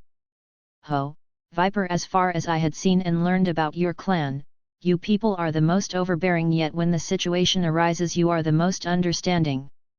Viper and everyone else was surprised by his words and waited to see what he will say next, especially Viper as he focused solely on him right now. Ho, I had seen your attitude towards Sana for this whole ordeal, and I know you yourself didn't force this upon her. Ho, for this reason, and if we add the fact that you were engaged in words, I will help you one time in your life. And be warned, this count only for you, not your clan. Viper opened his eyes wide open as he knew what this entails for him, and many of them had shocked expressions, including Riser, who even though burned in hate he wasn't an idiot. The truth was that he wanted Rias for her rare attribute, causing him to reach a power beyond his current self. Ho, as for you, Riser. Riser suddenly started shivering as he thought about possibly dying right here and now. Ho, you haven't even realized the true powers of your flames yet, you wish to rule the world just with your attitude and forcing others? Boom! Ho's aura started flaring up, reaching an unimaginable amount of levels, being violent and falling upon him. Ho used his last 4.000 points to mess with their senses for a few seconds, since he knew that these people wouldn't attack him as they finished their objectives. 5.000 points were enough for him to mess with them for 60 seconds, but as he had used 1.000 points, the only thing that he could do now is mess with them for 48 seconds. Riser wasn't the only one who got to feel his aura. Every one of his guests did, and all of them paled as they tried to use their powers and resist this. However, since their senses were in chaos right now, they couldn't control their magic, and all of them thought he is suppressing them. However, Ho made a fatal error and was caught up by Azazel as he saw Odin lightly struggle, but he still couldn't explain anything about this. Viper and Riser kneeled on the ground, thinking that this aura is way too heavy for them, before it vanished as 15 seconds have passed. Ho, AI, my master will kill me. I got a bit too pissed off. Riser character took a 180 degrees change as he saw his chance to become stronger and remained kneeled on the ground before asking. Riser, sir, what did you mean about my flames? Ho, I already told you the fault of your flames, realizing the rest is your job. Ho, now if you excuse my rudeness, well, not really. You interrupted me in my time with the girls, and all of us need to keep our image at school. Ho, in short, this meeting is over. Please leave. Chapter 73, Chapter 73, Third White Pillar. Azazel, ha ha ha ha ha, well, sorry about that. Odin, how should we know you were busy? Michael, this was our mistake. Lord Citrai, since we got our answers, we will leave and possibly meet in the future. Ho, do send a messenger first, I don't want to be called while I'm having activities next time. Sirtsks, well, we will also leave for now, but do take note that after I report to our father, he will probably make me an emissary and will have to stay here. Ho, like I said, send a messenger first. Ho then looked towards Viper and Riser, who stood up and clasped their fists in respect together before backing away. Ho, well then, Rias, Sana, guide them outside. Both of them sighed and felt relieved that this was ended in peaceful manners, as they didn't know what would have happened if things went south. Rias, follow us. Sana, this way, please. As they were guided outside, Ho cradled Konako, and Rainare pouted as she went to be cradled as well. Ross Weiss, who was silent the whole time, felt as he was left alone, seeing the three hugging and petting each other. Ho, oh, right, Ross Weiss. Ross Weiss, now you remember me? Ho, I didn't really ask before, no, it would be more accurate to say that I knew you were my girl. Ho, but let me ask officially. Would you like to be my girlfriend? While Ho was talking earlier about the marks, it suddenly hit him that Ross Weiss didn't get the light pillar mark. Even though his system helped him taking her from Odin. And while these few seconds that he was hugging two girls, he saw her eyes as if she had lost something, and therefore decided to make this official. The moment he asked this, Rossius' eyes shined for a brief moment but then died down, as she knew he had many girls in his life and possible won't stop there. Ross Weiss didn't know what she was feeling right now. She knew that he is someone special both to her and as a person, but the thought of having more girls somewhat irked her. Ho, can it be you don't want to? Ross Weiss shook her head at his words, and this made him realize the reason for her hesitation. He stood up as he smiled at Rainare and Konako. The two, even though pouted, they still let him go and walked towards Ross Weiss. When he reached close enough, he gave her a hug along with a kiss on her lips, making her eyes spin in dizziness. Ross Weiss, wha are you doing? Ho, what you say? I'm showering a beautiful girl with light kisses for a way to tell her she already has a place in my heart. Ross Weiss, Nan. Ho, will you become one of my many wives? Boom. Her mind blanked as she became blank with a red face, being hugged by him, and in her state she nodded, only to come back in her senses a few seconds later. As she thought, she agreed she wanted the earth to open up and swallowed her, but that was enough for the system to register as a light pillar, and felt something tickling in her neck. Ross Weiss, hey? Why is there? Ho, this mark is the proof you want to be with me and shows I also want to be with you. Rainaray, hey. She got her kiss. And hug. I want a few of those as well. Konako, even though didn't say anything, but her tail shifting left and right and her ears twitching, told him she wanted more petting. Rossius's eyes twitched and hugged his arm, declaring war to them that today he is hers and only hers. Since she entered the dance, why not take advantage of it? Chapter 74, Azazel. Outside, the powerhouses had left the dimension and were standing on top of the school, with each one having a different expression. Michael, well then I will take my leave. Azazel, I will as well, as I want to try and see if I can create something like your marks. Odin, sigh. I have to go back without Rossius-chan. Lord Satrai, it looks like all of us are some kind of loss. Surtsks, it depends on how you see the loss. Surtsks, well then Rias, I'll head back and probably visit soon. Rias, nope, don't come back. Sana, Rias is right, we can take care of ourselves. Viper, even though we were together in name only, I truly liked you and wanted to try for us. Sana, yeah, but I never liked you, not even fancy you. I at least fancy Ho for now. Riser, Che. Let's go. Lord Satrai, I will possible send someone to look after you. Sana, no need. As they said their words, everyone opened their own portals and started walking to where they belong. Soon only Sana and Rias were left standing there looking at each other before Sana broke the silence. Sana, was I the only one who thought he will mark Riser as well? Rias, it seems we thought the same. It also seems that he can't bind guys but can still use the freezing space to his advantage. Rias, still to die to activate it, I wonder how he keeps his sanity intact.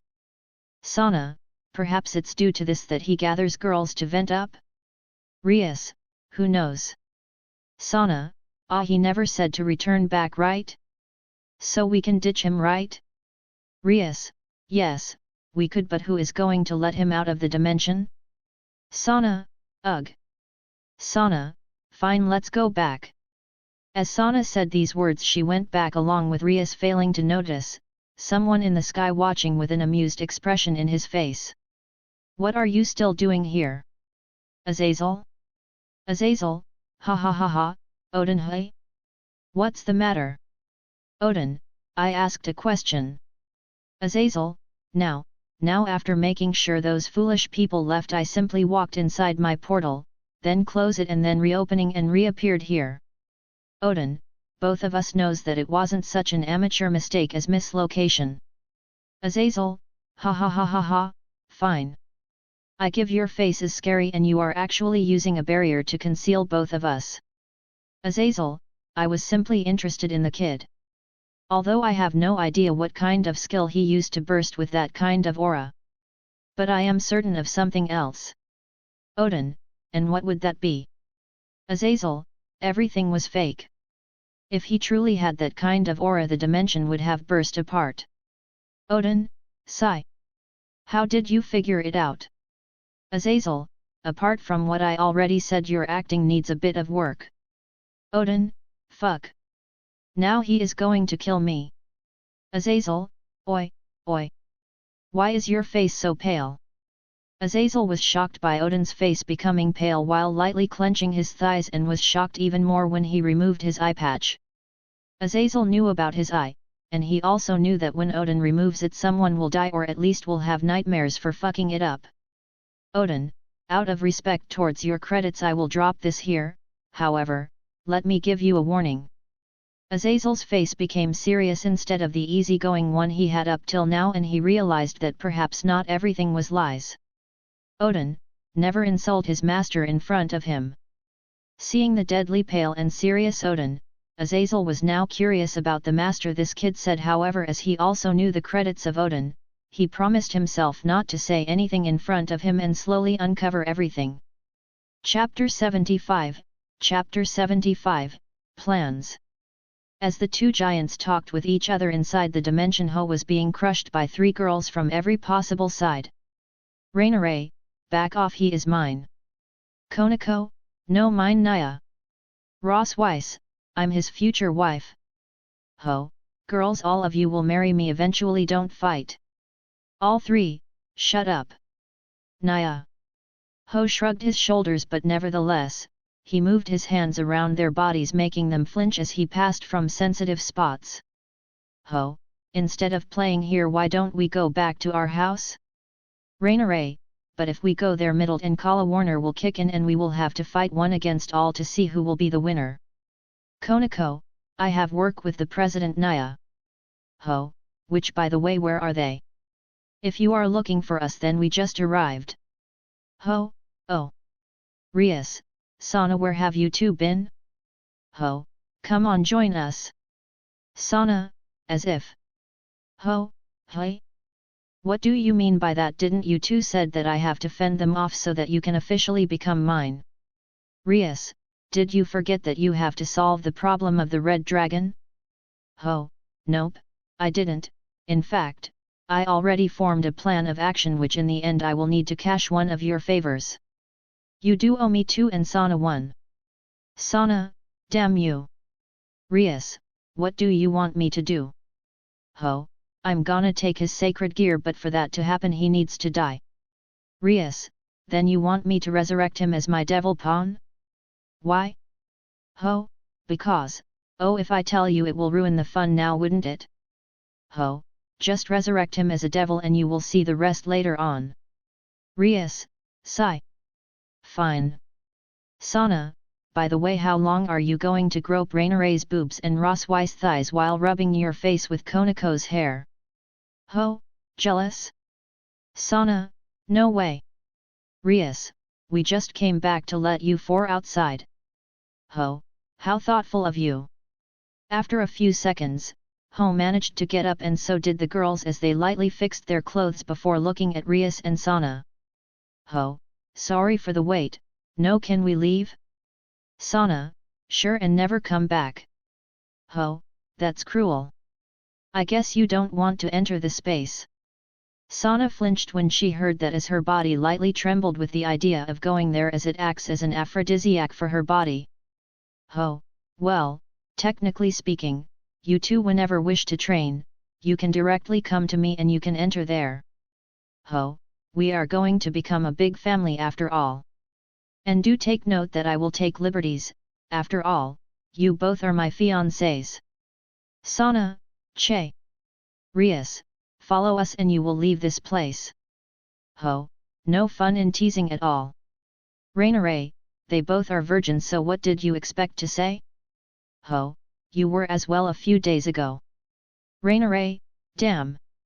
Hearing speaking like that casually, Rossius's face become beet red while Konako had a light blush on her face. Rias and Sana almost fell down when they heard Rainaray directly declaring they are virgins and were at loss of words. Fortunately, it didn't take long to reach outside of the dimension. Sana, you, how can you discuss something like this as if nothing going on? Ho, hey. Sana, don't me. Ho, I obviously can because I appreciate every part of a girl's body. Or are you going to say you don't like your body? Ho, if you start hating your own body then you have a few complexes, it's better if you look at it now that you can. Chapter 76, Chapter 76, Returning. Sana, who said I don't like my body? Ho, then why can't I talk about my girlfriend's body? Sana, oh, forget it. Rias, by the way, when are you going to help me with my attribute? Ho, for that, you either have to enter the space as it calms it down or constantly sleeps with a male next to you. Ho, but for the latter, it will take much longer. Rias, that works as well? Ho, well, I don't know the details, but your attribute leans at extreme yang while you are a girl, therefore, you have more problems controlling it. Ho, it is more suitable for guys. Ho, or when our engagement is finalized you can also enter my gear's space and train there, as it will be customized according to the bound mate's needs. Rias, I see. Rias, when are you going to solve the other problems? Ho, apart from Issei there are more problems? Rias, Kaiba and one more. Ho, I never said I will solve those two you are talking about, I only promised to fend off your families and solve the problem of Issei. Ho, I could if you owe me a favor for each one though. Rias, then forget it. Something tells me your favors are not going to sit well with me. Ho, you will see in the future. Rainare, hey, hey. Stop talking with your fake girls and let's go. Ho, sure. Rias and Sana were watching with somewhat complex expression in their faces as Rainare with Roswies having hugged one arm each walking away with Ho. Konako, President, are we going to stand here for a long time? After a few minutes of being in their thoughts, Konako broke the silence, startling both of them as they turned to look at Konako, who had reverted back to her usual somewhat cold attitude. Rias, I keep wondering how you fell for him. Konako, not really fell for him, it was due to being in heat from the sage energy as I entered his space. Konako, since I let loose at that time, I can't really go back now. Furthermore, I feel like I will lose his petting if I do so. Rias, so you mean you don't have feelings for him?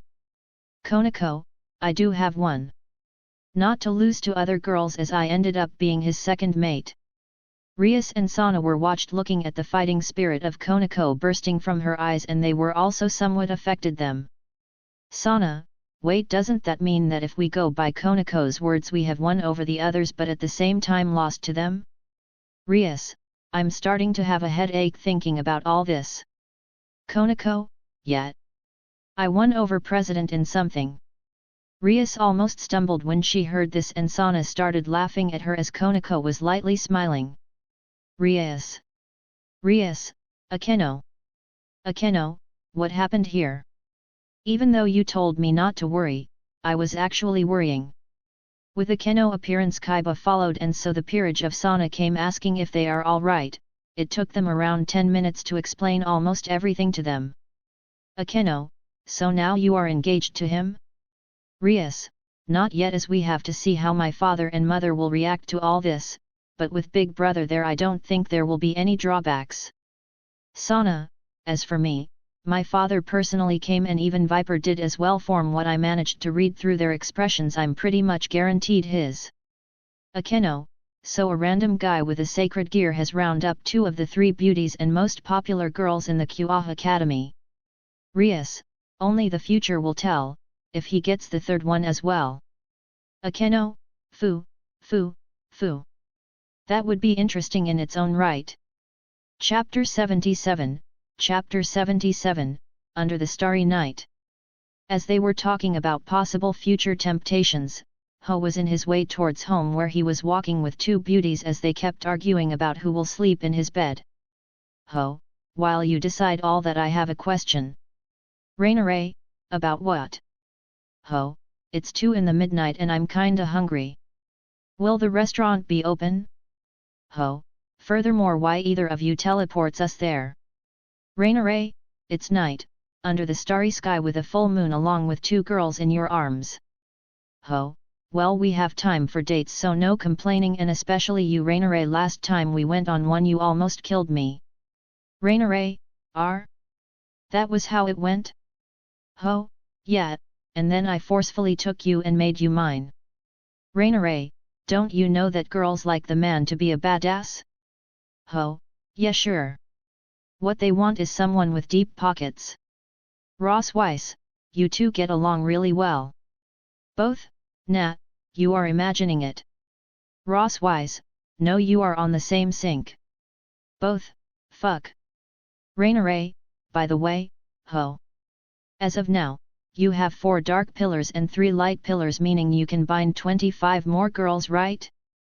Ho, yeah, why you ask? Ross Weiss, why do you need so many girls? Ho, well, it was my dream to build a harem, and not just having girls and looking at them by playing with them and treating them how they deserved.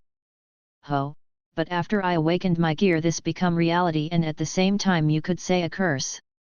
Raina, is it because you have to die to bind them to the darkness? Ho, yes, and not only that. The area around me freezes regardless of who kills me, so that doesn't I mean I will die 16 times and be done with. Ho, furthermore, I need more girls so I can heal faster and also be in their constant embrace so I can somewhat relieve my sanity from being killed over and over. Raina, ha ha ha ha ha ha, imagine if your gear was leaning towards guys. Ho, blurg. Ross Weiss, god damn it Raina. Raina, ugh. Sorry? Ho, it's fine. Blurg. No entry for you. In my room today. Raina, no. Ross Weiss, so who will enter your room tonight? Ho, my beautiful Rossius-chan. Ross Weiss, me? Raina, no. I want to come as well.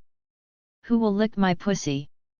Ho facepalmed himself and Ross Weiss pretended she didn't know her as the two picked up their pace, leaving her behind while 5 to 6 people in the area were looking at her. Just as though those people are dead, he was surprised when he turned around and saw her with a flushed face before running forward and past them, heading for home first. Ho, I never knew she could be this embarrassed. Ross Weiss, well, technically she is also an angel that leans to the good side and has developed feelings for you, strong ones I would say. Ho, but her pride as fallen angel refuses to openly admit that and slips away with her tongue like that. Ho, it's fine when we are alone, but she usually slips up when people are around us. Ross Weiss, I believe with given time she will realize it, but for now as a girl, she doesn't want to lose to others. Ho, oh? Then what about my beautiful Rossius-chan? Ross Weiss, I too. Ho, ha ha ha ha ha, so cute. I look forward to our bedtime, just the two of us. Ho looked at the flustered Ross Weiss, who had her eyes spinning by his words as he rushed forward while pulling her hand, bringing her back to her senses. Ho, let's go. Ross Weiss, don't pull. I'm coming. Chapter 78, Fighting for the Spot. It took them a bit of effort to reach Raina, who had stopped a few hundreds of meters ahead as she inhaled oxygen to calm herself from the blunder she made. At that moment, when she turned around to see if Ho is following her, she saw him running with Ross Weiss while passing her, but not before she heard his words. Ho, human style, running towards home, the last one if forbidden to enter the room. Raina was stunned, and so did Ross Weiss, and both they thought, yeah, but you are pulling me her. As if he knew what they were thinking, Ho let the hand of Ross Weiss, causing her to misstep and almost falling down as he continued running with all his might. Ho, ha ha ha ha, turns out both of you are going to lose. Both girls were offended, as if a puny weak human can surpass them even as they run with human standards, and at the same time a fire ignited inside them, a fire with a few words: not to lose to this bitch. Both of them took positions and run forward like humans, trying to surpass Ho in his own town. No matter how many meters run, they had lost his figure and were shocked. How should they know he knew the alleys upside down, cutting half the way forward? But even so, they refused to lose to each other. Perhaps Ho cheated and they were right. However, they raced with each other and tried to reach the door of the house even by an inch closer. It took them 20 minutes to run there. In American Samoa, they finally pushed their hands forward. The door opened, stunning them as they fell right on top of Ho. Ho, Guaa. Kala Warner, damn it, and we were about to eat him. Middled, fuck, we lost our chance. Ho, Gu. Girls, this hurts. Raina, who won? Ross Weiss also looked at Ho with expectations in her eyes, thinking that she beat Raina. Too bad both of them were disappointed as Kala Warner pointed at their chests. They looked down and saw Ho groping both of them with his hands and were stunned for a bit before Raina realized what happened. Raina, we both reached at the same time and fell on his hands? Kala Warner, bingo. Middled, but you didn't stop your momentum and crashed on him while all of you fell on the floor. By the way, is he okay? Kala Warner, well, for now, get up and get ready to eat as we had ordered from Cliff Kun Food. We will find out later who will spend time with him in the bedroom. Ho, about that, the easiest will be to play Janken. Everyone's eyes shined at his words, and just as he sat down to wobble up the food, the four of them looked at each other before yelling. All four, Janken Pon. Kala Warner, damn. Middled, fuck. Raina, no. Ross Weiss, I won? I won. I won. Ho looked while eating towards them as Ross Weiss had a happy face and the others had sad ones, but looking at their eyes he could tell they were up to something very bad and dirty. After that all of them sat down and started eating and drinking as well, which reminded Ho of something. Ross Weiss doesn't go well with alcohol now, is she? He went forward and regulated her drinks in order to make her both enjoy it and not get drunk on their first day inside the room. Thankful he managed to do it, and Ross Weiss only made a bit of lighthead, but she still had her senses and knew what was to come. It took them almost half an hour to finish all their food and go to their own rooms or sleeping place, as many slept on the couches. The three fallen angels saw Ho with a bashful Ross Weiss enter inside the room and had evil smiles on their faces. Chapter 79, Chapter 79, Lustful Room. Ho pulled with a smile on his face Ross Weiss inside the room, and she followed behind with her face being like a tomato while her heart was beating faster than normal. When Ho closed the door he went forward and hugged her while petting her hair in order to calm her down, as he could see she started becoming dazed from both her nervously and the alcohol she had started making her feeling very hot. Ho, here, this will calm you down. Chiyu. Ho didn't give her any time to answer back and kissed her lips as he tasted them while rubbing her back with one hand and playing with her hair with the other. Ross Weiss, even though she was nervous and kinda hesitant seeing his careness towards her, somewhat calmed her down and with trembling hand hugged him back. Ho opened lightly his eyes at this move of hers and withdrew his lips from hers. Ho, see? It's not that bad. Ross Weiss, While still hugging with each other, Ho was still rubbing her back and caressing her hair while she was hugging him from his waist as her mind drifted through all sorts of things. After a while, Ross Weiss took the initiative and lightly kissed him, this time in his cheeks, which was adorable as her face was rosy from being embarrassed. Ho followed up with a kiss on his own and Ross Weiss kisses him again. For a few minutes this went on and on until they both burst in a small laughing from their exchange. Ho, better? Ross Weiss, I'm not that scared like before. Thank you. Ho, I want my girl to feel safe here with me in this place. If you think that's the most you can do now, we can also fall asleep together. Ho saw her, shook her head before her eyes had a burning sensation in them and was kinda stunned by her answer. Ross Weiss, eventually it would happen. What I felt now I would have felt it then. Nothing changes except the fact you may have added more girls. Ho, then. Ho sealed her lips again, but this time he kissed with a deeper passion as he also pushed his tongue inside her mouth, tangled it with her tongue. This caused her to be jolted for a bit before she felt his hands running through her body as she started feeling something leaving her. Ho, as he was kissing her, started removing her clothes one piece at a time, and slowly after 2 minutes he removed everything including her bra, revealing 2 well-versed boobs. Ross Weiss, even though she decided to go through this, she was even redder than before now that she didn't have any clothes and was with her silk underwear. Seeing Ho appreciate her beauty made her almost ready to explode from steam, but before she did that she jumped on him and started removing his clothes while yelling with a smiling yet bashful face, "It's not fair that only I'm undressed." When she managed to take off all his clothes she was shocked when she saw the puff-up underwear he had, and when she looked at him she smiled evilly as he was also embarrassed being stared like that. Seeing him like that, she tried to also remove his underwear, and Ho, not wanting to be the first to be undressed, pulled her underwear.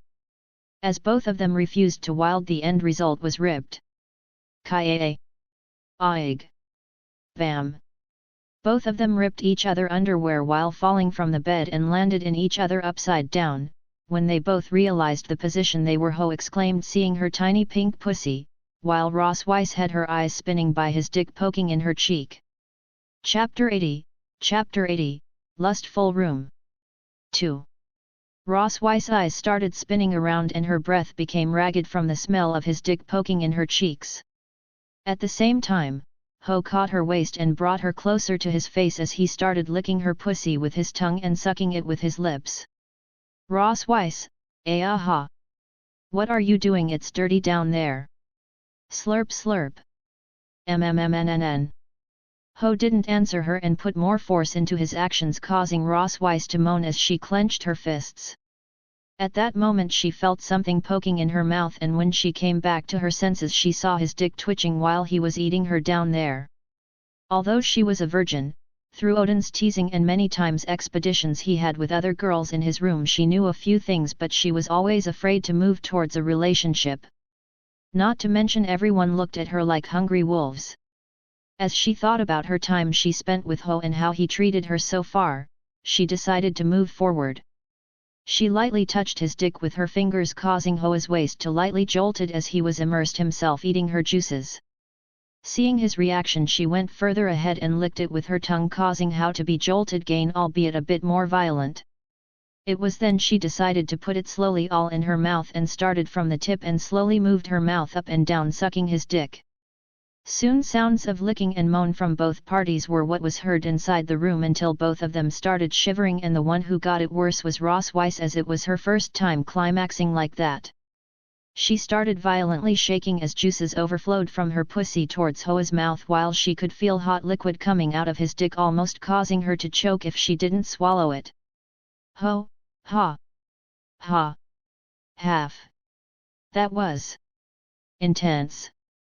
Rossawis got up and started hitting him with lightly girly weakly punches in his chest while having tearing eyes before Ho hugged her and whispered to her. Ho, sorry, was that too much for you? Unknowing to her she was sitting in his lap with his dick under her, but as she was still hitting him Ho didn't do anything to her and waited for her to calm down. Ross Weiss, else. Ho, else? Ross Weiss, what else? Ho, Ross Weiss, what else do we do? When she said that, as Ho for once didn't understand her, she became embarrassed and sunk her face in his chest. He then smiled at her and raised her waist before placing his dick directly under her pussy, poking her with his tip as it slowly started slipping inside her wet vagina. This caused her to moan a bit and started raising her volume until all of his dick was completely inside her and a small trail of blood could be seen in his thigh as it had dripped down. Ross Weiss, it hurts. Ho, I know, it's your first time. Tell me when you want me to move. Ross Weiss, They stayed like that connected for a few seconds before she made a gesture to him to start moving, and as he did she started to moan in pain and pleasure. Ho went slowly and eventually started picking up his speed as time passed, with Rossius-chan moaning more and more. At some point, Ho got into it more than he should have and thrust with a bit more power, hitting her womb inside, causing her to tear up and bite his shoulder for retaliation. Ho, ha ha ha ha ha ha. Sorry. Ho, you are so cute.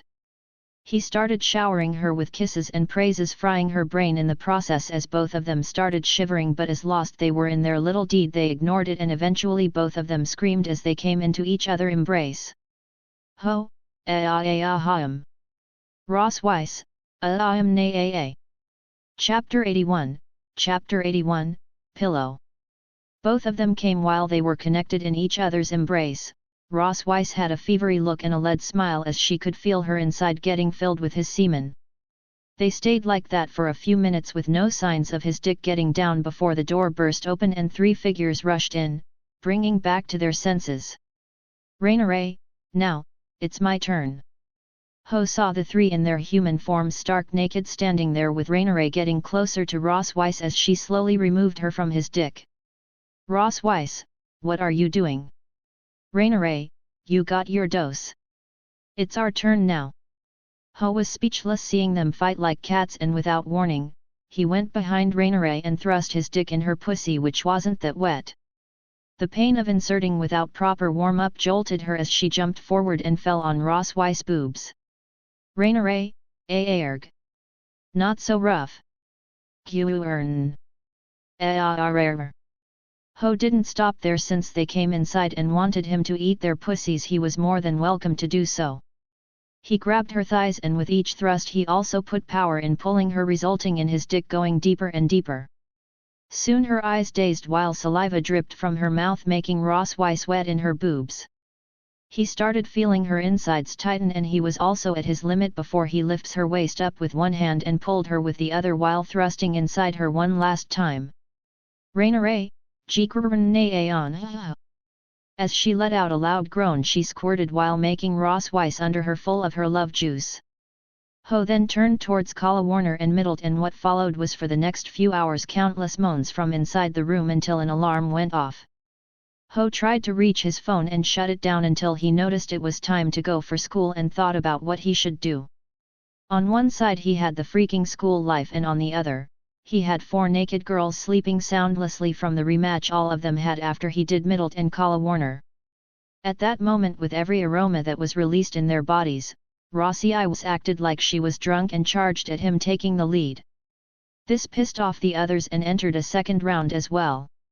However, one by one started falling over to sleep, and Ho wasn't an exception. Struggling inside him, he got up and sighed as he knew he had to deal with Issei when the time comes and taste Sana and Rias. Therefore, why not do it now than later? Who knows when something comes up? I remember that after Issei was turned into a devil, the story started involving around him, and therefore many girls appeared in succession. While he was thinking about how to go around this, he entered the bath and started washing up himself, even though he was kinda reluctant to wash the smell of 4 beauties. It took him 10 seconds to do so and went out in order to get dressed. The moment he did so, he saw Ross Weiss with half-opened eyes looking around and was amused by this. He saw her lightly sniffing here and there while half-walking in her sleep going towards the bath where he had entered earlier. When she reached about a few cm away from him and before she entered the bath, she stopped and turned her head towards him before hugging him with a smile on her face as she whispered. Ross Weiss, pillow. My pillow. Ho, there goes my plan to go finish my quest today. With such cuteness overload, how can I ditch her?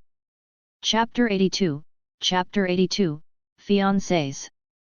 A few days have passed since the lustful night all of them had, and since then each time Ho was returning to his home from the academy he was dead tired but still energetic enough to caress his wild girls.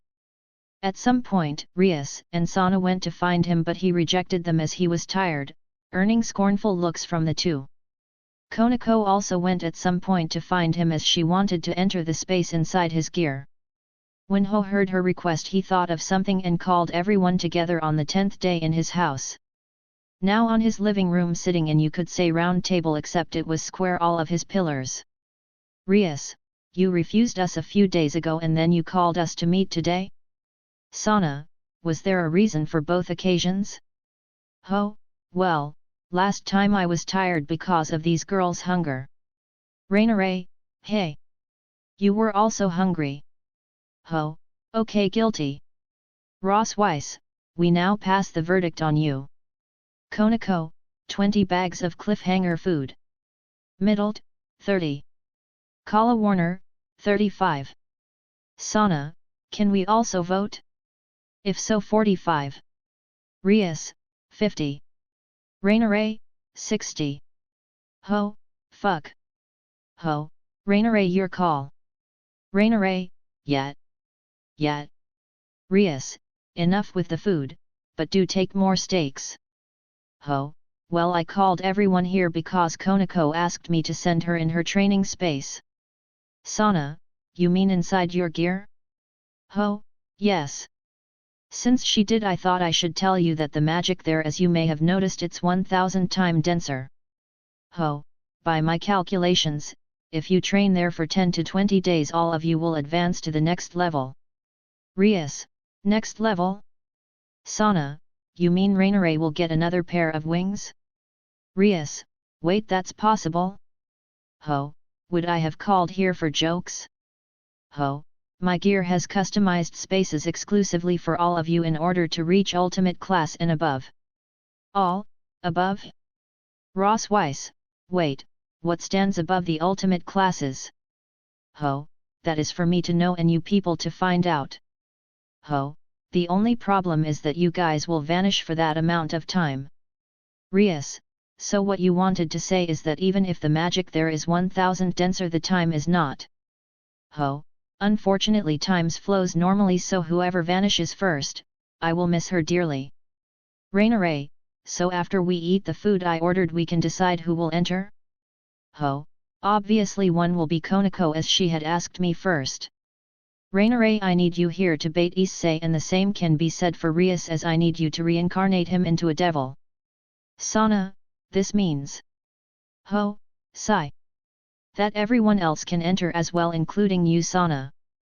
Since I will have here 2 of my girls here there won't be a major problem. Rias, hey? What makes you think I will lay with you in the bed? Ho, nothing, but that doesn't mean we can't go on a date once I solve Issei's problem.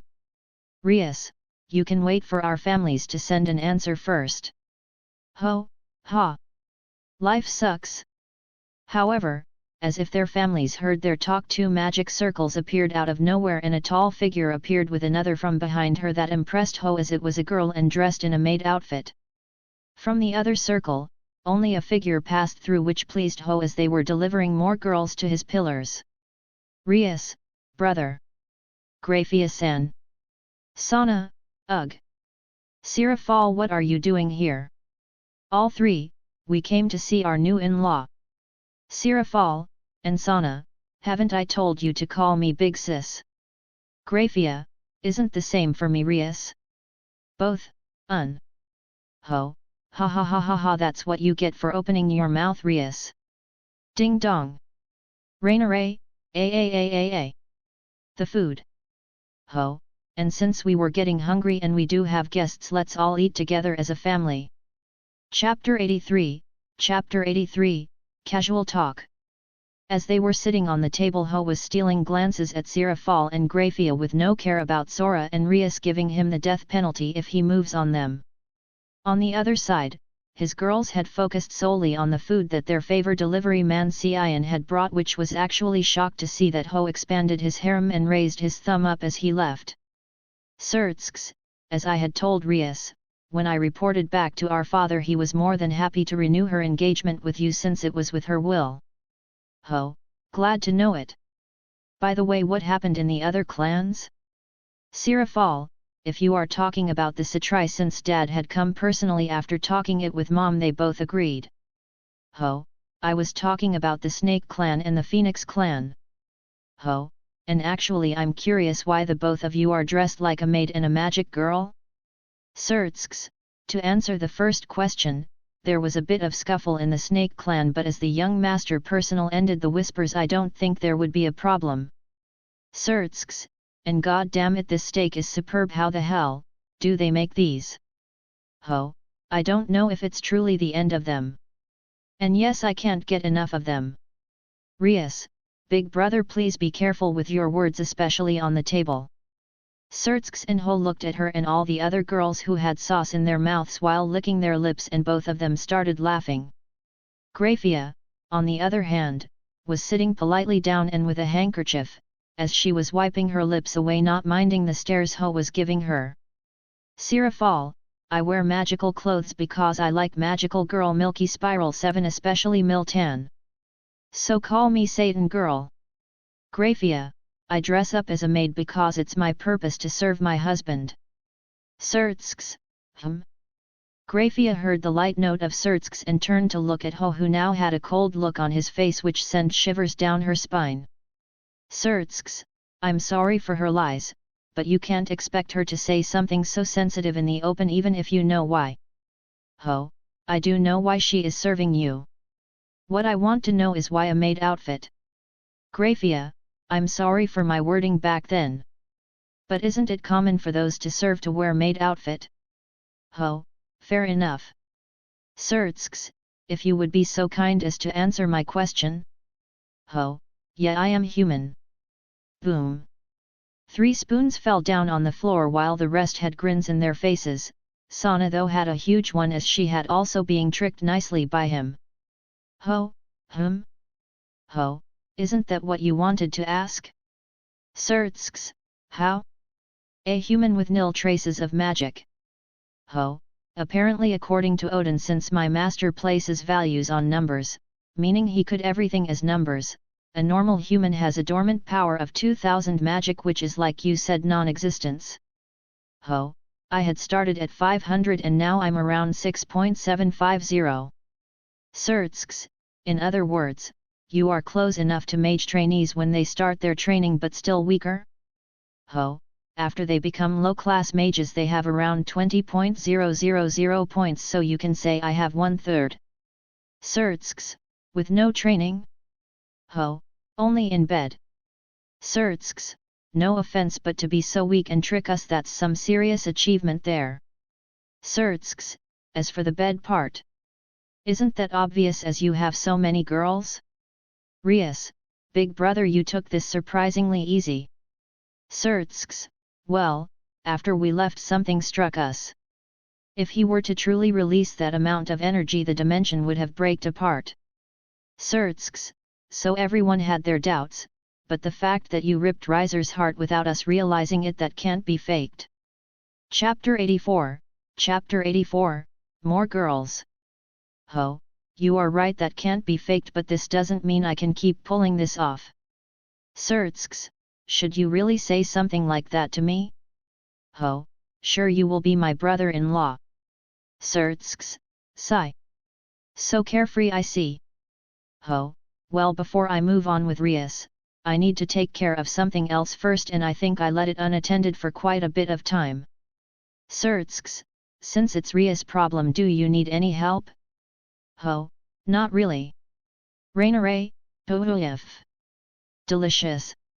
With Rainare's voice sounding in the living room as they sat on the table, the two looked at the stuffed girls and then at the empty plates. A scream of despair was heard inside their souls as there was nothing left to eat. Ho, time passed quite nicely with the food gone and all the talk. Sirtsks, yet. I guess we will have to find a place to stay then. Rias, stay here? Sirtsks, yes, our father told us to monitor a few things including him. Sirafal, same for me, but I guess little sis will take me in. Sana and Rias, Ho, sorry to say this, but Sana is going to help me with something, therefore for almost a month she will be out of town, specific location unknown. Sana blinked her eyes at Ho, but then she remembered about the space in his gear where she could hide or go when there are annoying people. Sana, AAA. That's right, we were talking about it before you people came in. Unfortunately, I will be missing for close to a month. Sirafal, now way. Sana, sorry about that, Sirafal, so for now you would have to possibly go back. Sirafal, boo. Sana, really sorry. Rias and Ho were watching them talking before Sirafal pouted her cheeks with moist eyes and Sana had a happy expression. She managed to convince her older sister to go back. Although Ho knew that Sana didn't dislike Sirafal, he knew that she acts this way in order to protect her from perverts by getting her away. She is just too overprotective. As he was thinking about this, something clicked on his mind. Aren't I a pervert? Seeing the scene in front of him and thinking this, he suddenly made a grin appear on his face and the 3 fallen angels who saw this thought at the same time. Sigh. Another girl will fall in his hands. Ho, well, since all of you have come to the real world, for starters you can all stay with me. Ho, since all of the girls will leave, my house will be left almost empty. It might not be enough, but I can be the host for 2 to 3 days. Seraphal's teary eyes shined with the light of hope as she turned away from Sana and looked at Ho with pleading eyes to stay here. Ho, now don't give me the puppy eyes. We are going to be a family eventually, so of course, I would help you with any way I can. Sertsks, are you sure? Ho, Yes, you three can stay here for a few days. At the same time you can start looking for your houses. Grafia, we will do as young master wants. All in the room, young master? Even Ho had his eyes twitching a bit as he wasn't expecting this. Rias was twitching even more because she knew her fate, which she agreed had been permanently sealed. She looked around and saw all his girls so far and sighed inwardly. Before she could just resign completely though, she thought of something and spoke up to Ho as if not noticing the volume of her voice. Rias, hey, since our relationship has been set in stone and you also have Konako as your girl, when are you going to take Akino as well? Chapter 85, Chapter 85, WTF. Ho, What's this? Rias, you heard what you heard. Ho, I know that, I just didn't expect for you to sell her like that to me. Rias, she is the only one I have left in my peerage. I kind of feel bad leaving her out of this. Ho, don't worry, after we deal with the current situation I will see to it. Ho, well then all of you can go. Sana, so soon? Ho, why you miss me already? Sana, no. Ho, well the more serious you take your task the faster you people will return. Now does anyone else have to say any words? Seeing that none spoke up, Ho waved his hands and middled. Kala Warner, Konako, Ross Weiss and Sana vanished from the room, shocking the three guests. All three of them had their senses on their limits to see what he will pull off and actually found nothing. Ho, Sertsks, don't look so down, everyone had their secrets. Sertsks, sigh. Turns out you really are more than you let others see. Ho, Nat, I'm just a human that craves for girls. Rainaray, pfffftttt ah ha ha ha ha ha ha ha ha, that was the best joke ever. Ho, but I am human. And I do have girls. Rainaray, ah. Rainaray, sorry, sometimes I forget about your race with so many surprises you have. Ho, sigh. Well, for today everyone can go to their bed in this house. Which, now that I remember, do I have more beds? Rainaray, nope, it's pretty normal. You do have 3 couches though, and I think they are portable. Ho, oh, right, I had bought them for their ability to fit with each other, creating a large round bed. Ho, how did I forget about that? Rias, possibly because you feel more at home in a normal bed, that 3 of them becoming 1. Plus it's the living room. Rainaray, no, I'm sure it was because he had thought he will never sleep with a girl. Ho, cough, cough, cough. The point is, Sertsks, you can use the 2 and create a medium bed, while the last one will go to Sirafal. Sertsks, don't worry, we will create a barrier that blocks both sounds and space between the couches. Ho, something akin to a portable subspace? Sertsks, you can say similar. Ho, then I and the girls will leave you and go to rest, as we have a few tasks tomorrow to take care. Leaving everything to their own rights, Ho left for his room with Rainaray, and after Rias bowed she sighed before following as well. When she entered inside she thought the 2 would do many inappropriate things, but to her surprise, they were simply laying there waiting for her. Rainaray, just for today we will behave. But next time, when the issue of that pervert is solved, prepare to be eaten. Rias sighed when she heard Rainaray and went to remove her clothes. While she was doing so she remembered something and turned to see Ho, who was looking at her. Rias, will this really help to control my element better? Ho, you will find out in the morning. Rias sighed again and knew he was right. She took all of her clothes and left her bottom underwear on her body before she laid at the right side with Ho on the middle and Rainaray on his left. He hugged them both before wishing good night and fell asleep as he was squeezed by their pillows. Soon enough after, the girls looked at each other for a few seconds. While it felt minutes for them, they also fell asleep. Waking up in the morning, Ho found himself been hugged by the both of them, and he actually had someone's nipple in his mouth. Ignoring that for now, he found out he could no longer move as he was being sandwiched by 2 girls using him as a full-body pillow. Ho, WTF. Chapter 86, Chapter 86, Target. Ho tried to get out of the bed and he was unable to do so. His whole body felt like he had sex for hours and hours before it laid limbless on the bed. He hated this feeling of suffocation, the feeling of a mountain bane pressed on his body. It's another thing of waking up with two girls on each hand hugging him, he actually liked that, and another to wake up and being so roughed up. He tried again and again and the result was nothing. Ho, wake the fuck up. Upon reaching his limit he screamed in their minds, causing both of them to be jolted awake and fall off the bed as Ho groaned from the pain he was feeling. Rainiray, what the fuck was that Furor? Oh. Oops.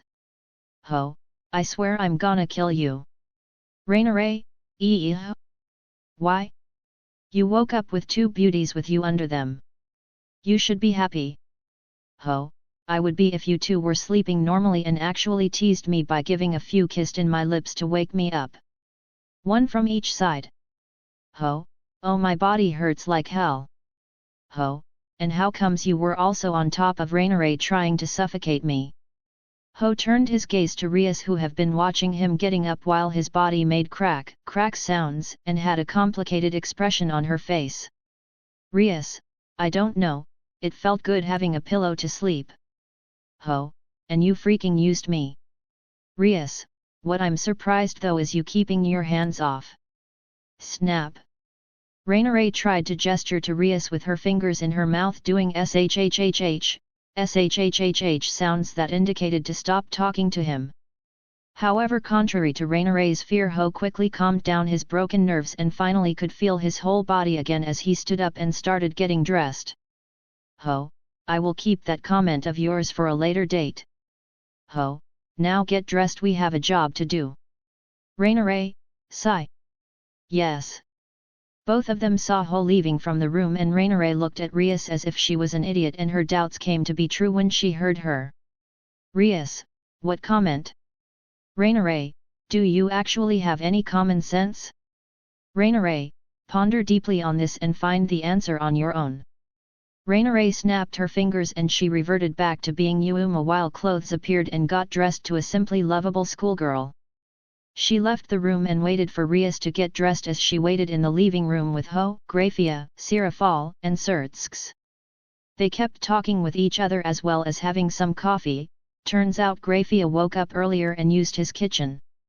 After 30 minutes have passed, Rias came out in the academy uniform and while greeting everyone she sat down and drank a bit of coffee as well. Ho, well then, you three can stay here or go and see what the town has to offer. Ho, as we have a bit of work in the academy we will be late in our way back home. Surtsks, I see, then take care of Rias for me. Ho, sigh, I will later on. Ho got up and started walking in order to leave from the front door and behind him, Rainiray and then Rias followed.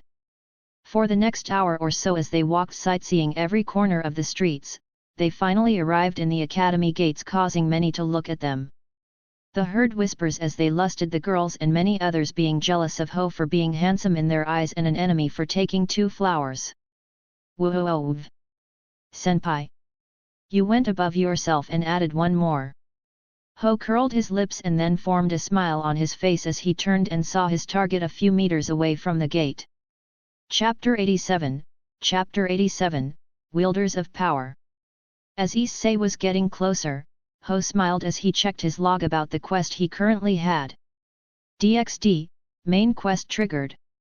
1. Help Issei awaken his sacred gear. Or 2. Kill Issei and take his left hand where the core of his sacred gear lies. Rewards, 5.000 pervert points, double up stats. Ho grinned as he thought of baiting him by becoming a hero to a girl's heart, and it wasn't so difficult. Ho, well, you know, if you save a girl in distress you might gain her heart. What can I do about it? Issei, really that works? Ho, of course it works. How do you think I got so many girls? Ho, by fishing? Rainiray, who was now Yuuma and Rias, rolled their eyes at his comment and thought the same thing. Yes, as he literally hooked everyone with his gear. Nevertheless, they could see stars in Issei's eyes and something more appreciation, but for what? Issei, really? Damn it! I wish I was strong enough to save the poor beauties of our academy that ended in that accident. Issei, no one deserves being hospitalized or having surgery, but most of all losing their loved one and everything they had. Now it was Hoa's time to have something above his head and in his eyes, and turns out those things were question marks. He turned towards Rainare and Rias, and both of them had wry smiles, as they knew what incident he was talking about. They started explaining to him that roughly 2 months ago, under a road trip of the academy, they went to a few museums, but not all could make it, and none from their factions of supernatural, be it Rias, Yuma, or Sana's side, went for their own jobs. This resulted in the bus to trail off as it was raining and fall of a cliff. As this was their territory, this left a mark on them, not that they cared, but they could use the opportunity to complete many devil contracts and wishes they may had. Ho started talking with Rainare as Rias was explaining as best as she could without mention any of the devils and such to Issei. For now, he learned that this was actually caused by someone former associated with Rainare and threw the blame to her. The one who caused that accident was Fried Selzen, causing Ho to narrow his eyes, asking more info about him. As he learned everything in his mind, he turned towards Issei, who had said he wanted the power to save girls like those poor souls that ended up in the hospital, and grinned. Ho, then what would you do if you had some kind of power? Issei rushed to their aid at the fastest possible time. Hearing this, Ho places his hand over his shoulder and started dragging Issei away from his girls, making it seem as he didn't want them to hear their manly conversation. Ho, say, what do you think of villains and heroes? Issei, villains are simply guys that were twisted by the wrong people, wrong time and place, while heroes were guided by the right people as they were sought in the right time and place. Ho twitched his lips as he truly hadn't thought of that kind of answer, and now that he heard it, it was actually somewhat true. Ho, what about dark heroes? Issei, that's kinda hard. I guess people who were twisted by others and are making sure their fate to never be caused again by either good or bad guys. At this point, even Issei struggled to come up with an answer and didn't even know if what he said was right or wrong. Ho, ha ha ha ha ha, good one. No idea if it's true though. Chapter 88, Issei's uneasiness. Ho, now, think about how many girls would come for you if you were some kind of those characters. Issei, unfortunately this is all a dream. Ho, I see, meet in the park after school, you will see something quite amazing. Issei, like what? Ho, who knows? Issei, well fine, I'll see you then. Ho watched as Issei left from there, going towards his own class, as Rias and Rainare got close to him, asking what he will do. Ho, nothing much. Kill him and then revive him. Ho, doing so I will take his gear and also let you revive him, granting him devil powers in hopes he can complete his dream. Rias, are you sure he will come? Ho, possibly, otherwise I will have Rainare chase him and kill him. But if I do that in such a way, it might cause him some kind of trauma for girls. Rainare, so how are you going to kill him exactly? Ho, haven't thought about that yet. I still have a few hours to do so. Rias, do you want me to order Kaiba to do it secretly? Ho, can he kill him over a distance and make it seem like a gang fight? Rainare, you mean as if all of us are in danger because we got in the wrong place at the wrong time? Ho, yeah. Rias, I'll talk to him and send him to you for the briefing. Ho, good. As the three finalized their plans, they also left for their own classes, and soon 3 hours passed. In the door of Class 3A someone arrived outside and opened the door as he looked around and called through the classmates there. Hey, is Ho here? Ho, oh, Yuuto. Come in.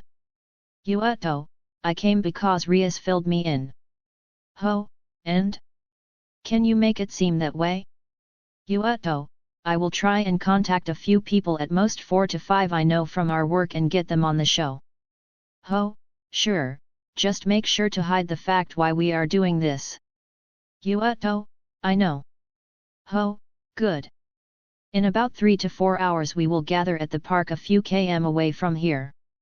Yuto, then we will meet there. Yuto left from the class after talking a bit more with Ho and also finalized the last steps of their plan. Soon the classes ended and Ho had arrived at the entrance of the academy, but he didn't wait long as Rias and Yuma arrived, and soon Issei made his appearance having his doubts. Ho, what's wrong? Issei, I feel uneasy for some reason. Ho, hey man, don't jinx our surprise. Issei, I know, but that's how I feel. Ho, don't worry, I'm here, and it's not like we are going to an unknown place. You are passing from the park to go home if I'm not mistaken. Issei, only when I take a long walk towards the home, which ends up me going for a huge circle. Ho, no worries. Issei, so what is the surprise? Ho, haven't I told you I want to show you something? Issei, yeah, but what? Ho, something about superpowers. Issei, are you a kid? Rainare, pfffftttt. Ha ha ha ha. Rias, giggle. Giggle. Ho raised an eyebrow at them while Issei was confused why they were laughing. They eventually arrived in the park and Ho noticed something and stopped. Ho, this? Issei, senpai? Issei saw Ho's face change colors and turned around to them and pushed them down as he yelled at the three of them. Ho, get down! Issei saw the pained expression on Ho's face before a huge gush of blood sprayed from his back protecting the girls, and it was then that he also felt pain from his abdomen and his left hand. Issei, When he looked, he saw his hand being slowly falling down while a dagger appeared in his abdomen, but not before he saw a few daggers in Ho's back as well. Chapter 89, completed. Issei couldn't mutter a single word as he also saw Ho being impaled with daggers while protecting the girls. What surprised him though was that the girls had a rageful expression before he passed out. Rainare, who the fuck has the guts of attacking us? Rias, these daggers don't belong to Yuto. Rias, we need to leave. Ho, hey you two. Rainare, are you okay? Ho, hurry up and prepare for battle. Both, hey? Ho, these daggers are poisoned. Ho, unfortunately it's not Yuto who attacked us. Ho struggled to get up and slowly walked towards Issei, who was bleeding down hard, as his hand was chopped off. Ho smiled wryly as he didn't know if he was lucky or not that Issei's intended hand was cut off, helping him achieve his purpose. Just as he bent down and caught Issei's hand, Rainare appeared behind him and blocked a few dozens of silent needles that were going straight for him. If the light bulb didn't reflect its light in the needles, she wouldn't have seen them. Rias Buku. Rias, Yuto. At this moment Yuto appeared as he felt something odd at the point they were waiting and came towards the direction he felt something was off. Yuto, what happened? We were waiting at the meeting point. Just as he finished his question, he pulled out a sword and deflected a few daggers as well, leaving him with a frown on his face as he turned towards the other guys who were with him. Yuto, I'm really sorry for this, guys. I will pay what I promised. You can leave, as this is probably something related to Gremory. As those guys nodded, they immediately vanished through the shadows beneath them, and then he turned again towards Rias. Rias, Yuto, keep deflecting anything that comes in our way, as I need to help Issei before it's too late. Yuto, yes. Sword birth. Yuto activated his scared gear, as it has the ability to create an infinite number of demon swords with multiple properties at his disposal. Doing so, many blades and swords appeared through the surface of the ground. When a dagger passed through them, as if a homing effect took place, a sword charged at it and deflected it from its original trajectory. After deflected a few dozens, he realized that most of them were heading towards Ho. Ho, on the other hand, the moment he caught Issei's left hand, he heard his system. DxD, main quest completed. 1. Help Issei awaken his sacred gear. Or 2. Kill Issei and take his left hand where the core of his sacred gear lies. Rewards, 5.000 pervert points, double up stats. DxD, showing stats. Name, Ho Urian. Age, 15, 25. Health, 6750 13.500. Magic, 6750 13.500. Power, 405 810. Speed, 207 414. Defense, 270 540. Sacred Gear, Hikari Toyami No. 32 no Hashira, 32 Pillars of Light and Darkness. Darkness Pillar 1, Rain-Array, Fallen Angel, 2 Wings, 2, Konako Tajao, Nikomata / Devil, Non-Stage Sage, 3, Middled, Fallen Angel, 2 Wings, 4, Kala Warner, Fallen Angel, 2 Wings. Light Pillar 1, Rias Gremory, Eris, Fiancé, High Class Devil, 2, Sana Satrai, Eris, Fiancé, High Class Devil, 3, Ross Weiss, Valkyrie. Money, 14.600 cash. Ho, How come I completed it since I didn't kill him? Ho asked his system as he watched Issei's hand dissolve, revealing a green pearl staying in his hand. DxD, it was count as complete since you guided him to his death. Rias, is that his sacred gear? Ho, yes. Which I will keep for my own uses. Ho, did you find out who attacked us? Rias, there is only one clan that is so adept at daggers, needles and poison, and that is the Snake Clan. Ho, it looks like they wish to be annihilated. Rias, whatever you want, but first let's save him. Chapter 90, Reviving Issei. Rias bent down on Issei and placed her hands on his chest as she channeled her magic, which caused a red circle to appear beneath them. Just as the circle glowed and passed through Issei while shrinking and landed in her hands, a dark red piece appeared from the small circle in her hands. At the same time, Ho could see the wounds of Issei being healed at a rapid rate as Rias was feeding him her magic, trying to establish a contract. Yuado and Rain-Array, who were defending them from any incoming attacks, had their guard on high alert as they didn't know how many of the Snake Clan had come. Just as they thought of that, they immediately regretted it as they jinxed it. They heard footsteps coming from within the darkness along with a few voices. Hey! Isn't that the kid who messed Viper-san marriage? Oh? Is that Rias? Well, performing a ceremony for someone unimportant right in our faces. Ho, and why are the unimportant one like you people are here? Ho, I believe I had already solved everything with Viper. You may have done so. But as his cousin, I refuse for our clan to take such a loss. Ho, cousin or not, I will give you 10 seconds to get the hell out of my face. Ha, did you heard that, Cobra-san? Cobra? Axa, a kid that doesn't know the world threatens us. Anaconda-san.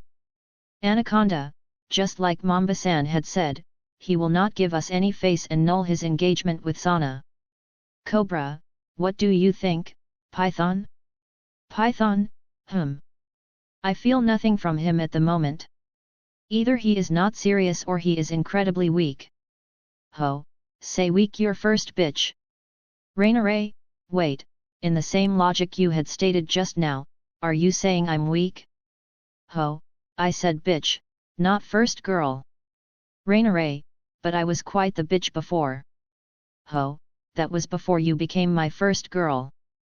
Ho started sweating as he was getting a deadly stare from Rain-Array before he saw her lightly blush and turned her head away, thinking, did I dodge a bullet? Seeing their interactions, the 4 people of the Snake Clan had solemn faces from being ignored as he was flirty with her. Anaconda, who had a small build similar to a 10-year-old child, black hair and green eyes, suddenly charged at him as he was holding a dagger and a crazy look on his face. Just as he was about to reach him and make him have a taste of his poison, a huge red pillar got raised from where Rias was standing, and all of them thought, when did she complete the ritual? Cobra and Python turned to Ho and Rain-Array and saw huge grins in their faces and realized they had been had by their little small bitch stalling plan. However, only the 2 knew that they didn't have such an intention. It simply worked in the favor. They watched as the pillar died down and from within it, Issei was floating in the air, having been restored completely, and even the missing arm was back on. Issei then fell down and hit his head on the ground as he opened his eyes and started screaming in pain. It took him a few seconds to realize all the people around him, and when he saw the girls and Ho doing fine, especially Ho, since he remembered he was wounded from the daggers, but he saw nothing. How should he know that his body healed when he completed his quest? Ho, Issei, save everything you have in your mind for later. Ho, we have to deal with them first. Chapter 91, Chapter 91, AOE. Issei, hearing the words Ho said and finally registering everything that had been going on, he swallowed back his words while looking at the four people in front that were half humans and half snakes. Anaconda, you guys tricked us so that Rias can finish her reincarnation ritual. Ho, think about what you want.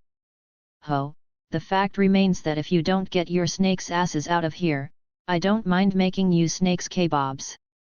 Cobra, you little shitting human. Python, stop it.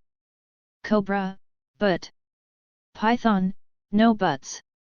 Ho, we have come here for the sole purpose of annulling the engagement with Sana, and I think you have no intention on doing that. Ho, that's about right. However, I'm curious, who is the fourth guy behind you? Python, he is Garter and always talk when there is an emergency. Ho, I see. Rias, then you can kindly return back, as neither I nor Sana will break the engagement we choose for ourselves. Rias, also Sana was about to challenge Viper in a rating game, and I'm sure you know he would have lost.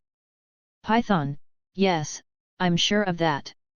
And in fact, I wouldn't have any problem accepting it, as it would have been fair and square. Ho, but you can't accept the fact that I annulled through everything with Viper.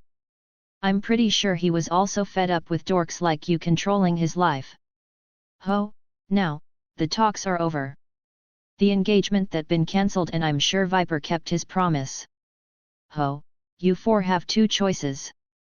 Begone or die. As he said that, from his body a tyrannical pressure befell them as his face distorted to inhuman levels to show how angry he was, of course with the help of his system. DxD, host has used 5.000 pervert points. Remained 10. DxD, host has 55 seconds for the plan trick them. While he was emitting such an aura, Ho was thinking in his mind that at this rate he will never be able to gather any perverted points for future uses. Garter, what are you all doing? Cobra, ha? Python, Anaconda, what? Ho popped his eyes as he could clearly see them shaking, and with just a shout from Garter they snapped out of his little trick. He stopped emitting his aura and then focused his eyes on that Garter that was looking at him with red eyes. Ho, hat, impressive to handle so much pressure. Should I add more? Garter, you call that pressure? It barely tickled me. Ho, then let's see how much you can take. He used it again, but this time he focused it solely on him and kept raising it and raising it. At first it seems like it wasn't working, but moments later he started sweating slowly as his eyes widened more and more. Ho, what's wrong? Can't take any more? Even though he played the tough guy, Ho wanted to cry right now. He had 20 seconds left and tried all possible messing with his senses on emulating that he had such an aura. What this trick with the system actually do was mess up with the senses of the other, mess a bit more, and you can make it appear as if Ho possesses quite the power. Just as his trick ended from being out of time, Garter, who was catching his head with one hand as he was in pain from messing with his senses like that for so long, suddenly threw a few daggers so skillfully that made everyone guard up against them. The others, who finally regained their senses, saw Yuato deflecting a few along with Rias and Rainare, while two of them found their target. One hit the center of his chest while the other his hand, which the green orb was located, making it flew from his hand and landed on top of his own sacred gear, causing a thunderous roar to be resounded as everything who heard it blacked out. Chapter 92, Chapter 92, The Dragon of Domination. When the green orb landed on Hoa's chest, specifically where his heart was, and at the same time his sacred gear, a roar was released from the colliding of these two, and everyone, be it angel, human, fallen angel or many other races who had managed to hear it, passed out. Issei, Uto, Rias, and Rainare immediately passed out, and those that were inside the spaces and training felt the magic inside them suddenly vanish. Sana, WH. What happened? Middled, ho. Ho. Are you there? Kala Warner, did he died? No, that can't be, otherwise he would use our magic. Ross Weiss, for healing himself, but I don't feel anything different. Konako, President. Ho. Everyone's head started creating their own version of theories on what might have happened, while Ho was currently gaping as what he was seeing in front of him. Ho, holy shit, is that Drake? Drake was sitting in front of him on a large floating island that spurted golden lava. He is a dragon with the appearance of a large red western dragon, with a long neck and green eyes. He also has red and golden spikes throughout his body. Drake, interesting concept. Ho, what exactly? Drake, I was wondering how a mortal like you managed to rip me off from my host, as he had nil chances of activating the orb. I was simply waiting for his death until I found the next one. Drake, however you. This changes everything. Ho, I would love to follow on the shit you are talking about, but you see I have no time, my girls outside might be in danger. Drake, don't worry about them. The moment the two gears collided, your ceiling space activated and froze everything in 200m with you as the center. Ho, oh, in other words, a 400 meters domain. Wait, when did it reach so high? Ho, oh, never mind. Your point? Drake, my point is this space here hold the same as the one outside, meaning here is 2 hours while outside none will tell a difference. Ho, okay. So?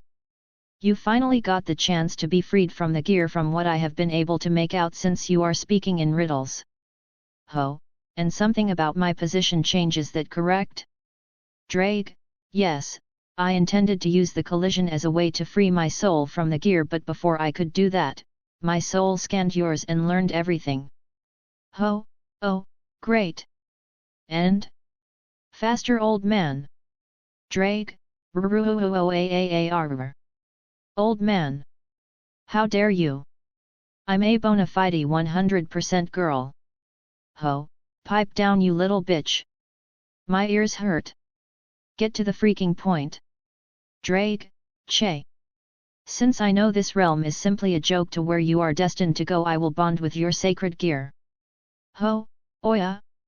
And what will I gain from that? Drake, you are really greedy, aren't you? Drake, then again, wanting to fuck all girls in this realm is somewhat greedy. Ho, hey, not all. DxD. DxD, starting fusion of the two sacred gears.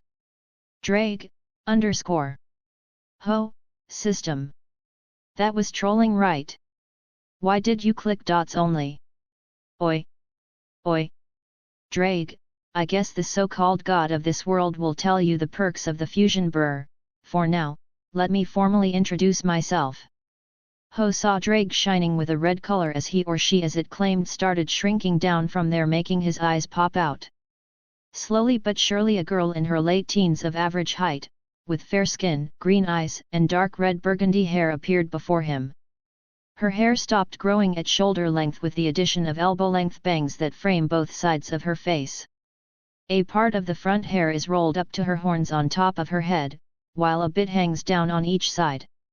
Her attire consists of a high-collared, low-cut red corset with short, light green puffy sleeves worn underneath a sleeveless, magenta trench coat that flares behind her, being shorter and pleated in the front, and black, elbow-length, white with green stripes gloves with gold bracelets above them.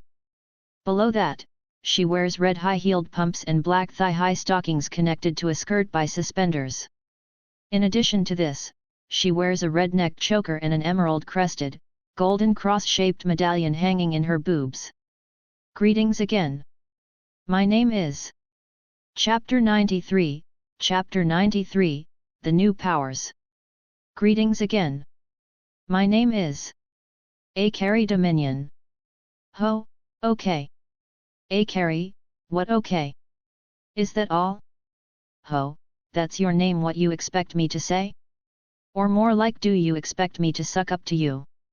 Akari, But don't that usually happens when you want power? Ho, for me, power is to last longer in bed. Ho, and no offense, but where the hell could I do that with you? You are just a soul. Carrie, say that again. Ho, pipe down, damn it. Ho, give it up. You read a part of my soul, right? So I guess you got the memories of this world in order for you to willingly be so acceptive of this situation. Ho, then you should know how thirsty those girls are. Carrie couldn't say anything to retort back, as in reality when they fused she only managed to get memories of this world as Issei's sacred gear and a few other things related to the third plane.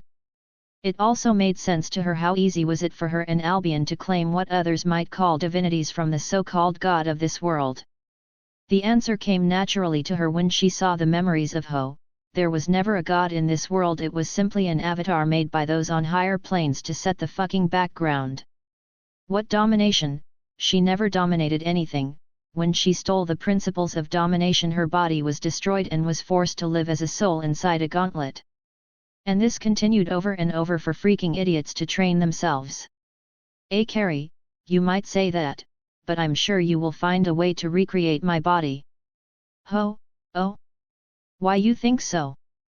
Carrie, you will leave a beautiful soul wonder all alone and trapped in here forever? Carrie, that's not your style, right? Ho, ha ha ha ha ha ha, totally right. You can be sure I will take everyone in this world and have them pass through my bedroom. Ho, people like us who get to go to our desired world always dreamed of taking every girl. Of course, a few will get specific treatment while others will get what they deserve. Carrie, like the thing you did to Middlet? Ho, you are talking about scaring her to death? Yeah, many girls are way too bitchy and it's time someone to teach them they are only good for sucking a dick when necessary. Ho, this applies here and on the above world. After all, who knows what girls I will meet there and from which realm? DxD, ding. Just as Ho's mind started drifting beyond his capabilities now as he started thinking about all the bitches he will meet up there, his system notification brought him back. DxD, the fusion of the two gears were completed. DxD, new abilities unlocked.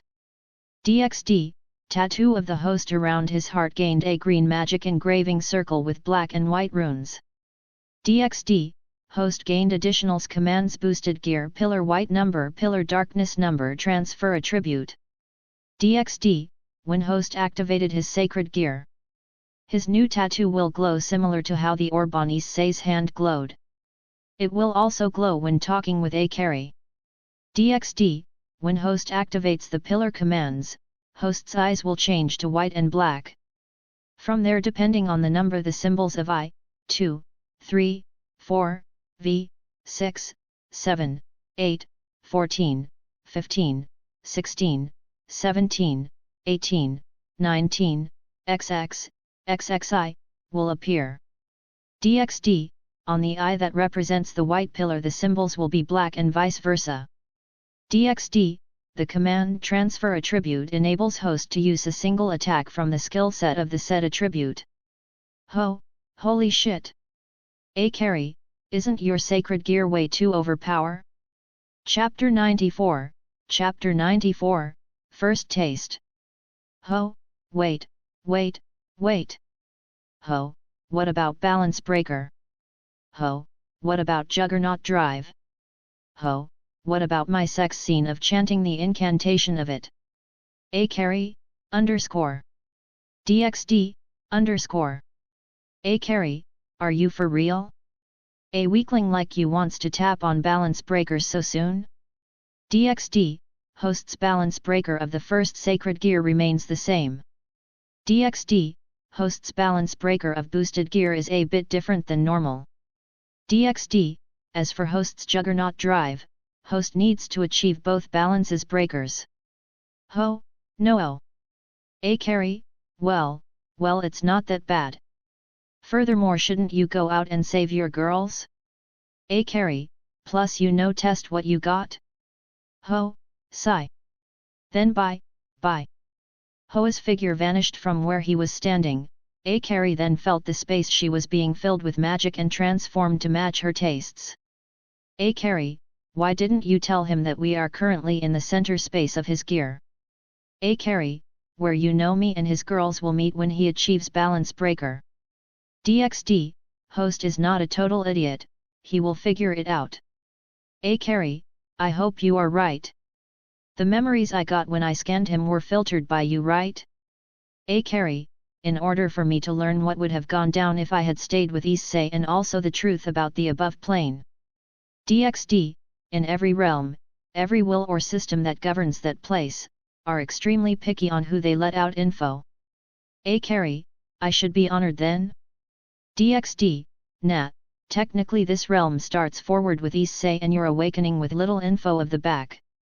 Akari, so you mean out of everyone's background that was created originally by those guys when this realm was born giving us a purpose, you chose me because of what?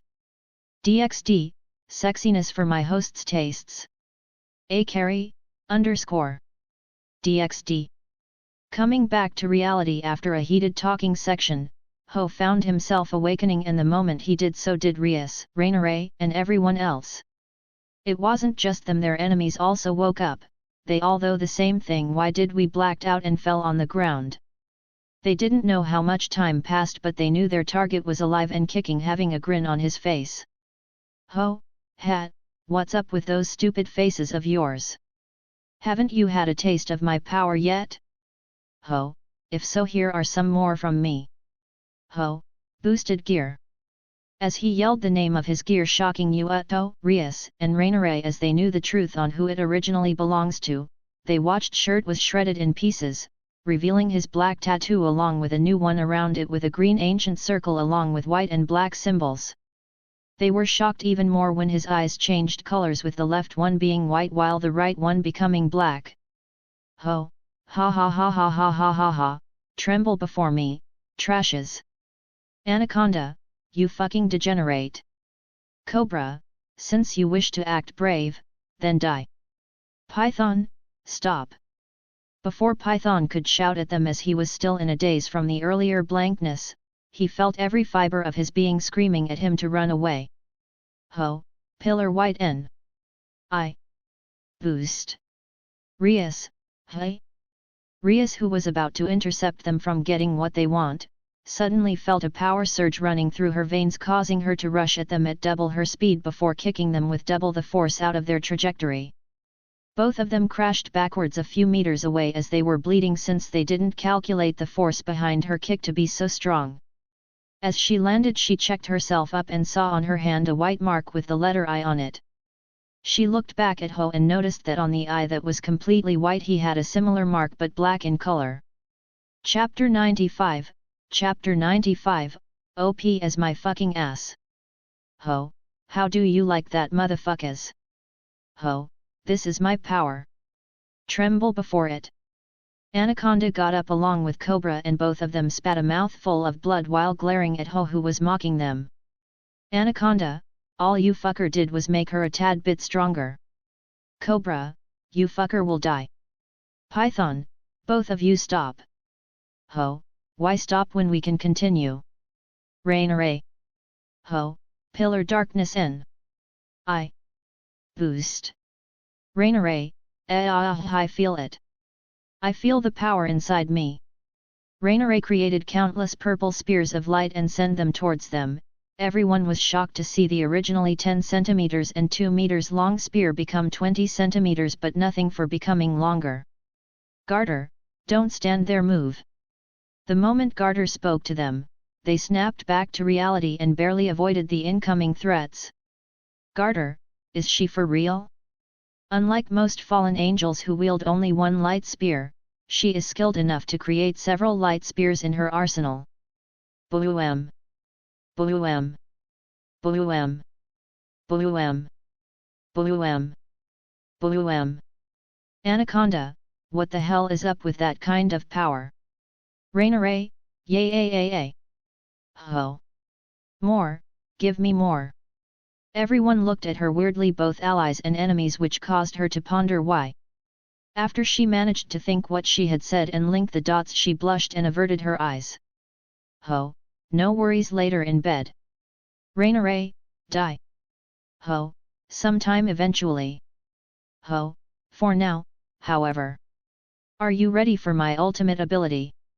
Everyone gulped as they heard these words, especially the people from the Snake clan who had no idea what he will do anymore. Ho, Pillar Darkness N. I, transfer attribute. Transfer. Ho, behold my Gungnir. BZZZ. BZ, BZ, BZ, BZ, BZ, BZ, BZ, BZ, BZ, BZ, BZ, BZ.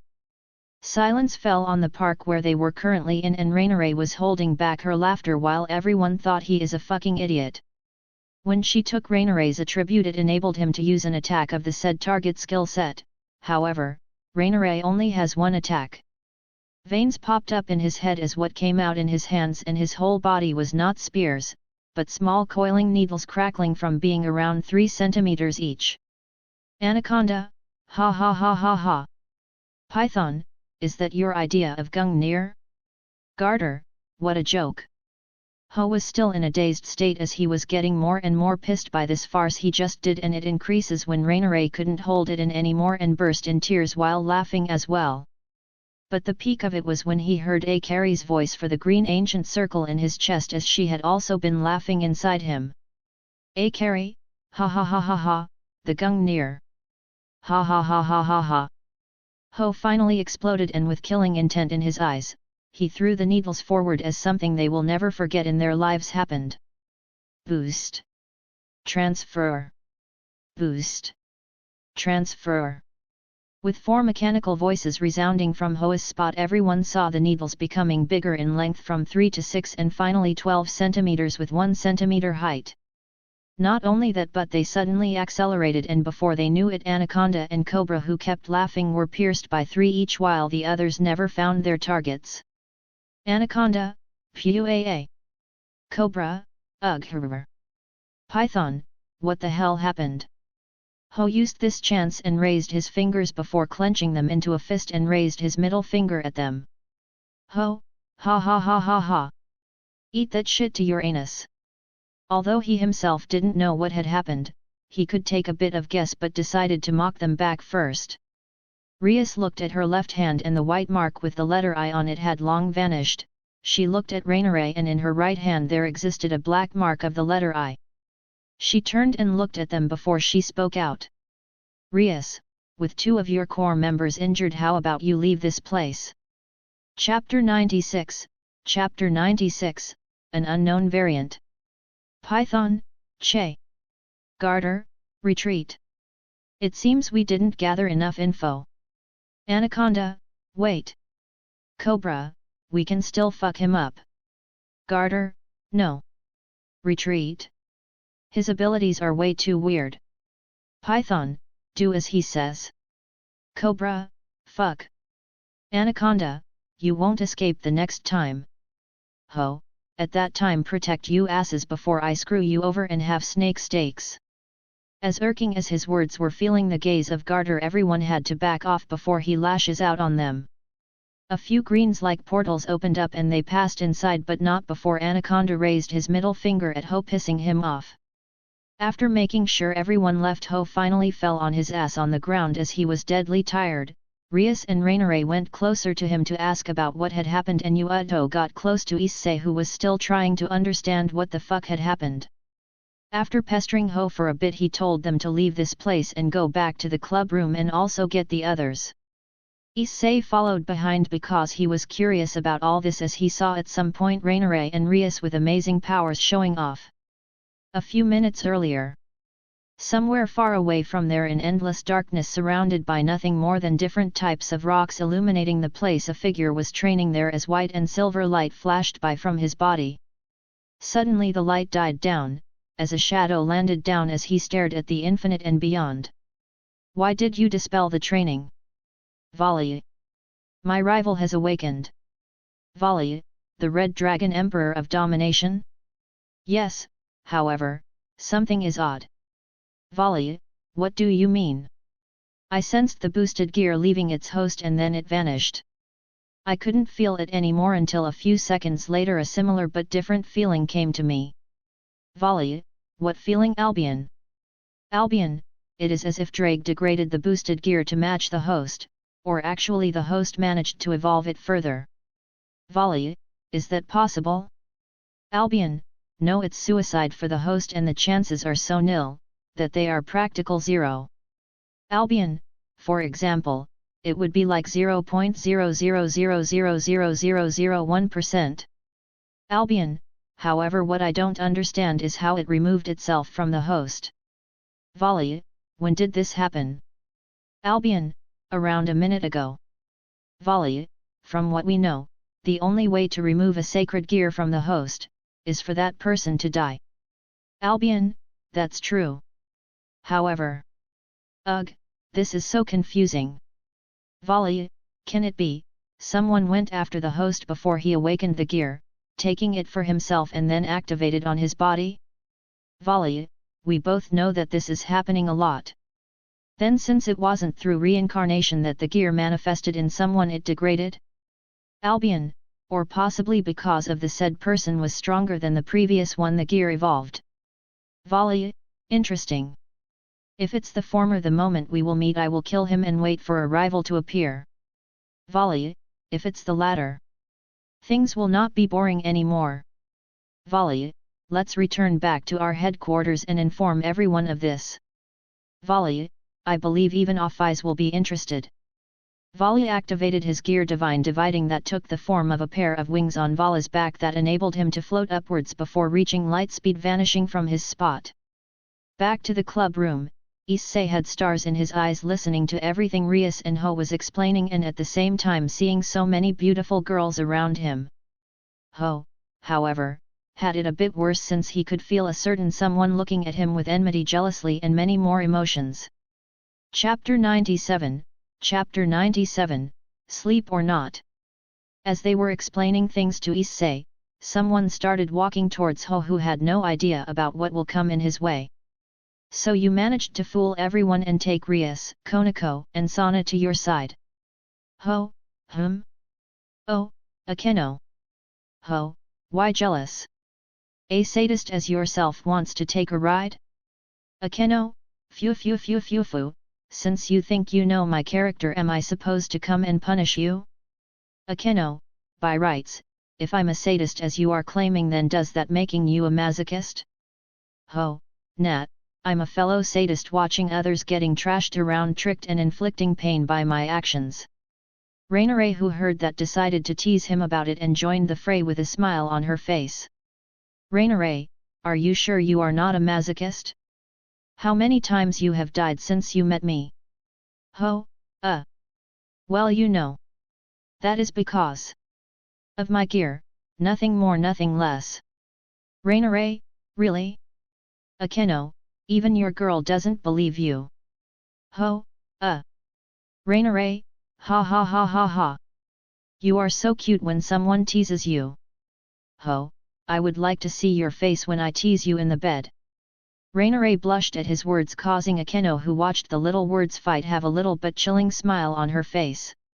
Rias, who had finished telling Issei about most of the things he needs to digest now, also went towards Ho, who was speaking with Akeno and Rainare.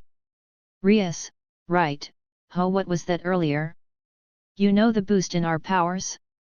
Ho, the power of love I have for you. Akeno, oh my. A direct proposal. Can I bring a wedding dress? Rainare, shoo, get out of here. Ho will only marry me.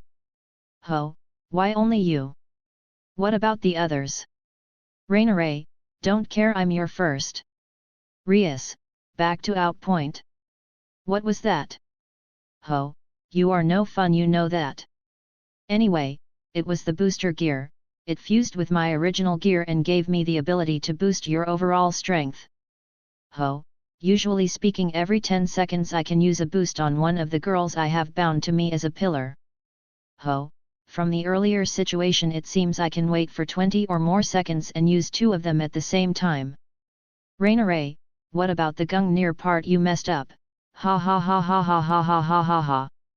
Ho, that wasn't my fault. I got another ability called Transfer Attribute which enables me to use one of your attacks. Rias, however, it seems you misunderstood it and thought you would use it with the same power as us? Ho, yes. But in the end, the attack used my magic to fuel and came out as needles. Ho, however by powering the same person again and transferring it to me the needles grew. Akeno, Rias-chan, you have a few things to explain to me. Rias sighed and started telling everything Akeno didn't know yet. She knew they had entered in a relationship and had some kind of contract but didn't know the specifics.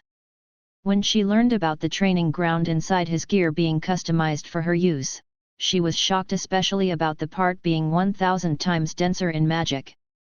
Rias told her that both her and Konako were already being bound to him. Akeno, how can someone bound herself to you? Rainare, easy sleep with him. Ho, don't listen to her.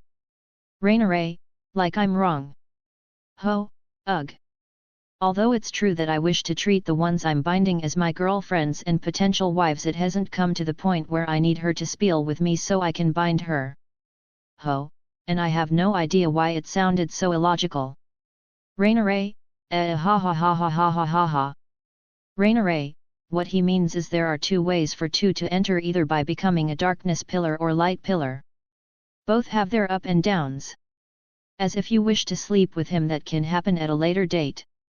Chapter 98, Chapter 98, 8th Pillar.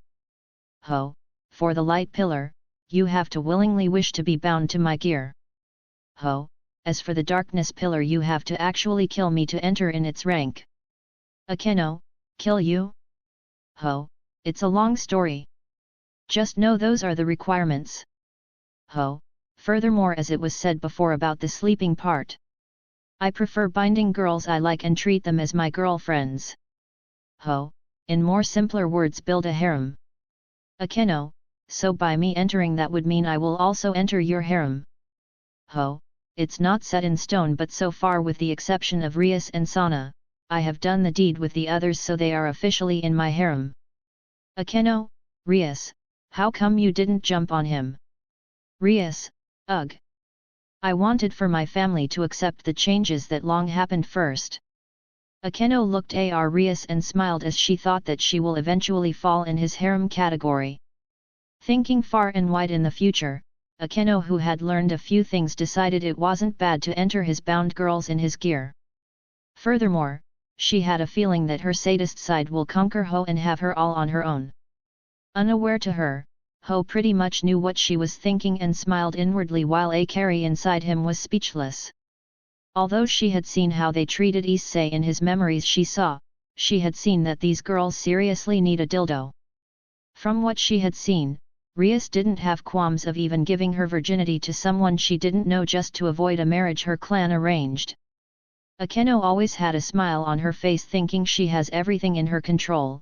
Well, and from the fallen angel side, only Kala Warner could be said earn her tiny respect, as she was the only rational to think her options without consequences. Even the Valkyrie girl always screamed and got depressed each time people flaunt their boyfriends here and there. She had a feeling that Akeno will become the biggest masochist ever known in his hands. Akeno, then how do I become a light pillar? The moment her words left her mouth, Ho got a notification. At the same time, Akeno felt something tickling her in her neck as a white triangle symbol appeared there. Ignoring the questioned look Akeno had, he looked at the system and was shocked to see he had actually completed a hidden quest. DxD, Akeno Himejima, has chosen to be bound on her own will. Lucky bastard host. DxD, hidden quest completed. Bind all girls of a known peerage in your gear, repeatable, rewards, 10.000 pervert points, double stats up. DxD, showing stats. Name, Ho Urian.